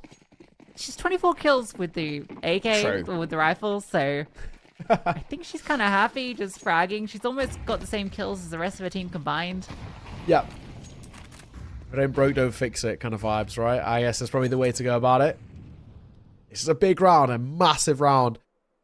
Which could swing momentum one way or the other. Malaysia take it. They tied the game up. Probably get a 2-for-1 special. Vietnam take it. Get double digits, get ever close to the finish line. This one is massively important. Hence why it starts off kind of tentatively. Oh, Ensbest uses that lurk smoke just to walk in, and she's found a double. Caught off by 80 behind default, but that's just a lurk play. It is from the rotations, and these rotations might be enough. Vietnam, oh, you had such a good advantage, and now they've tried to push the issue. But maybe it doesn't matter. Not if Nuti hits all these shots. It's on the Cruising Cat, and Judah versus flank, it's not going to be counted for. It feels impossible for her to lose this round, but maybe, oh, she's considering it. She looks towards Temple, but the timing eludes her, and Juniverse able to close what was started by Enstabest. Yes. 10 on the board. Good work. Now, bit by bit, getting closer and closer. This is a 2-round game, which is still absolutely achievable. Malaysia's going to come back into this, but they are, and they have been playing catch-up for a while now, and that can get pretty tiring. Vietnam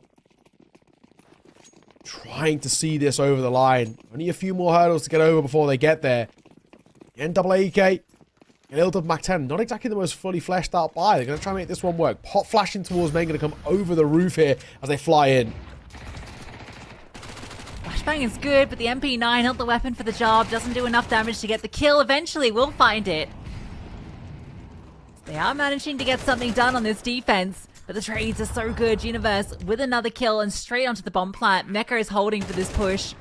So going to lock that one in 100%. And a 2-on-3. But Argent is one of those two. Actually waiting for Hannah to go first. All by design. Juniverse edges forward, looking for the kills. Argent does get it, but again, it's another team kill.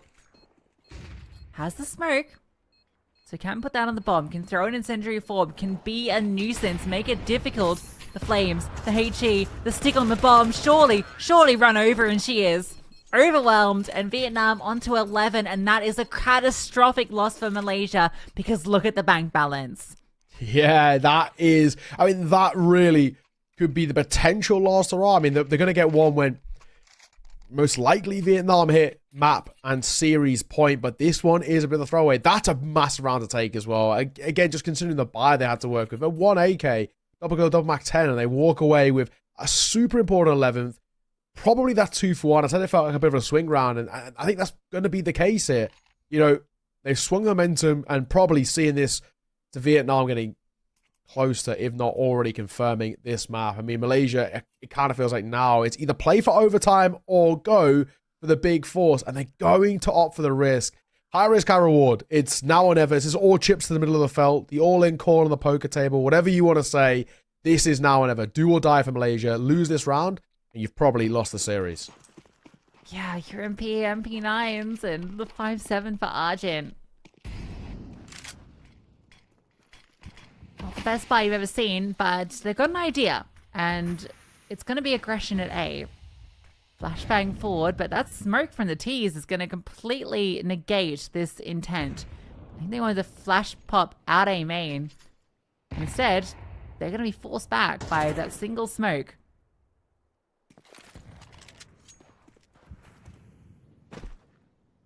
Hey, what's the way? A little bit more of a slower one again from Vietnam. Maybe waiting to see whether, if it is a low buy, which you would maybe even kind of assume for a sense of Vietnam, if they're keeping track of the econ and the rest, that they're going to go for a bit of an aggro play. They like popping out of main. We saw it happen towards B a couple of times. Maybe the same similar thing. Holding towards A, waiting for an overextension. They're just going to mow them down. Nothing of the sort here. There's just one towards the A side. A second is not too far away in rotation, but they can really pop in. They want to. They have the player in middle as well who's going to hear all the rotations. Not offering up that first kill though. Hence Best is searching for it and will eventually find it. Another player in heaven, Kissing Cat, is limping. She's surely going to be done for in any moment.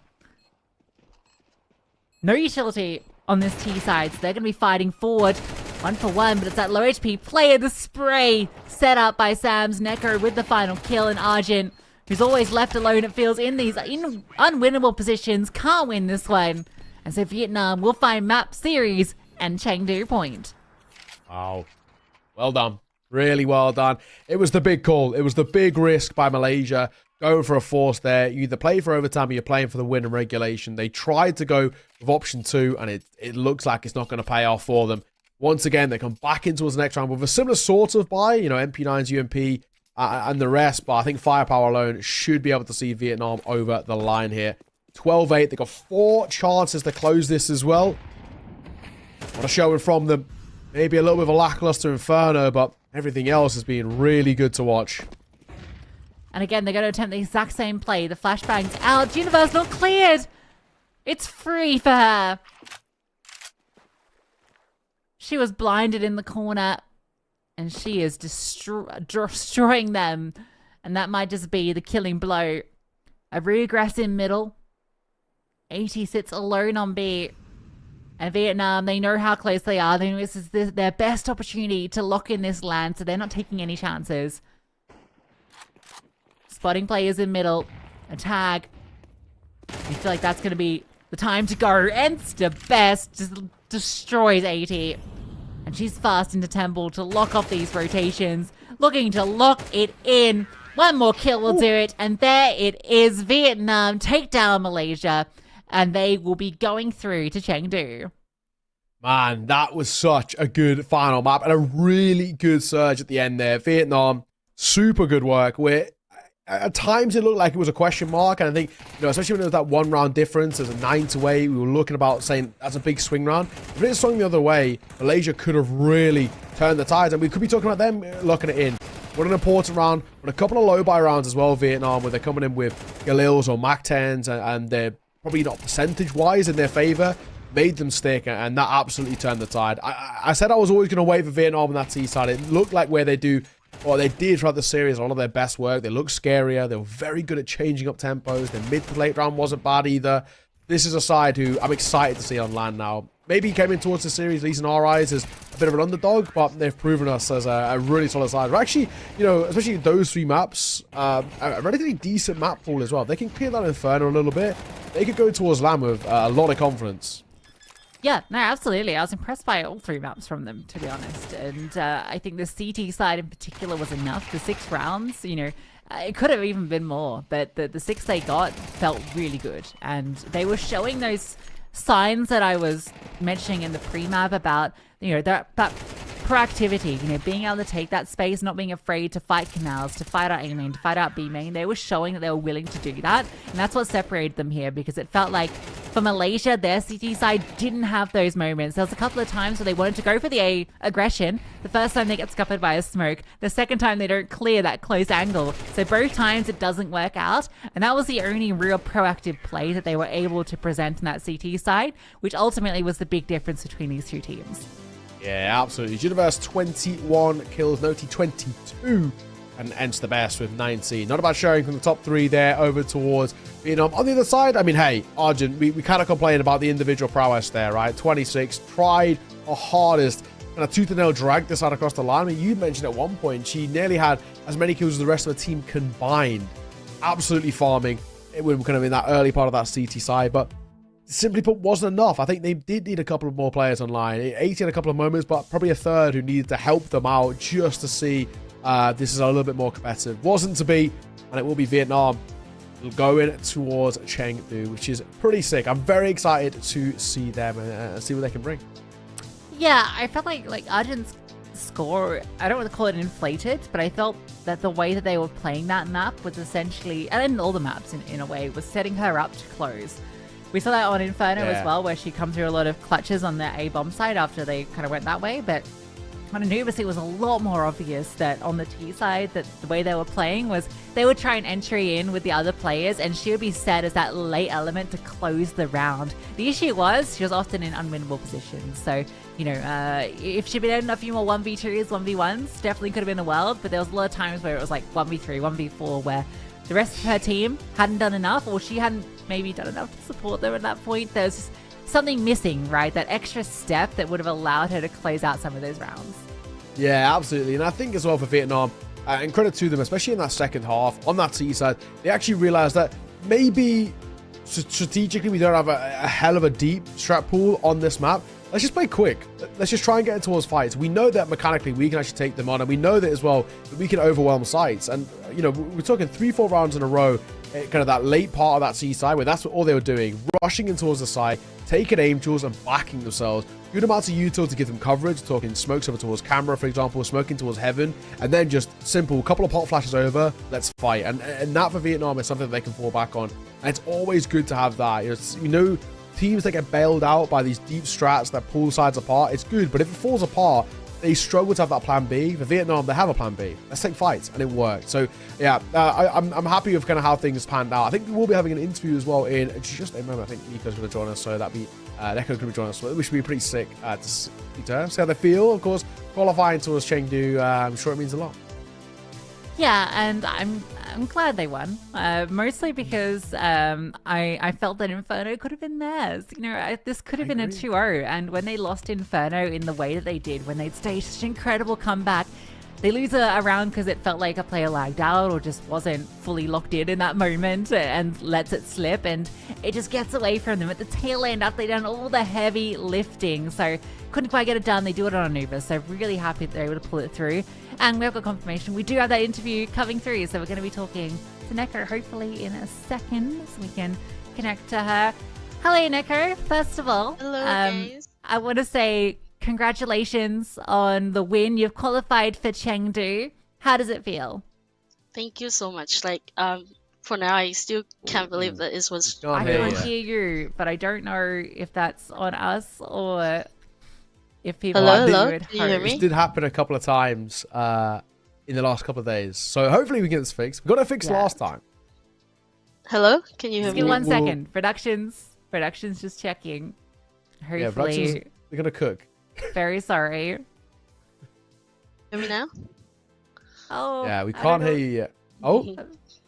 Okay, we can hear you. Okay, we're good. Oh, Sorry. hello? So let me start that again. You've qualified Okay. for Chengdu. How does it feel? Actually, I still cannot believe that it was real. We come not really prepared. We prepared, but not really fully prepared. But we come to winning the game is just like a dream come true for me for now. Love it. And talk to me what the kind of conversation was like off the back of Inferno. Map felt quite close. I mean, even potentially could have gone your way at one point, but didn't, right? And then you're going towards that third map.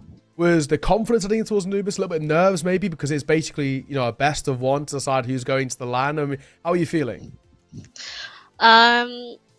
We kind of lost it in Inferno. I think like the girls lost it a little bit, a little nervous, but I'm very gladful that we come back on the third map. Yeah, and you know, this isn't your first time that you've been playing internationally. You know, it's been 6 years since we've last seen you at one of these such big a long events. time. Yeah, it has been a long time, so it's really impressive that you've been able to return. I want to hear a little bit about, you know, how this team came together, because obviously there's a couple of you from that roster from 6 years ago, but how did you find these younger players that you brought in? Yeah, so as you can see, like some of the players in my team has been playing with me before, and of course we have to load up with the new young player because like the younger they are, the better skill they have. So basically we old players just try to support them as much as we can, and luckily we find like the two very young talented girls to fill up the skill gap for us. Love it. Well, I wanted to finish off by saying, I mean, I guess now after qualifying to LAN, what's the next you know, couple of months going to look like? Preparation for that event? I mean, I'm assuming it's going to be a bit of a grind, prac, and all the rest, getting ready for that one. Yep. Of course, like we're gonna work harder for Chengdu. Like before, we feel like it's still like 50-50. We're not confident that we can make it, but now we have to try harder, like double the hard work. Absolutely. Well, once again, congratulations for qualifying. Is there anything you want to say to anyone at home that's watching that you'd like to take this opportunity? Okay, so firstly, I want to thank to all the girls today. They have done such a great job, and we'd like to thank Riza for supporting us in OEG, and then thank you for all the support from our home country from Vietnam. Thank you guys so much. Well, thank you so much for joining us again, Neko, and congratulations once more, and good luck in Chengdu. Thank you. It's lovely. Lovely. Good to see as well. And obviously, you know, really nice to see kind of these new regions coming through and showcasing just how talented they are. But, you know, Lucy, no rest for the wicked for us. We got more Counter-Strike in the streams. We got Kazakhstan taking on Kyrgyzstan coming up in just a moment. So we can throw this on to a quick break. When we are back, it's our last best of the day. Sit tight. We'll see you soon.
Hello everyone and welcome back. We're getting ready to decide our final team that will be going to Chengdu, although it won't necessarily be decided in this particular match that we're showing because there are 4 teams fighting for one spot. We're going to be showing Kyrgyzstan versus Kazakhstan on this stream, which in my eyes are the 2 favorites, and because it's a round robin there, my expectations would be the winner of this match is one of the most comfortable to take that spot.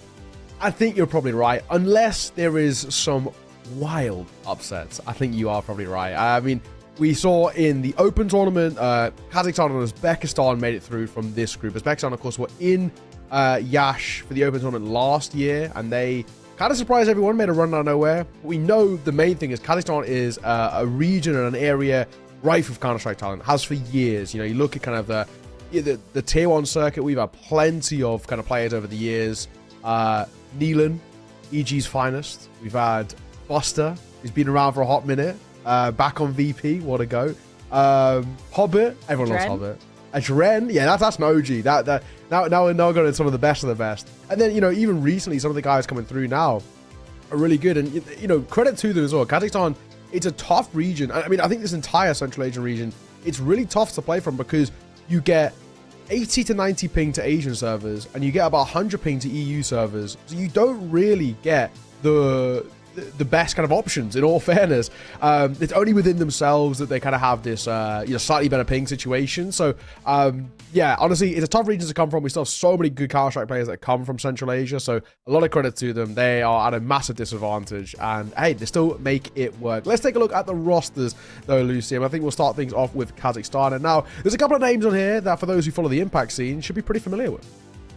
Yeah, Pocha is maybe the star that you're looking at here. She's a really incredible AWPer, and she was on One Win Gang with Miyu, who is also playing on this team. So 2 former teammates that have played together. So it's really cool to see them playing on the national squad as well. We've had this a few times, like with the Dutch team last year, which had the twins from NIP together.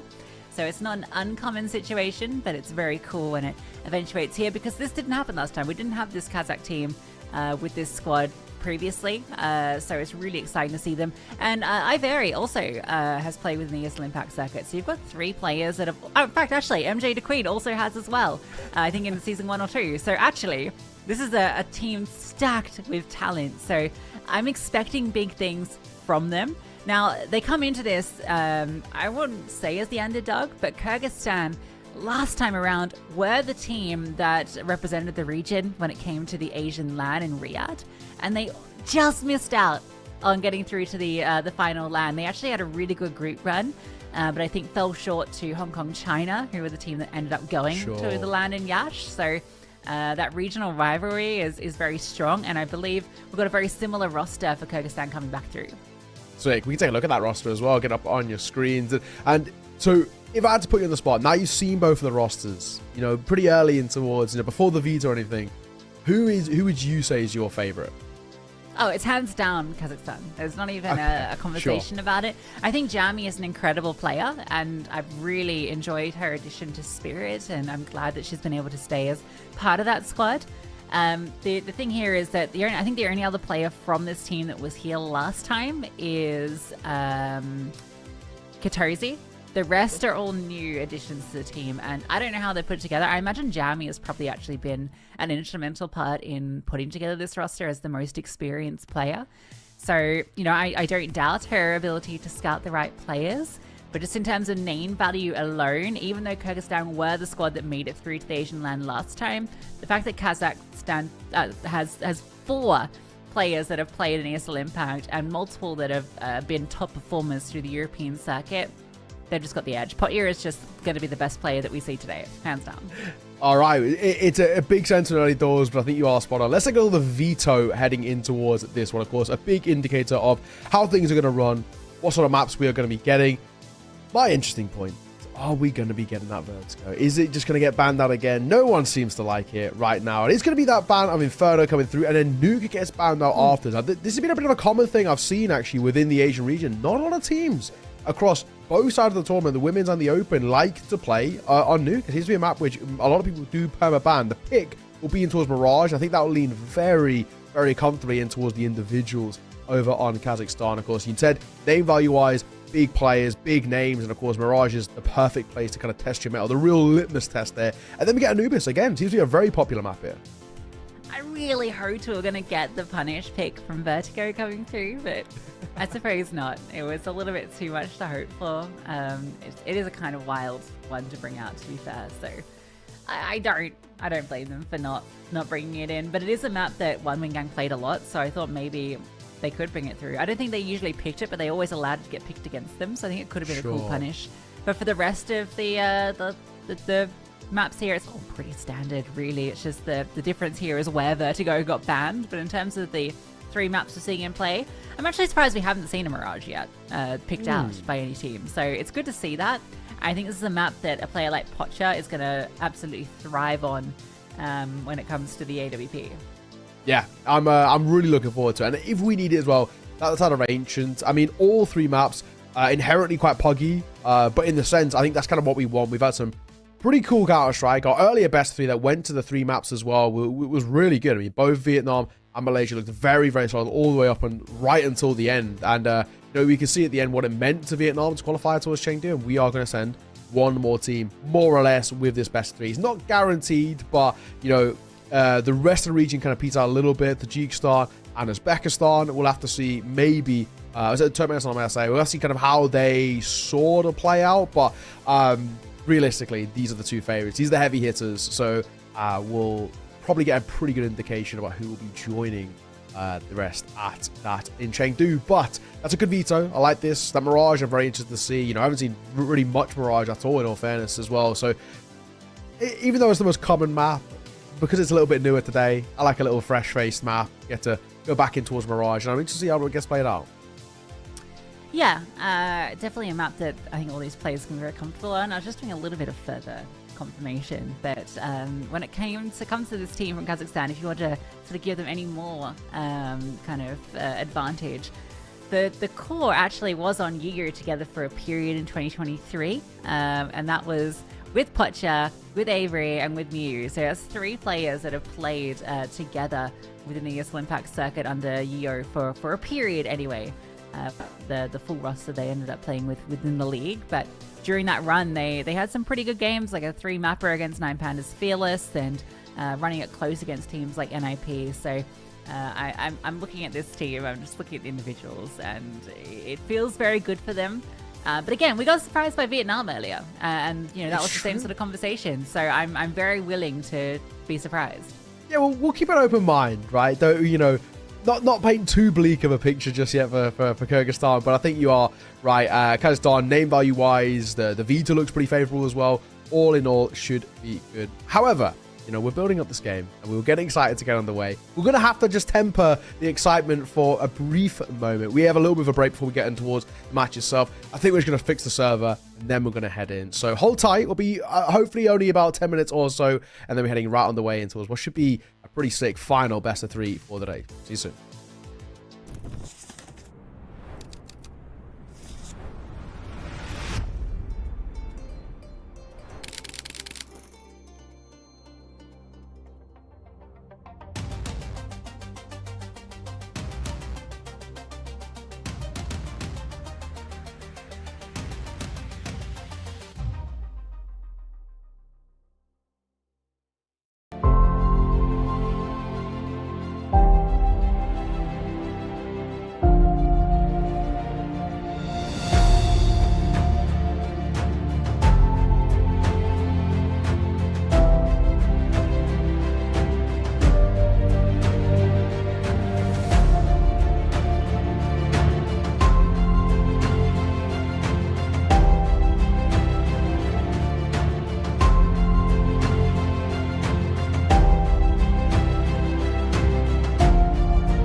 Alright guys, don't get too excited. I know that we're back on the screen and normally that means excitement's happening. You know, I know whenever I see Nero's face, I get ready for Counter-Strike action. Yeah, it's unfortunately we're not quite ready, but we're almost ready. We're on that precipice of readiness. So don't go anywhere because we're about to get the excitement underway. Yeah, we're just finding out. I think we're just getting all the players ready, the server ready as well. Like I said, you know, we've got to keep ping in mind to make sure it's kind of fair. Luckily, these countries are pretty close to each other, but it's just finding a suitable server and all the rest. But I think we're just getting all the sorts of making sure it's right for everybody, and then we can get out of the way. We're not 100% ready to go live with the game, at least just yet. But it could be soon. It could be right now, or it could be in 10 minutes. Who knows? But we'll keep you updated. But now, though, I guess we can discuss what is the possibilities coming towards this. Kazakhstan, stacked roster, 4 to 5 players at a decent impact level. Kyrgyzstan, the previous representatives from this region, but might not be the case after the back of this best of 3. Might be a bit of a change in the tides in the region, which is pretty sick. And we have actually just had to confirm that it looks like the game isn't ready. So rather, wait. We're here. Well, we're here. We're waiting. But yeah, for now, coming into this one, you've kind of painted the picture a little bit. Kazakhstan, the favorites. Kyrgyzstan, a chance, experience on this team, previous representatives, but it feels like this at least this qualifiers a bit of a tougher ask up from Kyrgyzstan.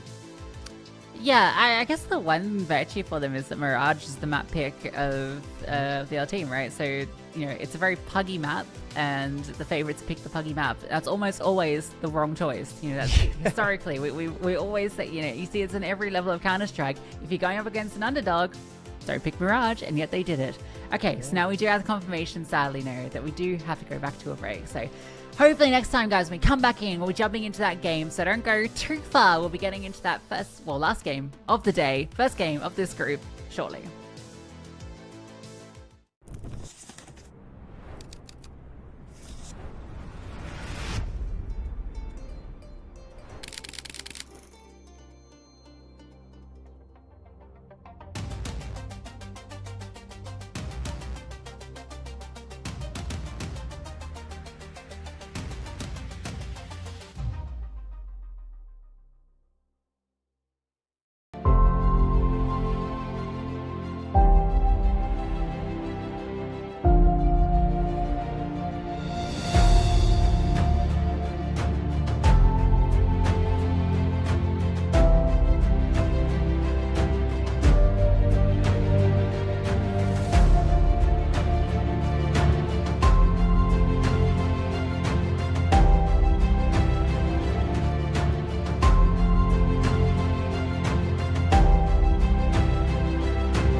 All right, we're back, and this time it's for real, Neo. We're getting ready to jump into this last best of 3 of the day. Kyrgyzstan versus Kazakhstan, and it's kicking off on Mirage. Yeah, these should be exciting, and we can now get excited because we have our confirm. Everyone's in the lobby. People are running around. People are, the ping seems good. There's no issues. It's fine. I think we had one person struggling to get in, whether it was ping or whatever it was. Now they are. We're fine. We're ready to get underway. Mirage is ready to kickstart. This should be a pretty cool series. 2 kind of, actually in a way, like Titan countries in this region. With only 1 spot available, it is very much all to play for. With these 2 being arguably the strongest in Central Asia as well, we've kind of already built it up that arguably you could say that winner of this best of 3 should win out the qualifier as well. It's not guaranteed, but that's just kind of how things play. We'll be keeping tabs as well on the other game that's happening simultaneously. So we'll keep some tabs on towards that one. But for now, we're looking forward to this. I think simultaneously it's going to be Turkmenistan and Uzbekistan playing. I'm waiting. I'm refreshing the page to see when their veto gets confirmed. It's not been just yet. It's still pending. That's also a pretty cool one. That might, Uzbekistan were in the Open tournament last year. They're a pretty strong region. Counter-Strike talent, maybe they might have a bit of a sleeper team, but no, I think you're all right. I think this might just decide a winner of this. Only has realistically maybe even 1 more best of 3 to win, and then you can kind of do it on round difference depending on all of the rest. So could be a big one. I don't see too many upsets happening, not in this sense. So yeah, we will be heading on the way into the game. Mirage will kickstart things. All eyes are on Kazakhstan. Very, very stacked roster. Big name individuals on this team. And heading towards Mirage, we are a little bit hesitant though, because picking puggy maps is inherently quite risky. Yeah, and just to really just add on to the point about Turkmenistan and Uzbekistan, there is one player on the Uzbek lineup that I am familiar with. That's Nastia. She's played in some Cash Cups and a few qualifiers and things, so they have some level of experience in terms of players that have played EU before. But the rest of the team, very young squad, so yeah, definitely a chance for them to do something. But yeah, we're looking at these 2 teams to be the big names in this region, and Mirage, yeah, it's one that you don't expect I know there's kind of like 2 theories of thought here. Do you pick a map that you're most comfortable on and give the chance of a more puggy team to potentially take you down, or do you try and upset them? And I think a lot of people would argue better just to pick the map you're comfortable on, even if it is a puggier one. Yeah, do you risk laying down the gauntlet? I don't know. Kazakhstan, though, going to go towards A. Smoke going to come over, and now they're about to hit this one in towards Ninja. Amy, actually not the one that gets the first kill, it's Jammy. But MJ the Queen gets the kill back immediately. Amy over top of the smoke, able to get 1. Now she has to be dealt with because they wanted to go for an open plant. Mew will find it. So a 3-on-3. Linka does have the kit and smoke, so the retake's certainly doable. And in fact, smoke kit, so strong on Mirage in particular. And that's a really nice shot from Katosi. That's completely removed Pocha, so now it's just these players towards Connector and Jungle. Mew, given the open fight, is someone going to deploy this smoke? It had to be thrown out then. Katosi's going to pick it up, throw it forward, needs to get that kit as well. And they can start this defuse. Katosi, maybe they don't even need to if they just hit the headshots. I don't know if she's got... Yeah, no, she's got enough time. Plenty of time. Yeah. What am I talking about? Oh, They got the kit anyway. yeah. Okay, it's fine. It's fine. Yeah. Oh my God, no! I can't believe I don't it. think that. I think the 10-second timer started when she tapped the Yeah, bomb. I Like just think before she you're tapped the right. bomb. The only thing is the time. It depends how close she got on. I wasn't actually counting in my head, but the actual time of the noise it makes is actually 11 seconds. It was like 10.8 seconds. So I feel like she would have been alright. Yeah, especially because she got off and then the other person got on. It's like 5 seconds. Yeah, I feel like she'd already been on there for like half of it. Yeah, she got off at like 4.8. So I feel like at that point you just stick anyway. And that was the amount of time they needed, like 0.2 seconds. Anyway, they are going to buy into it with all the MP9s, but it's fast through short with the Mac 10s, and they're just scaling it over the top. Miyu knocks one down. And that's a disappointing start for Kyrgyzstan, who should have won that pistol round. Maybe they can still fight back into this one, especially if Amy catches off a second player. Pocha, though, collects one, Miyu as well. This one will certainly be confirmed momentarily. 2-0 start, that's going to sting for Kyrgyzstan. Yeah, that's not going to help at all. And the last enough. A lot of kills for the Mac 10s as well means plenty of money in the pocket. Now, Lucy, I have a thing which is my pet peeve in Counter-Strike, and I'm interested to get your opinion on it. I kind of always ask everybody I work with. So I have a pet peeve, which I don't like teams force buying on the CT side when they lose. Now, I understand why you do it. You force buy, even if you lose, in your next gun round, you get a better buy, right? You get the full rifles, you get the U2 and the rest. However, the success rate I find to be pretty low. So for the next 6 months, for the rest of the season, I'm keeping a tally. And so far from the Asian region, we've had 10 in total, including that one. 7 failed, 3 successful. Yeah. Yeah. I can give you my take. I think it's contextual. Actually, hold up. Let's just see how this goes, and I'll give you the reason it's contextual. Okay, that's a farm. Actually, the USPs have gotten a couple of kills.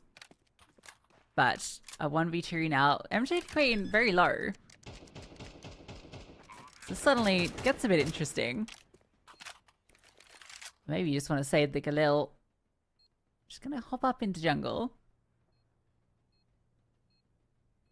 She can catch a timing kill on a player that's in rotation or moving over to CT, but she misses that opportunity. With time ticking, health low, nothing being presented, she can save that Galil. So now I can tell you why I think it's contextual. I think it was actually fine in this case because it came down. Everyone died on the T side. In fact, it was a 2v0 that they lost. So I think in that situation where you have removed all the Ts and they have to fully invest across, I would say 4 to 5 players, it's almost always worth doing it because of the opportunity cost. But if you're just doing it after losing the round and you didn't inflict significant economic damage, it's not worth it because you're going to allow the Ts to build up a massive economy. So yeah, that would be my nuanced take on it. If that is nuanced, I would say if only 1 or no Ts survive, it's worth it. And how about if it's just, the Ts come in, they get a bomb down, they win the round with 3 alive, but then CTs force, which seems to be relatively common. What's your thoughts on that side? I'd only do it if it'd depend on the map and your confidence in your force buys, really. Okay. I think Mirage can be a tricky one because the pistols, except for the Deagle, are kind of mid on this map. But on Anubis, for instance, I think there's a lot you can get done with upgraded pistols. Pocha gets a lot done in this round. That AWP gets an opener, and that's a sick kill onto Jammy. The Galil catches one top connector. 2 players removed immediately. It's that explosiveness that suspected we'd see from this squad. Although, nice little timing peek from jungle. Pocha's holding for this eventual short swing, and there it is. Definitely the player to be keeping an eye on. 4v2 as bomb is planted. Okay. Not impossible on the retake, but still, it's pretty difficult. And that's not going to help at all. MJ the Queen going to find 1 more, leaving it all down to 1. Big R-skip. That's the first. Not quite the second. The trade comes through. And that'll be 4-0. A very quick 4-0 start for Kazakhstan. They are playing this quite puggy. They are, with this pick and tools Mirage, you're taking the inherent risk of a super aggro map, but they're laying down the gauntlet very early doors and wanting to take fights. They want to play this sort of puggy nature against Kyrgyzstan, and right now it is working wonderfully. And it's a map in which, for Mirage, I always feel, while it is risky, I think it's a good litmus test to just see how crisp you're feeling. Maybe not as much in terms of the strats, but just in terms of raw aim, who's really feeling it in the server. And obviously this is good. MJ the Queen's a nice shot, and the AWP in towards making it add 1 more. Beautiful mid-take. Yeah, the individuals are incredibly strong on this team. And I'm really excited to see them continue to play. This is a force buy, but it's essentially over. Amy gets to fire off her AWP once.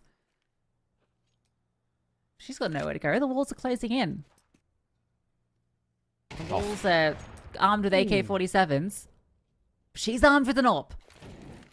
She's managed to get one and actually slink into the back of B. Avoiding HEs. Players are low, but that's not going to matter. And eventually, she will get caught. Yeah, nice work. I mean, MJ the Queen looking pretty crisp. on the AK as well. Good to see. And as expected, Potian on the orb looking crisp as all hell as well. This is what we want to see from this Kazakhstan side who've come in towards this map. And yeah, you know, they're really just backing themselves so far. There's no real complaints. I think for Kyrgyzstan, there's two ways you try and fight against this. You either fight fire with fire and get super aggro, try and outpug them. I think right now, I would say no. I actually want to see them take a little bit of a step back, whether that's potentially even relinquishing mid-control, as risky as it sounds, just to give yourself a little bit of a chance to play together as a group, not get isolated. Speaking of, the Deagle will be the first one to fall. A trade comes through, but answered right back. Still a player in the backside, but it's just jammy with a USB, so expectations low. And, you know, we talked about Mirage being a risk, but I think with the level Counter-Strike they're bringing, it becomes a bit less risky. We can talk about the kind of recent results for One Wing Gang on this team, just because we have that duo that are here. Yeah. And they essentially only lost it to two teams. Enigma Galaxy, fair enough. And Fearless Cheaters, also kind of fair enough. Yeah. Because that's like the one map that Fearless Cheaters beat everyone on. So overall, you know, their wins against NIP, against VP, against Let Her Cook, who ended up getting to the season 5 finals of ESL Impact. So that was only very recent that One Wing Gang beat them 2-0. So the individuals certainly there, and they continue to be so. Again, another buy round brought low early with 2 opening kills. Wow. Okay. Kazakhstan are not pulling any punches right now. Towards short. There's one there. Swing. Gets damaged and not enough for the kill. MJ the Queen so lucky to be alive on 2 points of HP. But now a 5v2. I don't think this round's got any legs behind it if you're Kyrgyzstan. No. I can tell you right now it doesn't. Oh, maybe it does. There's a timing. And Amy, oh, she actually gets the double. I thought she was only going to get the one for a second, and it set up Malinka for the clutch. But this crossfire should be more than enough to deal with her, especially with the information as to her position, and she's just playing in the dark. Smoke will be a little bit annoying for them to deal with, and she spotted one. The swing, she's given the kill. And now, a chance, she gets it! A 2v5. Absurdity to get Kyrgyzstan on the board. I cannot believe that's the round they convert. I cannot believe it. They've just overfought their Kazakhstan. A little bit too confident, audacious, overconfident in these fights, and they just give it away. Credit, though, on the other side for Kyrgyzstan. They didn't give up. I mean, even giving it a go is wild in the 2 versus 5. Credit to them, but they got nothing to lose. You know, the 6-0 down already, on track to being 7 at that point. You may as well take a gamble, take a risk, pardon me, and it's worked. So I have no complaints. That's a wild one to even attempt.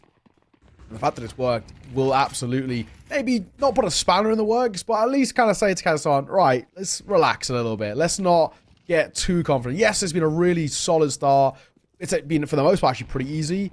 Don't get too confident, though. Don't get too comfortable and kind of really, oversee what is potentially kind of still a scary side in that of Kyrgyzstan. Yeah, the fact that Amy gets the double there, plays the trigger discipline to secure 2 and give them the chance is everything. Sets up Malinka for, well, essentially is a 1v3 at that stage. Kazakhstan have found the space. They just get all of mid for free and they walk through connector, aim, duel their way in, and they win every fight. So it's back to regular scheduled programming for this team. MJ the Queen's hearing the runaway through kitchen as well, so she'll be in fast pursuit. They might not even get to save these 2 weapons.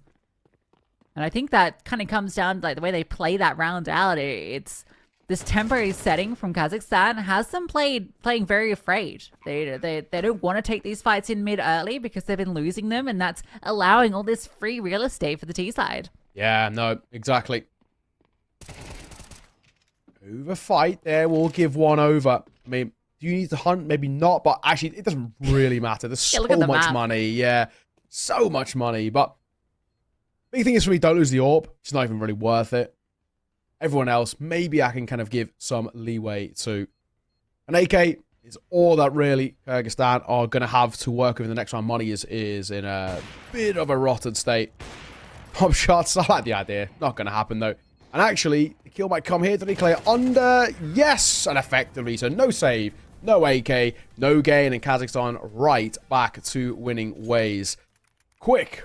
Seriously quick some of these rounds as well. I mean, Kazakhstan are getting the bomb down. They're taking first fights. I mean, they're taking first fights in like sub 15 seconds, and they're getting the bomb down usually before you've even hit the minute mark. I mean, credit to them. They know that this quicker tempo, kind of backing themselves in the Angels, playing as a bit of a pack, this trading mentality is just working so effectively, and it's the age-old thing. If it ain't broke, don't fix it, and that's what's happening right now. And this one might be a quicker play towards B. If it ain't broke, rush B. That's the other adage. Always Yeah. rush B. They're going to give it a red hot go and adjust the pistol at the backside. The crossfire of Deagles. Oh, nice shot from Malika. She hits a second. Ooh. Can't quite adjust onto 3, but she's given a chance for Kyrgyzstan in this round. You can see that 3B is coming through as well. Crosshair was almost on the mark, and a fast flank with the 5-7. Edging forward, Miyu will remove 1. That's going to allow them to lock down these other angles, and it doesn't get any further out of hand, but some nice shots with the Deagle. Yeah, I mean, a little bit of a silver lining.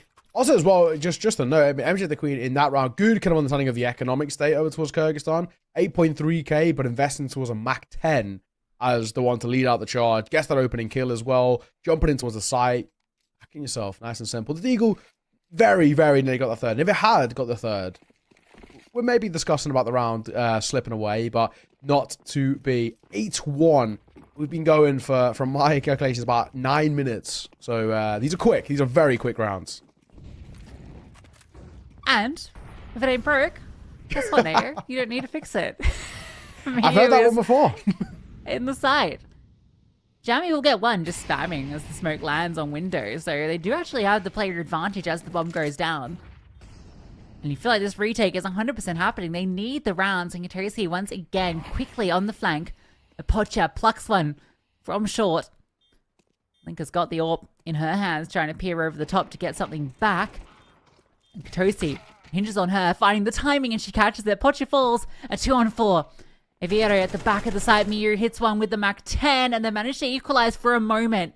But it comes down to Iberia at the back of bench, getting spammed. It's not quite making its way through. She'll get 1, but that's not going to be enough. There's a kit on Jamie, and it will be a second on the board for Kyrgyzstan. Good round from Kyrgyzstan. It's close, nice. Actually. My God, yeah. Got 0.23 of a second there, maybe, but gets it all the same. That's all that matters. So, I mean, Kazakhstan is still trying to play this quick, and it's working in at least the early round, guaranteed. It's actually just the mid to late round where maybe there's a bit of a conversation there, and of course, in that situation, absolutely was the case. Good retake, Jamie showing her prowess and a second on the board. It's still, at least for kind of my money, we need to see at least Kyrgyzstan get up towards 4 if they want to make this competitive. I worry about when Kazakhstan going towards that CT side that they'll just be relentlessly aggressive again. Still bring the fight, still bring the pain. Nice finding towards mid. Amy gets caught. Well, so does Miyu as she throws the molly to allow Ivera to continue scaling. I don't think the angle allowed for the trade back, so actually favors the CT re-aggressing from short. Tosi wants to take another look, but the Molotov's keeping her at bay. Pocha peers through the connector, smoke deep at the moment. Gonna peek onto the short angle, and Katosi dodges the bullet on the swing. So a third, possible. Not a banana. Not had to say her name too much, and I know that because it's an exciting one to say. Had fun saying it, so I hope I get to say it some more. She's opened up this round for them. Ooh, Molotov really dealing a fair decent amount of damage there. Versus 3. Both sides are players who are tagged. One of them being the orb, so maybe not the end of the world. The other one being on a banana. MJ, crisp. That crosshair is perfectly placed. MJ the Queen falls. Land of banana, still a threat. Still a menace. Could be the one that ends the dreams. Spam through from her will remove Jamie. And it's all out of banana, baby. She does eventually fall. She's done enough. The time is gone. And despite some good opening engagements where, for a moment, it was that 4-on-3, Kyrgyzstan can't quite convert it. 9 is already so good. I mean, this is a map in which statistically is the third most CT-sided map in the pool. He's currently putting 9 rounds on T-side. It just shows how dominant these guys are. One last round. And maybe a bit of a hope and a prayer to get a 9-3, but for Kyrgyzstan, it still feels like a big ask. It's been a pretty scrappy game, but in the chaos and the carnage, that's where Kazakhstan are doing their best work. Look at this, though. A little bit of a lower pop. Has this been heard? It has, but not effectively held for. So, Miyu going to get caught. Yeah, nice change of where the aggression was coming, because these fights in middle weren't quite working out, so they go elsewhere. But that's an overextension. That's unnecessary. You have the 5-on-4. Don't need to look for the space elsewhere. But Jamie able to get a double back. She's under pressure from both sides. It's messy and it leaves it to Pocha. A moment for her to step up, but she can't quite deliver. Malinka goes up to Ticket, knocks her down. And finally, a third round for Kyrgyzstan. But 3 doesn't feel like enough on this CT side. I think you're right. It's going to require fireworks on towards the seaside is the way I'll put it. A pistol round, necessity. First gun round when it comes through as well, also a necessity as well. They have to chain some real decent momentum together. We need to see, in the same way that kind of Kazakhstan took the momentum, got the wind in their sails and really rolled through, we've got to see the same thing happen from Kyrgyzstan. And arguably, it's going to come back into this even more dominantly just because they're not only playing from such a big deficit, but they're playing against a side who are uber confident. They're so happy to fight them. They've got to try and find a way to break their spirits a little bit. It's going to be tough, though. I mean, Kazakhstan, they look brilliant. Nothing seems to be really going wrong, bar potentially overfighting, which is maybe where Kyrgyzstan can utilize things in their favor. But, I mean, I don't even really blame them for overfighting. When you're 9-3 up, I mean, why wouldn't you, right? So, yeah, I'm like what I'm seeing. While Kazakhstan, you know, they came in as the favorites, and we were maybe a little bit concerned about that Mirage pick, Lucy. So far, so good. Yeah, not concerned. You know, you say it's overfighting, but also I think just with the trade spacing, it's been so on point that it doesn't matter if they overextend because there's always someone there to trade. Kyrgyzstan going to go fast to B. That's going to be their pistol strat, and Amy first kills her, second as well. So the speed into B looks to be the solution for them. Pocha on the flank gets a nice kill onto Jamie. She can now be a nuisance from the apartments, and you know that's not going to deter them, but Malinka drops the kit. Now she can move forward. 2-on-3. Katosi repositions to avoid Pocha, who falls out the window or over the ledge and straight into the crossfire. So Kyrgyzstan will get the pistol, continue to stay alive at Mirage. Yeah, you know, in that one, they kind of do just fight fire with fire. They say, right, you've been going aggressive against us. We're going to do exactly the same. Straight in towards the B site. An age-old classic call out of the pistol, but it worked. And that's all that we asked for. Nice and good. And now we look towards what I'm saying, right? We see pistol round taken. This round's basically a bit of a gimme anyway. So 9-5, hit the first gun round. Then we talk about 9-6, potentially even 9-7. That's how you can spiral kind of a half back in your favor. So for Kyrgyzstan, good. That was step one of the recovery, the comeback plan put in action and ticked off. And now we've got 2 or 3 more to then open the door for the conversation about this comeback. It's still a pretty big margin of a deficit. 5 rounds, but not too bad. In towards mid. Jamie. 3 at the end. Nice and easy. That one, we don't really need to read too highly in it. It's this next round which is super important. Yeah, that one's pretty straightforward. But if Kyrgyzstan can win this one, you know, it goes from what was essentially a one-sided stomp to a 2-round game, almost. You know, you win this first gun round on the T side, it's almost worth 2 rounds because Kazakhstan will then be on kind of this halfy bye. Yep. There's a way. At the copium. Yeah, someone has to be on it. Yeah, exactly. I think you're cooking with this one. I think you're onto something because it is right. I mean, it is there, and hence why Kazakhstan have gone for attack pause before coming into this round for exactly that reason. I think they realized as well. I was like, okay, we're a very good first half. Let's not let this slip away for no reason. look at the kill distribution. The Kyrgyzstan players are actually really stepping up now. It's not just Jammy, which was my concern coming into this series, that it would be kind of the Jammy show and she wouldn't have that support. Similar to what we saw with Argent earlier, but it's actually the whole team. I know there are a few kills each behind the Kazakhstan players, but they're 4 rounds behind as well. And so I think when it comes to the actual duels, it's not that far off the mark. So there's definitely a world, and when you got to play like Jammy on the team who can bring that level of calm from the experience she has, there's definitely a way for them into this. A split onto B might be the way they go. Pocha, though, gets one through the smoke. I'm not even sure where that happened. I think she shot from a site over the top of a smoke and got a player in short. You love to see it. Well, you hate to see it, depending on who you are, but for Kazakhstan, they're more than happy. They'll take it. Having that AWP that can do God's work like that is huge. And this flank as well, Amy never expecting out of this timing. Jammy going to find one.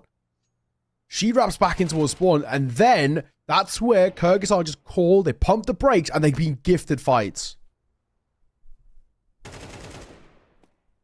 Katosi catches that lurk and just waits for Miu's extension. So that's that round as promised. Despite Kazakhstan getting the opening kill as well from Pocha, it looked like that was then their position. They kind of had the setup, but they were very disconnected. And I think that was the big issue there. And that's now done exactly what I said. They're broken. They're onto the half fight. Kyrgyzstan is still in this.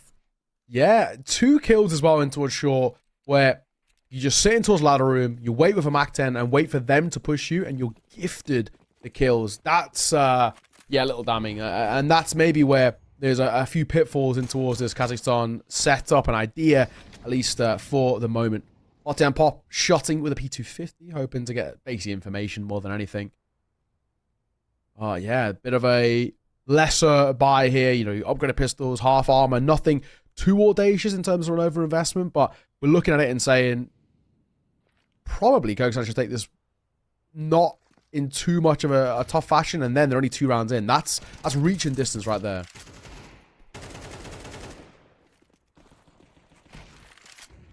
Don't let this one get away from you, though. This is your gift to bring this within 2 rounds. And a couple of kills going the way of the pistols can make this scary. Amy is able to get that kill back into Pocha, who really wanted that gun, but maybe gets a little bit too eager. But Miu, she picked up the rifle and she's pushed all the way through. No. That flank is everything. She gets the kill, I think, in apartments and continued pushing all the way to wrap top middle. That is devastating for Kyrgyzstan. I cannot believe that timing was exquisite. Could not have been better. Fair play. Fair play indeed. I thought Pocha was kind of throwing it there by jumping through the smoke, getting that AK. But that time delay, her doing that, is enough to allow Miu to get there in time. Yeah, absolutely. It's the old human flashbang, the distraction. And it works. And that's now once again put Kazakhstan in another super strong position. 10-6, a 4-round buffer. They're only 3 rounds away from taking their map. And, you know, finally getting their first run on the board on the CT side will just spur them on in terms of confidence. So, you know, that's a big one, a real big one to be taken, especially considering the investment they had. Kyrgyzstan, that's got to hurt. Lose this round here, if that is to be the case. Economy broken, and we couldn't even talk about Kazakhstan getting map point more or less for free. A lot slower from Kyrgyzstan, I think, knowing the stakes. They've just defaulted out. Players present everywhere. They did get a lot of control in middle. But this double layering, as well as the player in connector, they can just collapse on middle at any moment. But Amy able to get 2, so it's even trades in mid. Jamie does get Miu. And Malinka, a massive lurk timing. That's brilliant. All this distraction in middle, she sees that as her opportunity to capitalize. In towards Con. 3 versus 1, and you know these pop shots aren't doing all too much. And dead. Caught in rotation. Kyrgyzstan right back to their winning ways. A little bit of a hiccup against the lower buy, but you know, against that full buy, the fact that they get that, we got confidence booster. This is going to help. We are getting ever closer to this conversation about this game being tied up once again. Going to be a little bit of a hit to the econ. Going to be not exactly the nicest sort of investment coming through. So, doable affair, I think, is the way I'm putting this. 10-7. 3 rounds ahead, 3 rounds away, though, still, for Kazakhstan. Any slip-ups from Kyrgyzstan will get massively punished. Thing is, only a single round for Kazakhstan on this CT side. True. So it's been a struggle. And that's a nice shot, though, from the Deagle. Falls back and more of a fight on site. This M4 that was saved over does get a kill, so this is where that fumble can happen. Can definitely get out of hand. Bomb has to be recovered, and that's an AK picked up as well for Pocha. Jamming. Holding. Move in towards mid. 5v3. Not an easy one. That's for sure. Creeping up cat. Looks like they want to split towards A. I mean, Molotov in towards window. So many defenders. Yeah, it's tough. Jammy does catch out Pocha. And there's time left that they can kind of explore both sites. And actually, I think that kill is maybe everything. Ooh. Lana goes undetected. And Lana gets the double up. Had a quiet map, but 2 rounds that have been all her. And that's massive. I thought she was going to play Trigger Discipline and try and secure that double. But if you hit both shots, that'll do it. It looked like it was all going to fall apart. Pocha falls, they get a second on site, they can just walk in. But they don't clear Shadow, not expecting that extra player. And it's enough. Kazakhstan onto 11. Those are some seriously crisp Deagle shots as well. My, oh my. Kazakhstan. What a way. Again, you know, let's just stick on the pistols. That seems to be where they're doing their best work. They group up. The crossfire's pretty solid on towards site. You got one player playing backside towards Ninja, one on the wood, and one towards Triple. I mean, there's so many bodies there, and it just makes it so difficult to burst out on. And the opening double as well, giving them the numbers advantage. Brilliantly done. Kyrgyzstan, another round lost, which arguably shouldn't have been. And if it wasn't for the case as well, we could be talking about them maybe even being on track to time this up. If not, having a lead, if they hadn't gifted over a couple. Swinging towards mid. Amy going to get caught. That's another big opener. Both of the rounds that Kazakhstan have gotten the CT side have been low buys. It's crazy. This time, though, with the rifles, it looks like they will get it done regardless. MJ to Queen does a lot of work, and Jammy can't get that kill. That's an awkward angle to fight onto. So that is going to be map point for Kazakhstan, and without the bomb plant, Kyrgyzstan's money is not good. 2.5k each on the brink. Yeah, let's say this one might not get off the ground here. We might have kind of broken the camel's back, I think, with those couple of low-buy rounds. And of course, that one just there, like you said, the bomb pump would have facilitated at least a bit of a better investment. Maybe Galil's, Mac 10s, and Nuyuto and the rest. Even that is an absolute luxury here. 12-7, 5 map points to try and see this off. But they're going to go quick here, Kyrgyzstan. I don't blame them. However, they go straight into the AK of MJ to Queen, who gets 2 before she's dealt with. Pocha hits 1 as well. And it's all down to Katarisi. This one looking like it's going to peter out, despite Kyrgyzstan looking very strong on this T side. A few rounds falter against the upgraded pistols, and it gives all the momentum that Kazakhstan need to take their map pick. Yeah, really nicely done there by Kazakhstan. 9-3 half. Already basically laid the very strong foundations for that map going in their favor. And yeah, it struggled to get off the ground a little bit at the start, but once they won a couple of ones that they probably shouldn't have, is I think the way we'll put it, then they confirm things back into their favor. So nicely done, Kazakhstan. As we run through these highlights as well, you can just see how dominant it was. I mean, that T side was so fast. Like I said, was 8-0 up in 9 minutes of game time, which is kind of crazy. Slowed a little bit down into the second half, in all fairness, but a really good showing. Kyrgyzstan, I think, especially those first kind of 5, 6, 7 rounds, I think just shell-shocked by the pace at which Kazakhstan were bringing to the server. They were so rapidly getting fights done. I mean, taking aim duels and winning them normally within the first 10 to 15 seconds. Bomb was going down in about 30. It was crazy the tempo that they were playing at, and they were really kind of living and dying by that sword. And Kyrgyzstan just couldn't find a way to break them for such a long time. Yeah, I think they really felt like they needed to take that fight in mid constantly, and when that wasn't working, they decided to play super passive instead, which then just gave Kazakhstan the control. I think what they really need to do is maybe look for space elsewhere, whether that's maybe a double up in towards ramp, or maybe going for a dual setup into apartments and slow pushing off the back of an AWP. these sort of different variations you can bring out, rather than going for just this fight up towards top mid. Hell, even going to underpass and do the boost. There's a few different things you can bring out to kind of punish this very heavy mid presence. So ultimately, I think that T-side was great, even though they lost 2 rounds to the upgraded pistols, which they hadn't lost, maybe we'd still be in the game. But ultimately, the big issue was they didn't get enough CT rounds. Yeah, I think it's spot on. I think you're absolutely spot on. Yeah, when it came round to it, look where they left themselves. There's so little to work back on. A pistol was good. There was these little kind of maybe quote-unquote confidence boosters, at least in some of the individuals. Jamie, very good game from her coming through. 15 for Amy as well was pretty decent. And Katosi had a couple of moments. But yeah, those individuals towards Kazakhstan are so scary. 21 kills, 18 as well, 17 for MJ. I mean, that top 3 did so much work. And even kind of the quote-unquote big-name player of Potia didn't actually need to be called upon all that much, even when she had the ore pal.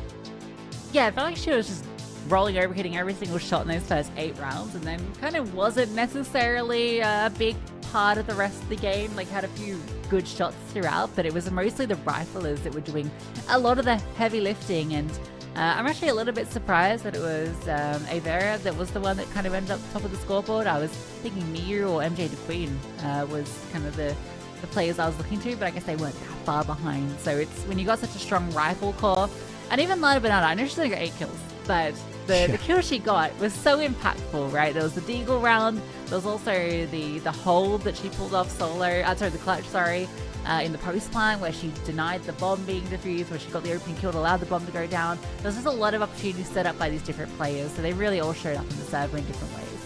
Yeah, absolutely. Well, that's only map number 1. I know it felt pretty damn quick, but we're going to be rolling through into the second. It's Kyrgyzstan's pick at the very least, so maybe a bit more confidence heading onto it, but we're going to have to see whether that is the case. Ladies and gents, we're going to throw us onto a break. When we are back, hopefully in about 5 minutes or so, we'll be heading in towards map 2.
And we're back, guys. Getting ready to jump into Anubis. And there's no Anubis in this server because we've seen some great Counter-Strike from both teams already.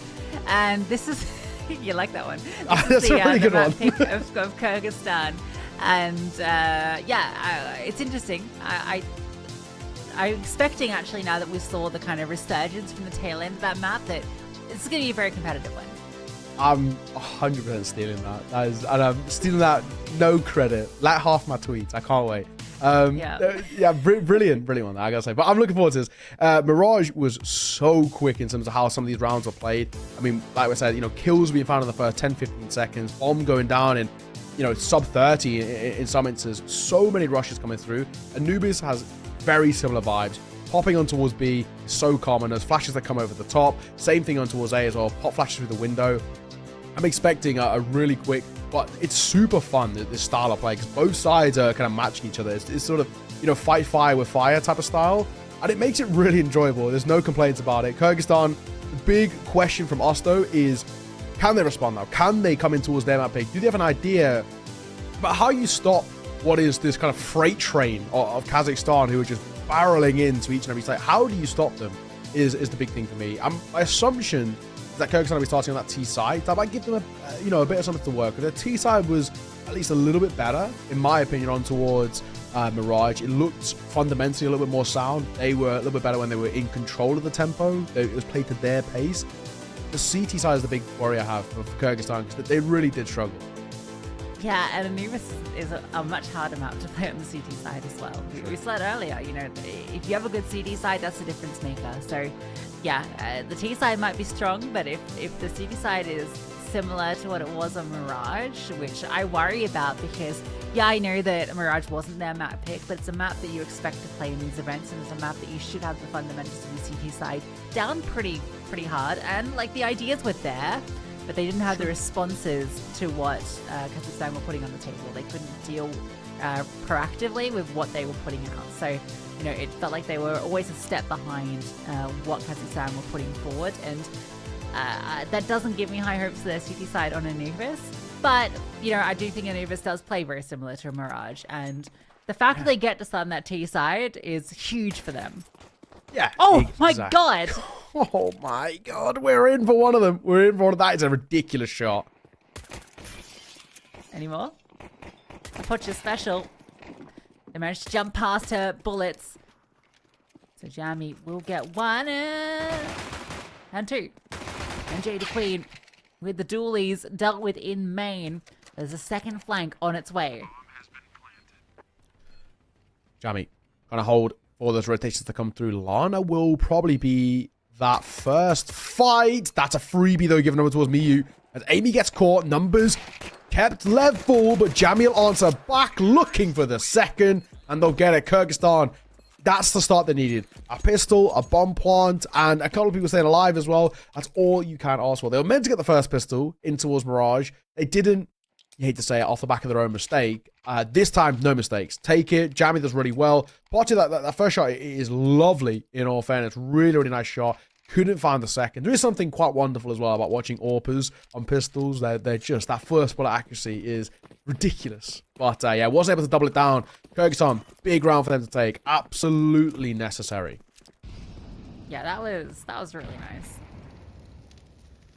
Oh, even nicer. The Zeus in play. Now, the Zeus is sadly, in my eyes, fallen out of favor a little bit because of the range nerf.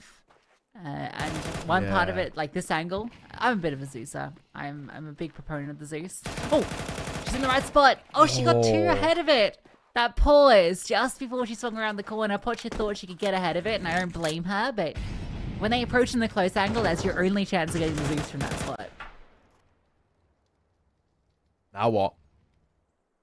Realistically, there's no fights to be taken in towards mid that are going to be favorable towards Kazakhstan. They're just hoping to get a little fortunate. They go back towards B, but I don't think it's going to be the case. Bomb will go down in due time. Smoke will basically confirm their intentions. There's a question. Do you give this a go? More often than not, sometimes it's not the best thing to do, just because if they have Mac 10s, they can farm cash bonus. There isn't, but we know that with our hindsight view, it's not something that Kazakhstan really know all too well about. Looks like they're going to opt for exit frags, which I'm not against it. Yeah, honestly, when you can get, we don't really have anything to gain from going for it with USPs. Like, you're not going to get the round. If you can get yourself an AK as they try and escape, much more valuable.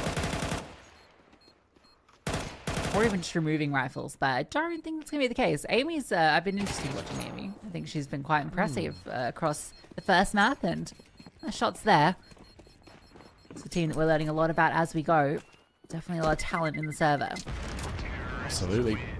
First full buy going to come through in a second there from Kazakhstan, and an opportunity for them to respond to what has been some pretty quick, pretty aggro rounds coming out from the Kyrgyzstan roster. They want to try and hold them in their place, which is something that it took a while for Kazakhstan to do on that first map on their CT side. It was taking a while for them to get comfortable, I think, in terms of what the rotates were looking like, how they were playing off each other, how they were actually trying to stop aggression coming out. I mean, right now, Kyrgyzstan are more than happy just to play as his pack, and it's working. So, yeah. Here's the thing, Nao. I think they need 8 rounds. Kyrgyzstan need 8? I think Kyrgyzstan need 8 to win Wow. this. So it's a big ask, Lucy. It's a real big ask, but it's not a bad start because they're about to get a sight. Although they don't continue pushing forward, so Niveri's been able to slink through camera, and she's doubled up. 100% needed to be traded there. Cannot believe that she's able to get away with the double. As soon as I said they needed 8, they start to falter. You cursed them. Yeah. Still a way into it. No, it's not. 1 kill. But Niveri's there to collect a massive 3k from her in the round. That's huge. That's a big round to take as well. It didn't start well for a second. You know, fight coming through in towards main that they lost, and I thought they were going to barrel in towards the site, but just not on to back well. Couple of kills in quick succession. Give them their necessary lead and their necessary numbers advantage to now start to work things in their favor again. Kyrgyzstan, that was a bonus. It's not really something to worry about too much in losing. Can't be a consistent factor though. Need to see them come back in towards the AKs in this round, make it stick. In the flames, taking a decent amount of damage to get the nade off, which does nothing. Yeah, that can always be the risk of middle, but the spam, not risky at all, gets a kill. And they're very fast to take the control of Dark in response. That's something for Kyrgyzstan. Like smoke, no one's going to be slinking through that one. Amy though wants to make the play out. Dark, and she's caught that timing as Miyu wanted to throw another set of flames. A further aggression in A main. Everywhere they go, there's a CT pushing. With Amy felled, it leads to Katosi, who is sitting outside, locked off by the smoke, even has to walk all the way back around to Farmer to pick up the bomb. That's a lockout. Yeah, that's for damn sure. Katosi, what do you even do here? I mean, you got in two minds of you try and save or die before the time. Labor, but MJ will get it all the same. Only the one casualty for Kazakhstan as they tie this game right back up. No bomb plant last couple of rounds, and now we're talking about Kazakhstan back in towards their supremacy, back in towards the control of this game. And, you know, maybe that 8 you've asked for, Lucy, it's already looking like it might not be the case. I mean, that looks like a bit of a fever dream, I think, right now for Kyrgyzstan. This round's a bit of a non-starter. No investment, so I'm not even really going to look into it. This should be Kazakhstan taking a pretty simple one-round lead. All right, well, they need 7.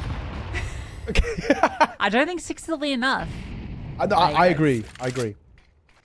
I can't see that working out for them. 8's still doable. It's just going to be uphill. Burst through middle with the pistols. Not even upgraded ones, just the Glockeroonies. Knock, knock, open up the door. It's Glocks, and they're going to knock down Lana the banana. Make her split, but doesn't matter. Me, you. Hold on until the support arrives. So it's all good. A little bit of a hold the breath kind of moment, but in the end, only the one casualty, so not the end of the world. 3-2, as expected. Kyrgyzstan back into the buy. These rounds are quick. Kazakhstan are taking fights early doors because they know they can. And I look towards Kyrgyzstan now, back on towards the AKs in a position where they cannot afford for Kazakhstan to keep spiraling the way they have. That's now 3 in quick succession, 3 in which they've built up some decent stability on that CT side. Not taking really too many casualties that is making their life, problematic or uncomfortable in terms of the econ. So, yeah, I need to see Kyrgyzstan competing early. In these next few gun rounds have to go their way.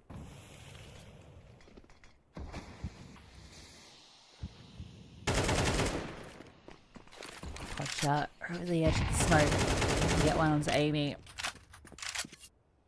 The whole team grouped outside B. They just want to hit straight into this bomb site. Lana Banana gets into jail.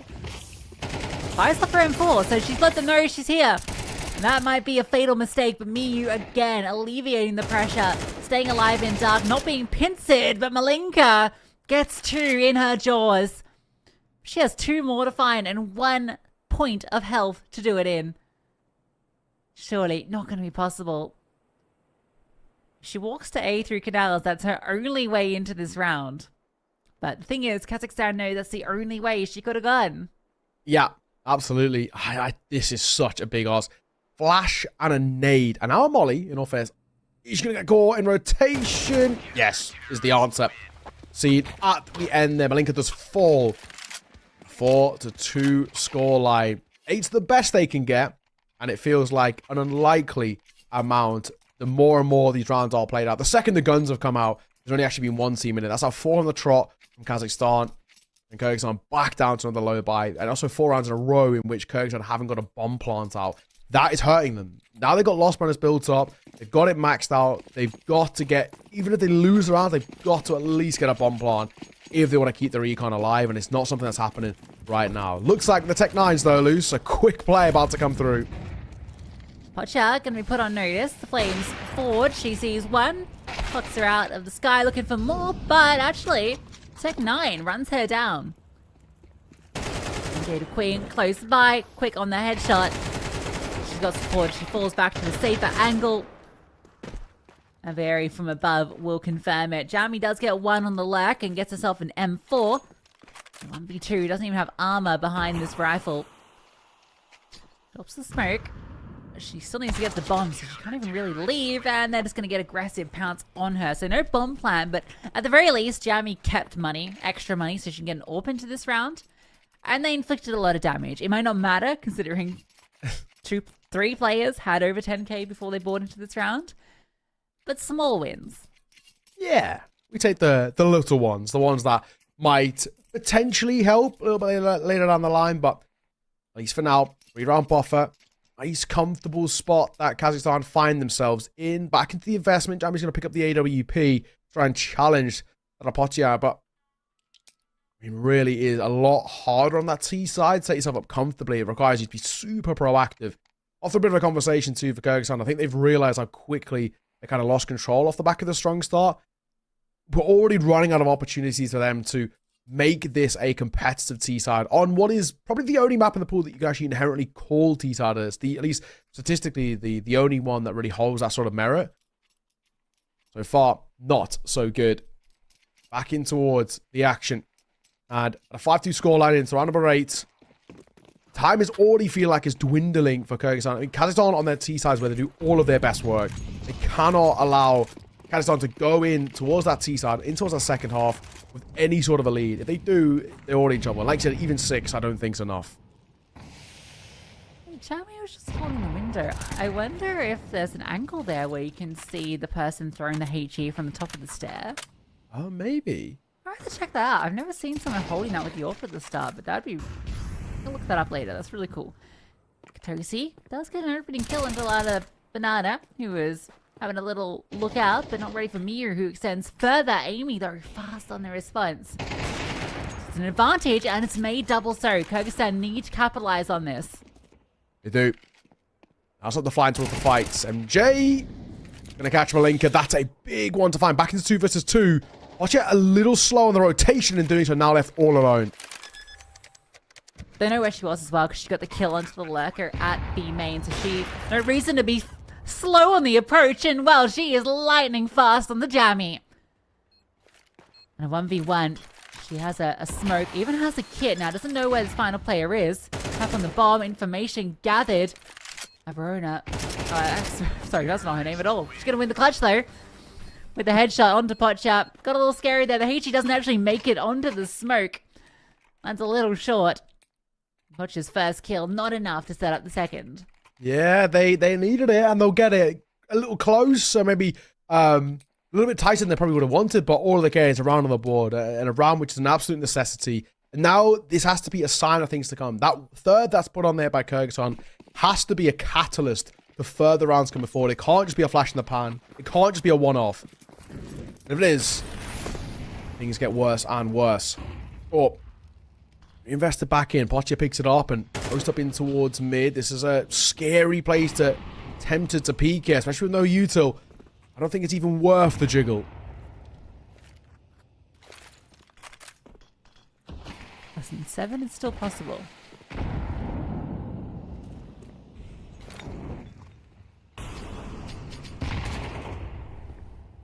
Low on smoke, but support for Potcha. Drop, spotted.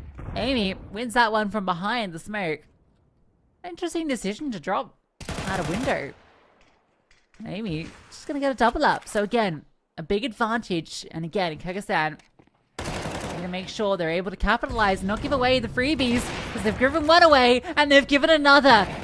Anytime they open the door, it's slammed shut in their face. Potcha's holding this line. She has a player behind her, but a smoke landing in dark is gonna lock them both out. They do get that bomb down. A lot of damage has been dealt. 2 of them low, but same control towards Potcha, and they might actually just call this. I think, by the looks of it, Potcha's already out of there. Tail between her legs. She does not want to even test this. It's not really worth it. Exits, I think, is probably the call. I mean, he's having a little look, so there might be a world that actually there's a guy. I thought they were going for a full save, but she's rotated back over. She will get one. That's huge, but now that she's all that's left, not even worth it. Yeah, it relied on MJ to getting one there. But Potcha causes the distraction with that shot with the AWP, and because she'd been in dark, you're maybe not expecting MJ to Queen to be there, but she's caught as she tries to find that fight from dark. So Kyrgyzstan do capitalize. Again, though, it's one of these rounds where they get 2 really nice opening kills, and then it gets way too close. It comes down. It was a 3-on-3 at one stage for a second there. So yeah. It's rounds that should be easy that become a little bit more difficult than they need to. Yeah, no, I think you are absolutely spot on. They're in a spot where I think they're making them harder than they need to be. The thing that we can say and be happy about is 7's still a possibility. That's the bare minimum we've kind of put down for Kyrgyzstan. Any less, we get a little concerned. So right now, we're not, at least for the moment. Shadow spotted. Potcha. Oh, they nearly line up as well. But the first, and especially because it's jammy, it's so important. Oh, aggression out A main. And it's another kill. This is huge, though. Malinka is able to get one back. Stops us getting 2 out of hand, but it still can get a little hairy. Where's this AWP? Mew's going to fall back. The T's can group together, you imagine, in a moment. Bomb picked up. Player plucked. But Potcha can still be the one that ruins it. She drops the bomb and she knows where the final player is. That's a DC'd player right there, not a real body. A little bit funky, whatever happened in that moment. Regardless, it's Kyrgyzstan taking the round. So that's a tough way to lose a round, or I guess win it on the other side. But all that matters is Kyrgyzstan take it. You have, of course, Tosi out. I'm assuming the tech will be called in just a second, but hopefully get it back in as soon as 5-all though.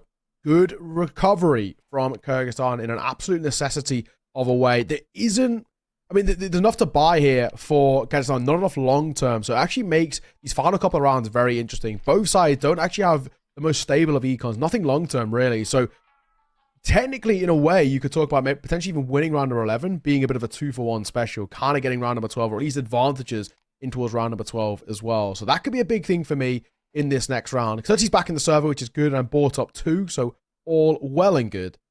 But this round number 11, this penultimate one of the half, could be the big one. Could be the one that decides potentially even who takes that 7-5 lead, because you're going to really hurt them over on the other side. I think we are just waiting for now. MJ the Queen was Kazakhstan. She hasn't bought yet. Hasn't moved or anything. So maybe an issue on that side. But yeah, I think that's what I'm looking at. Time is done. So it looks like we're ready to get things going. This is a big one. This is a big little swing round for the tail end of the half. Yeah, and I mean, the reason that we're in that position is because Kyrgyzstan in all these rounds, even when it's up against light of eyes, it's gotten too close. All these rounds where they've had the advantage early or they've had the advantage in weaponry, it's come down to a 2v1 or a 1v1. And Pocha, another opening kill for her. Anubis, her playground. I don't think she's done it just yet. She's going to drop into canals.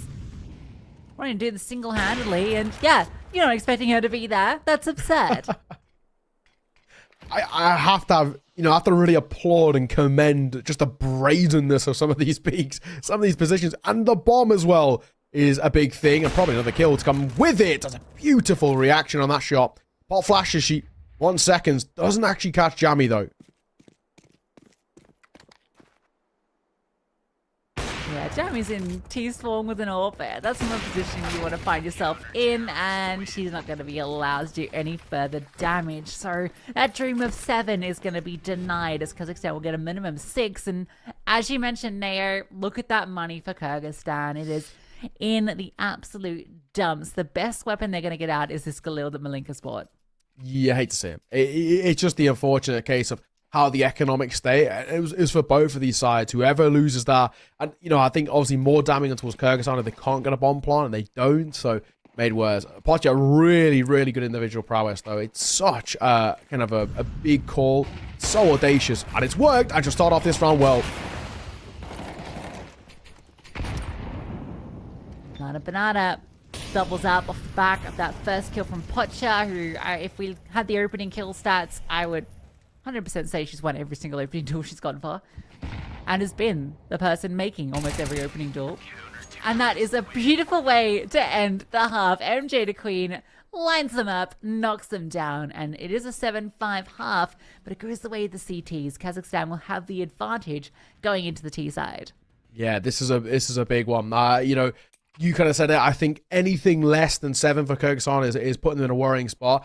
At least now, the one little saving grace that I have is they've got to get a pistol. If Kyrgyzstan get a pistol, they can maybe start to spiral in here and tie the game up, start that gun round in kind of a positive fashion. But it's still big asks for me.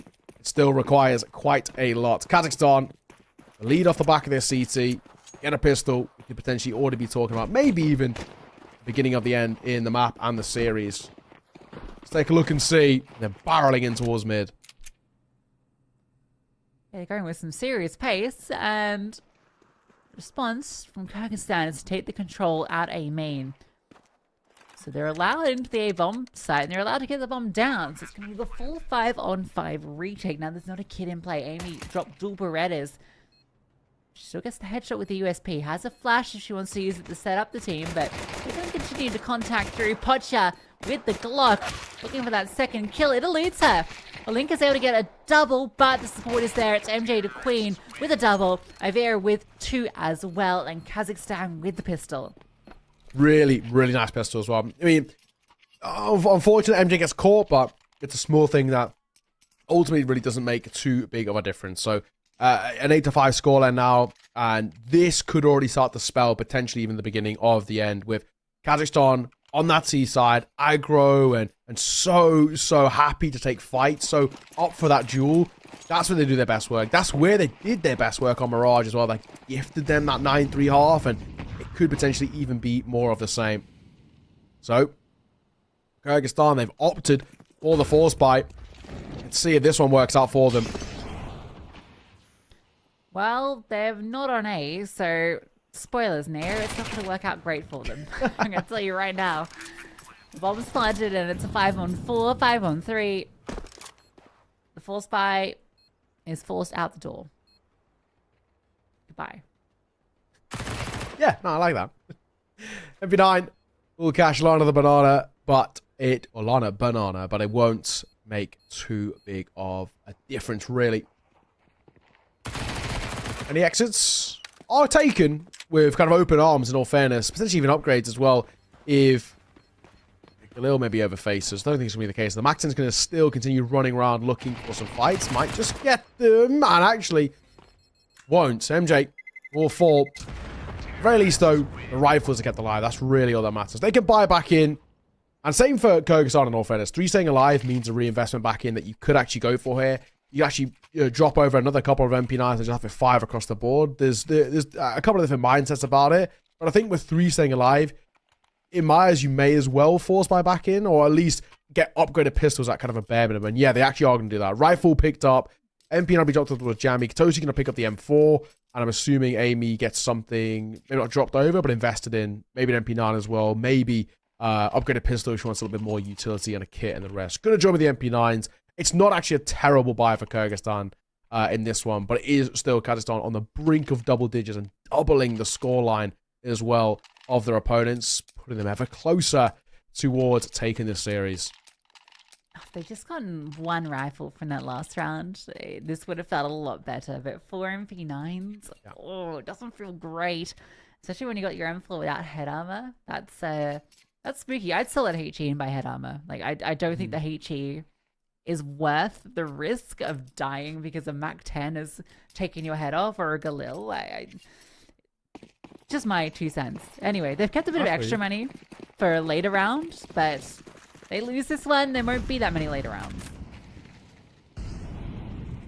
Yeah, I think you're right. It was water. That's been heard. Mac-10 flying around the corner will find the kill. That's a good opener. Straight in. And, well... Okay, hold that. It's not done yet. But it might be. In the M4 that was invested in. Yeah, just...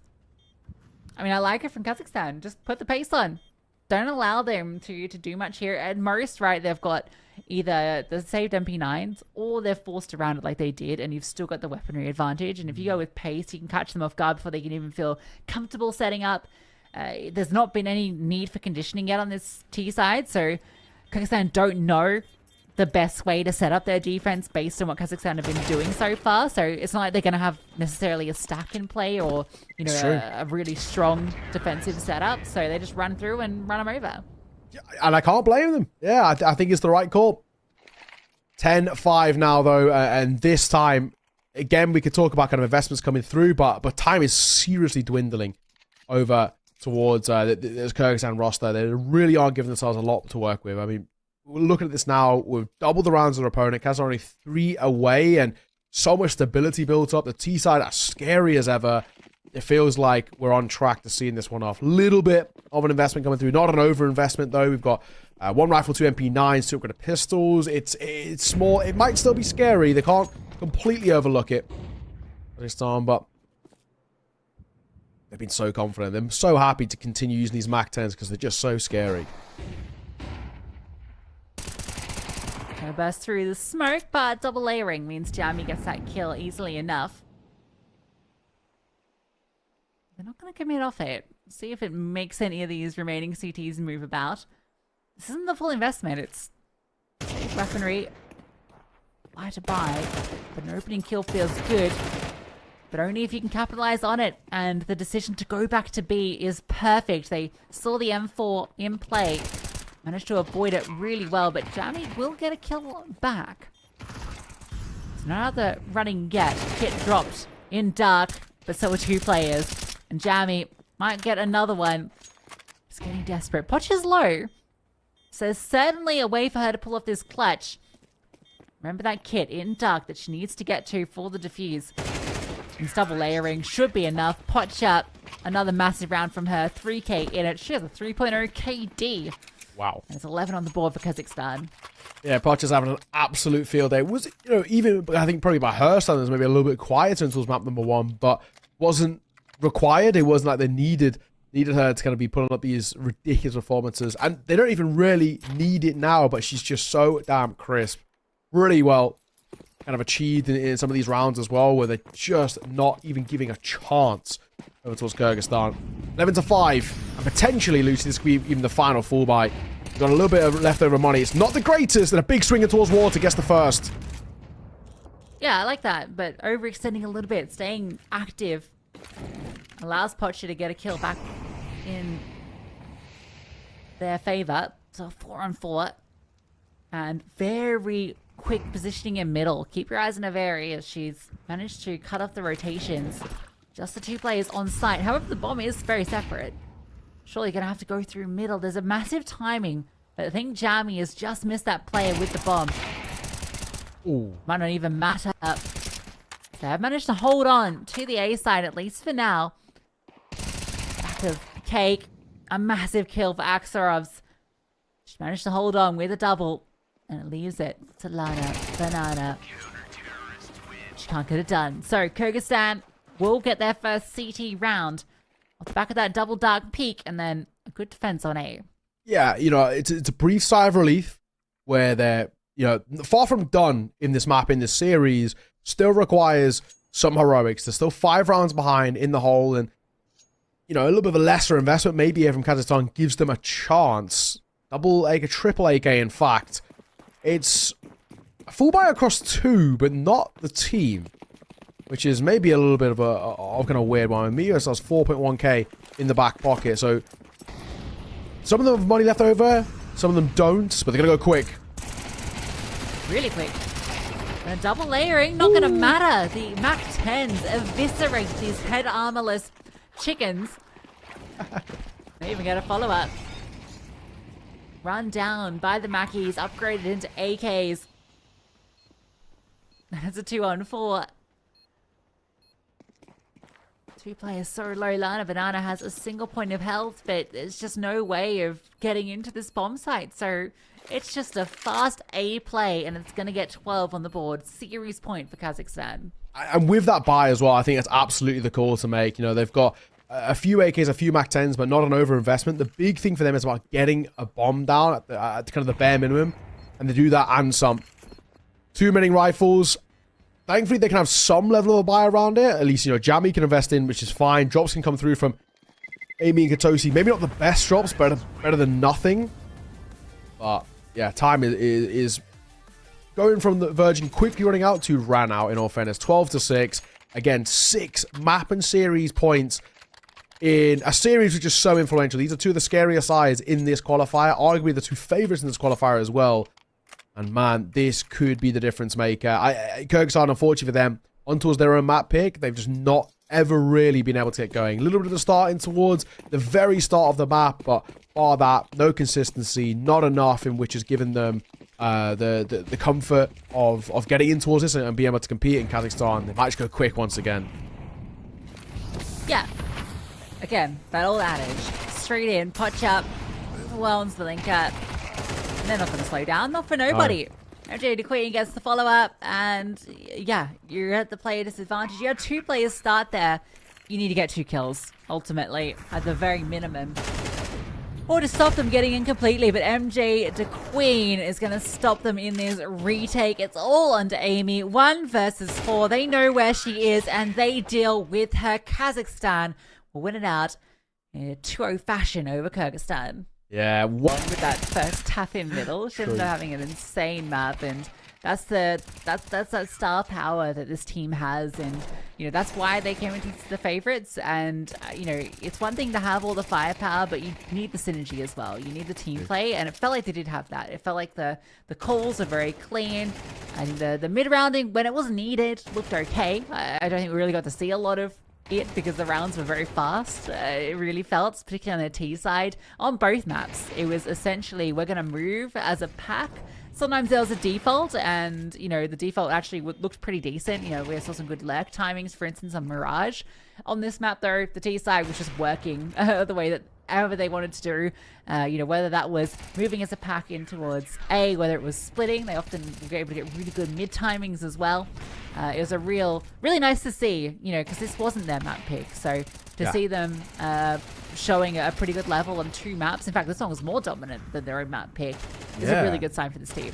And honestly as well, I think now starting to show just actually how deep the map pool probably goes for Kazakhstan as well. That's 2 maps that they're more than comfortable on.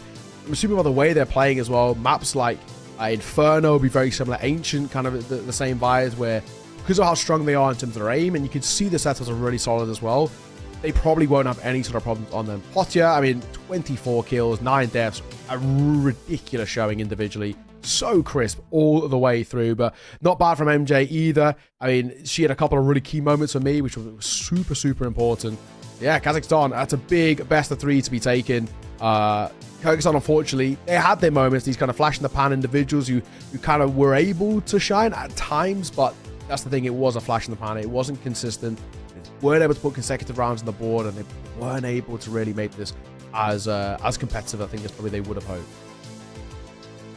Yeah, I think we definitely saw the individuals stepping up at times, but this was definitely a situation where the favourites came through and were rightly so the favourites. Kyrgyzstan definitely had some decent ideas, but that T side just needed some more going, and then it just felt like they were just losing those duels on the senior side ultimately. And you got to win them, especially when you're holding 2 players on A. You need to be able to deal with a rush. That's why you've got 2 players there specifically for that, because normally you only have 1 player start A.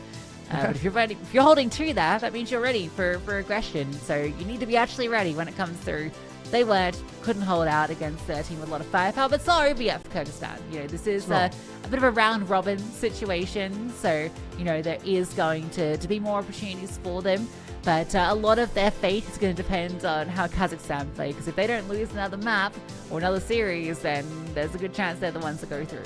Yeah, exactly. If there's an upset down the line, maybe it might not actually be Kazakhstan, but that it's such a big one for them to be taken. And just an update as well on the other game while we're waiting for that interview to be ready to go. Turkmenistan took map number 1 over Uzbekistan 13-4. So that one was pretty one-sided as well. So maybe keep an eye on Turkmenistan and we'll see how they play out. But I think we have our interview ready. We're going to be joined by Potya off the back of what was an incredible map number 2. So it'll be cool to speak to her, see how she's doing, how she's feeling off the back of what was an incredible series of Counter-Strike. Yeah, we're jumping over to Potya. Hello, Potya. How are you doing? Hello, Lucy. Hello, Netkai. I'm feeling good. Feeling how I can feeling, of course, good. Yeah, you played exceptionally. I wanted to start by asking a little bit about how this team came together. Obviously, a few of you have played together before. How did you go about getting everyone into this team? I'm sorry for my English because I maybe don't understand something correctly. We are not playing like a team, we are just little mix. We training probably one week, yes, 1 week before to start this qualification. And I think we have a good work. I mean, we have a 5 map right now. I mean, we can play 5 map right now. It's good for 1 week. Yeah, that's really, really solid. I want to also, obviously it's not confirmed yet, but that's a big win to take. They're a very solid side, and potentially you guys may even be the favorites in this qualifier. What would it mean to qualify to Chengdu, to qualify for the LAN? What would it mean for you girls? I think we win these qualifications and come to China. Do you think that you'll be able to do the full run and potentially qualify to the global finals in Riyadh at the end of the year? Yeah, I think we are more better than all team right now. I mean, in our qualifications. Okay, and I guess certainly shown it. Yeah, I'm gonna say when it gets to, if you are to make it to China, is there any other countries that you're maybe keeping an eye on that might be quite scary? When we're starting first pistols round, yeah, we really little scary because we have a little touch problems. We can go to connecting to the server, yeah, and we don't have a good warm up. But when we take first round, I say, girl, shh, we win. It's okay, and we just like enroll, just win. It's all. Sometimes we. I don't know how to explain funny and we're losing the round, but it's a good. It's not a big problem. Yeah, you can definitely rely on your individuals as we saw today. So, well, thank you so much for joining us, Potya, and again, well done on the win. And yeah, good luck with the rest of your games, and hopefully we'll see you in Chengdu. Thank you so much. I think we are have a meet one more time. Amazing. Well, thank you, Potcher, and yeah, well, great to talk to her. Yeah. Always cool to chat to players like Potcher, because we don't always get to talk to some of these players, and I think she's got a lot of insight, and yeah, just lovely to talk to.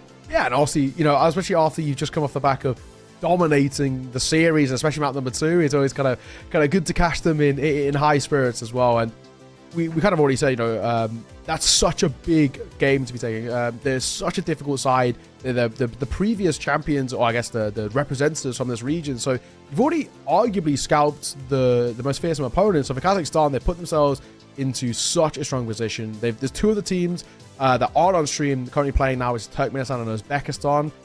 We have to keep an eye out for that, but I think Kazakhstan winning that, it gets them very, very close now. Even a world in which if they even win just one more best of 3 off the back of round difference, they can probably even just qualify. So really good to see. They're obviously feeling very confident, as we kind of just heard her say as well. She doesn't think there's going to be any competition, so that's positive signs. If someone's feeling that confident, you can't really complain. Yeah, I'm excited to see, if they are the team that makes the Chengdu, how they stack up against the other teams, because we had some great teams make it through. Just a wrap up of who we had today. We had Hong Kong, China win out earlier, the first game of the day they've gone through. Then we had Vietnam in an upset win over Malaysia. So that's another team that's joining the winner of the Central Asia area, plus Australia, who are already there. India and China, obviously, as the host nation. So a stacked lineup at Chengdu. That final spot's going to be decided in the games that are happening off stream. There's still a bit of a round robin with those last remaining teams. As I said, Kazakhstan's probably the favorite, but anything could happen. So make sure you go to iesf.gg. Keep an eye on those final games as they play out. But for now, that's all of the Counter-Strike action for today. Thank you so much for tuning in. And make sure you come back tomorrow, because there's always Counter-Strike happening here on ISF.